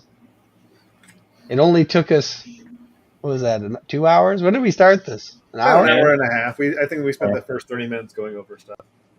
Yeah, and the last 30 minutes remembering a nursery rhyme. And fighting skeletons and getting eaten by a frog. Yeah, that's crazy. I've never heard that nursery rhyme before either. It must be old. So I wonder if we continue this next year. Encounter is about 2 hours. So if you guys wanted to do this again one weekend, I'm cool with that. Restream of the D&D theme. Oh, actually, that wouldn't be Greg. That could even be like our first thing back in January. We could do that. Yeah, as long as everybody is free. Yeah, we just gotta figure out a date that we're all free, and then we can do January. I'd be cool with that. Yeah. So that, gentlemen, is D&D. Nice. It's funny because my extent of knowledge is essentially like overhearing friends or my cousin talk a lot about it, and then basically, Stranger Things. That's like my, like that's. If anything, that gave me more of an insight into like movements and like the fact like I'm aware about the dice and all that stuff. But yeah, that's fun. So pretty much when once a month, my friends and I get together, and I do that with them, except I record it. And I have to turn. So essentially, I would turn everything we just did, except it's modern and there's so it's like a bit more chaotic. I turn that into that's what we do. Wow. And that is the end of our Comic-Con. Nice. Put us all up. Roland getting eaten by a frog, and you guys don't. Well, actually, you got killed by skeletons. The only person that I didn't kill today was you. Yeah, that's because Roy George Bishop Gibbons doesn't go down without a fight, because Roy George Bishop Gibbons is a true warrior. I gotta say, it was really funny having the cleric go down immediately. So the worst game I've ever played. I play a lot of D&D. I play 1 to 2 games a week on average with different groups. And one group, I always try to play different characters so I can learn more about the classes as I'm DMing. So I made one character that was 6 characters in one. And every session I'd have to roll to see which character he became. And one of his characters was a paladin. And have you played Final Fantasy IX before? So there's a knight in Final Fantasy IX, and he's like this upright, like really good knight. And so he tries to do the right thing first. And we encounter this group of bunnies. And everyone's trying to kill the bunnies. Run away! Cute bunnies. And I go over to save the bunnies. And just like with the skeletons, right? No matter what level you are, if you have a mob of enemies, you're going to die just from sheer volume. Because they can hit me. It was 10 bunnies. I got hit 10 times in a row because I jumped in to save the bunnies.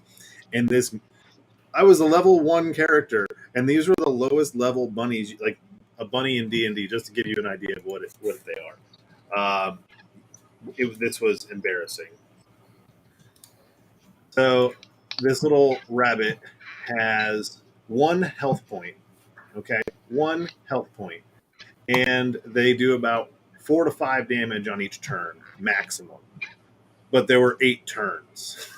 So I died to a bunch of bunnies. So it was very embarrassing for me that I had this paladin who I built, and I had built this entire backstory for him. And first session, he died.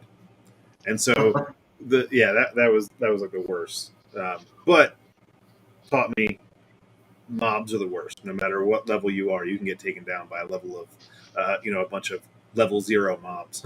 So That's why I like the idea of the wizard in this. He has like the spreading attack, so I can kind of almost self-sacrifice, do as much damage as possible quickly, so that the rest of the people can take them out before they get too close, and then I can always get revived as long as I don't get, absolute crit. you definitely had a good team. You had a cleric clerics can generally tank some damage and do some healing, unless you get eaten Unless they get eaten by a frog.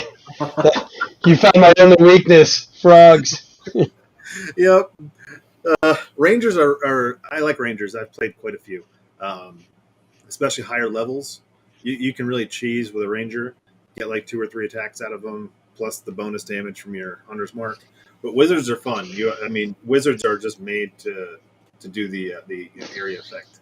So Yeah, and I like the the Thunder Wave. I could knock a bunch back, so give even more breathing room. The Ranger can still hit anybody from any range, and I might get some deads in there. Yeah.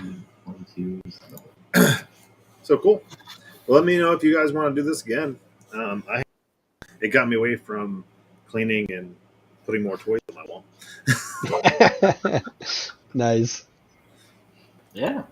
I definitely would. Yeah, this was fun. I definitely like this. Did you guys have a good weekend with your con?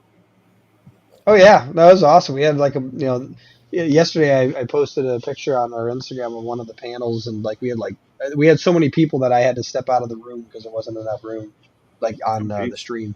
Yeah, that's awesome. Yeah, so it was definitely cool. And then today, other than some of the audio problems from some of the guests, outside of that, it was pretty good. And day one went by so fast. Like Greg and I were like, "Oh, it's been 8 hours already," because we were just back to back stuff. So it was awesome. Oh yeah, did you get a chance to see our Inc. 2 trailer? No, I have not. Play. Awesome, because we're gonna show it one more time right now, right, Greg? Show it right now because I want to see it. I worked too hard on it. I spent like 5 hours on it. We're gonna show it again on Instagram. Yeah. Yeah, we're gonna show it everywhere, but we're gonna show it again right now. All right.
That was really cool.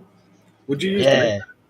After Effects. It probably could have been done in Premiere, but I'm just more comfortable with After Effects, even though it eats up all of my computer's memory. So, I did. I basically just did all the cropping of our panels in there, and then the shifting and effects after that. That's probably the Kickstarter trailer, so I don't have to do anything. Well, probably that. We should probably talk after that. We should do that, and then have you and me talking about the comic and all that stuff. But yeah, that's definitely gonna be the intro to the Kickstarter trailer. Sweet. Yeah. I won't be back on Kickstarter till April. Not this week, but next week we kick off tax season, and I will be doing nothing but work and finishing drawing Crit 6. So, Are you CPA? no, I hire CPAs and I Okay. train people how to become CPAs, but I don't do taxes. Nope. I just tell people what to do. I'm gonna pay him. I've got 109 employees just at one of my jobs,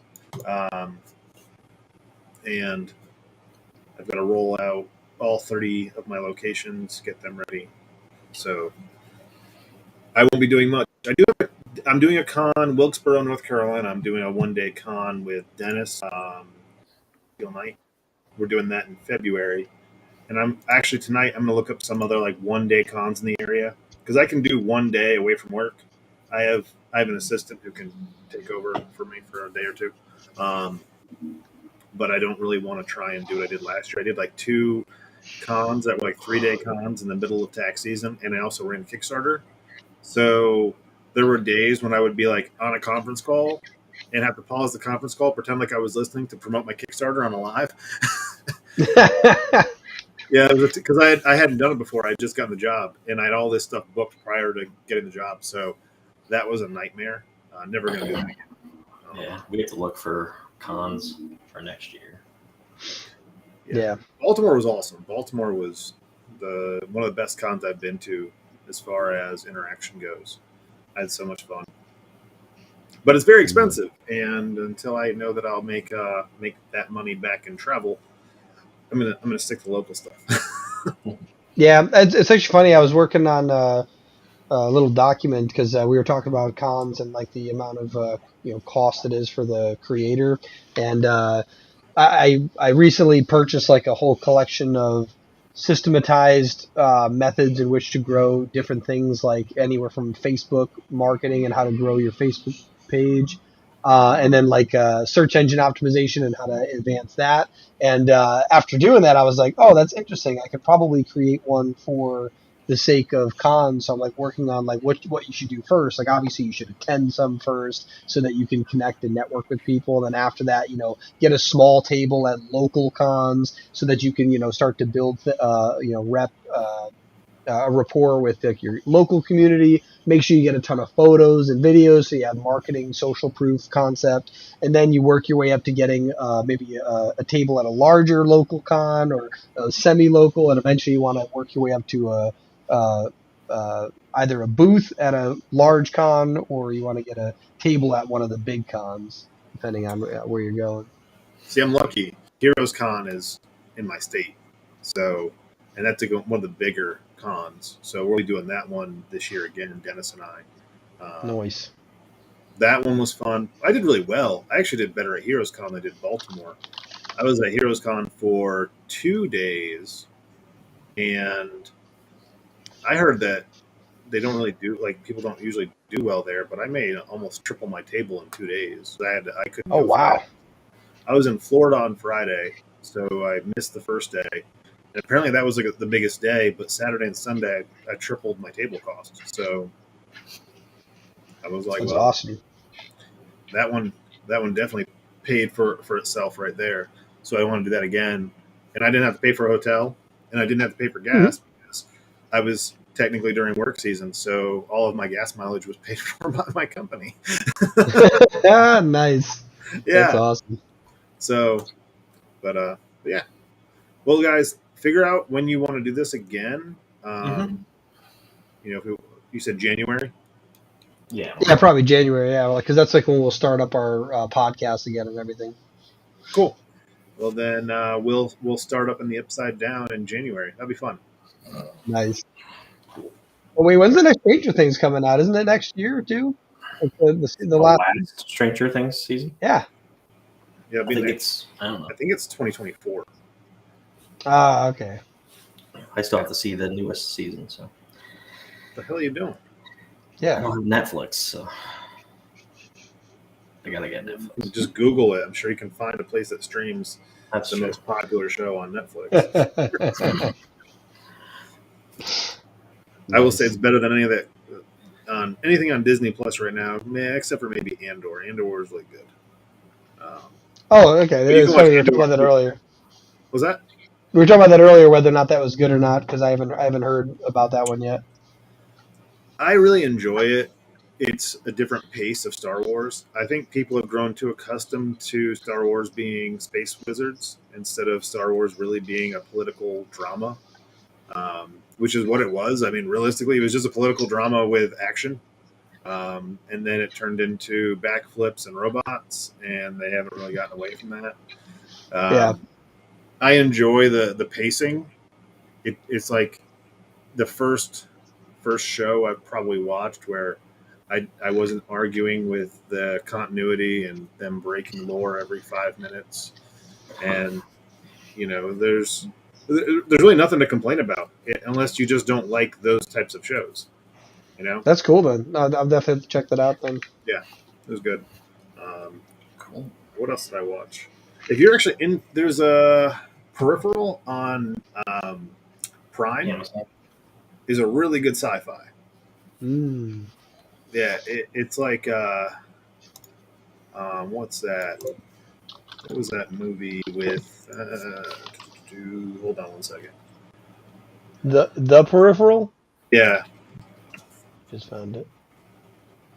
It looks like this movie that was it reminds pulled. me of. I don't know if you ever saw that movie. It's really well done. What's it like? I missed what you said. It reminds me of Inception only because it takes place in two different areas, except Right. one is it's kind of like the whole storyline is in the future they can send essentially a device into the past that allows you to take over a body of this robot in the future. And Wait, you have to say that again. What? yeah, so in the future they develop this ability to send information to the past. They send information to the past, create these virtual gaming devices that make you think that you're in a video game when really you're Gotcha. So taking people in the past are taking control of a robot in the future. So kind of like what was that movie? The Gamer. similar. Gamer? Yes. Yeah, but it's a robot instead of a person, and it's real, but it's in the future as opposed to the current. And if they hurt you, it can hurt you. It's really weird. It connects into your brain. I don't know.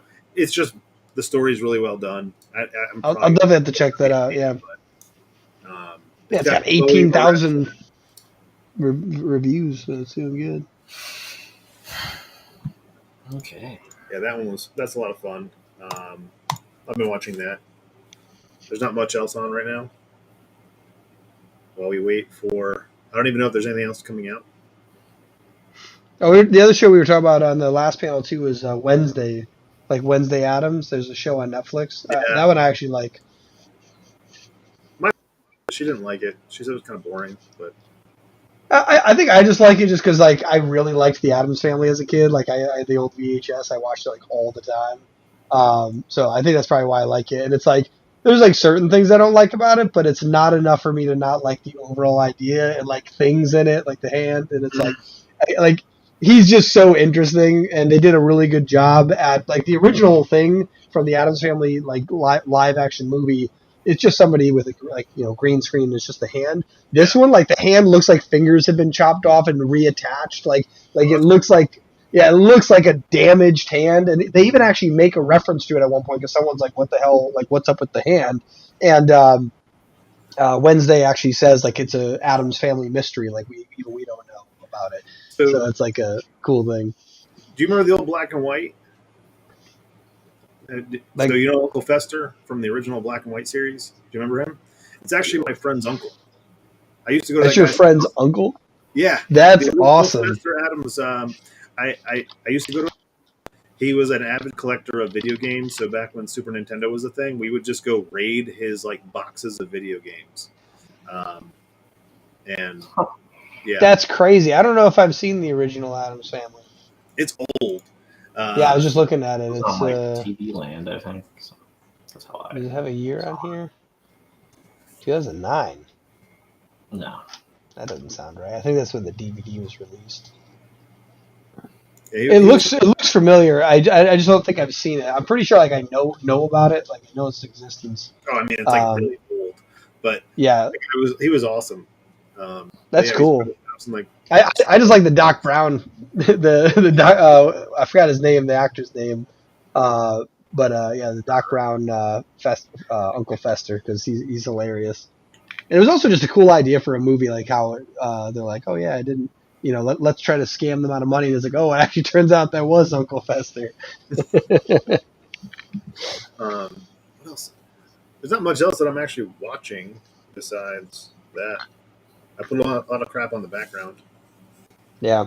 So Yeah, I think there's a bunch of stuff that's coming back because it's like, what is it, Stranger Things?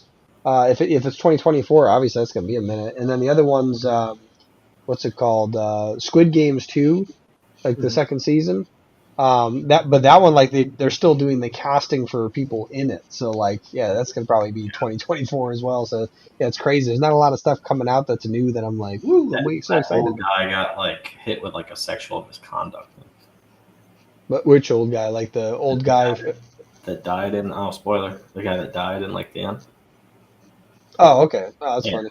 Yeah, I was like, he's like 77 years old. What do you do? Yeah, there's not much that I'm looking forward to. I mean, but I haven't gone to. Last movie I saw was Black Adam. There's nothing really good in the theaters. That's the thing. Like, like even the other day, me and my girlfriend were like, "Oh, let's go see something." And there's like nothing. It was like we ended up picking a random movie, and it was like okay. I You was see like, Wakanda Forever?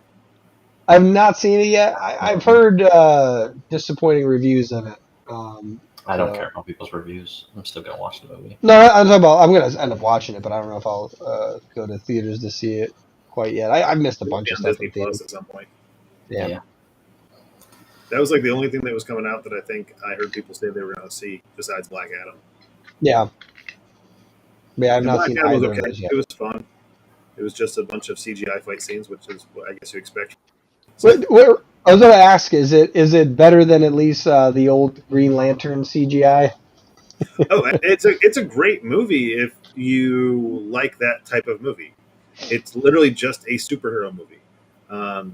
If you like DC animation, the writing really reminds me of DC animation. It's, here's the good guy, here's the bad guy, here's your big epic brawl, here's the, little bit of tension, and your end fight.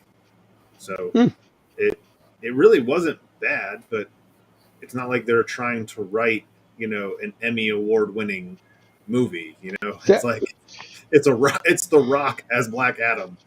I was about to say that's cool though, like because honestly, like that's what I was talking about with the Addams Family and Ghostbusters earlier. Like I don't like all the movies that are trying to do something cool because they normally really fail at it and then overall end up ruining some original IP that was excellent on its own. But like, yeah, if it's like DC, like what's it called? The old Justice League cartoon was like phenomenal. It's really good. But yeah, it's just like, superheroes. That's all it is. Like a lot of DC animation, and it was just a good movie.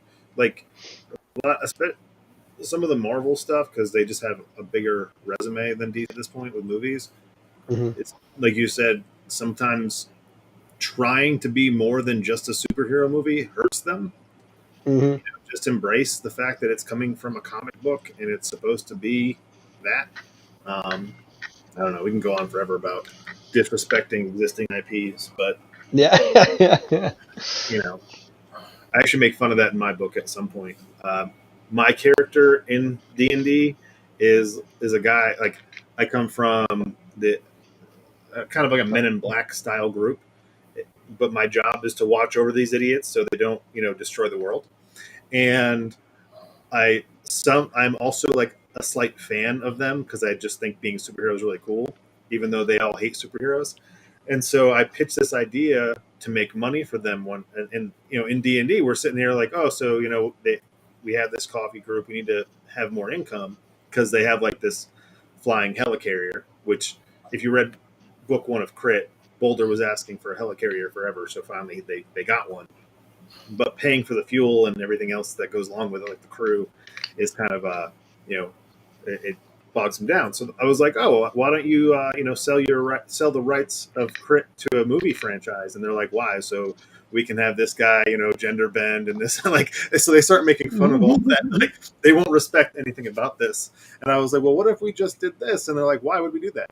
And so it becomes this big argument in game about them not wanting to hit all the check boxes, and they just want to like be themselves, but no movie studio is going to pick up them for being themselves. That's funny. I feel like that'd be like a funny thing to even see in a movie of that. Like kind of like it doesn't even need to be the Deadpool fourth wall breaking of like Fox over here couldn't spring for the rest of the X-Men, but it could be just the idea that you're bashing like this can never get turned into a movie. Like Well, yeah, I mean that's essentially what it is. And if it was in a movie, it'd be like kind of like if you watch The Boys. You know, they have a movie. It's like you can be meta without breaking the fourth wall. And Yeah. so there's like with especially the further Craig gets in, the more meta it really gets. It's like very self aware. And so I really can't wait for my character to like really pitch this idea to them and then just shoot it down and talk about how I even like in game was like, well, hey, you know, like maybe if we don't gender bend, maybe you know everybody thinks Boulder and Caliber are already gay. Like there's fan fiction out there. Can we just not have that? And they totally hated that idea too. It was just hilarious. So I can't wait to put that on paper. Awesome. Cool. Greg's like, I'm ready to pass the hell out. Same. I'm gonna put my kid to bed. She's got school in the morning. But guys, congrats on an awesome weekend. I tuned in when I could. Looks like you guys all had a good time. Glad I could participate and DM your first Dungeons and Dragons session. Yeah, yeah, it's definitely very fun. Give me a date for the next session and I'll be back.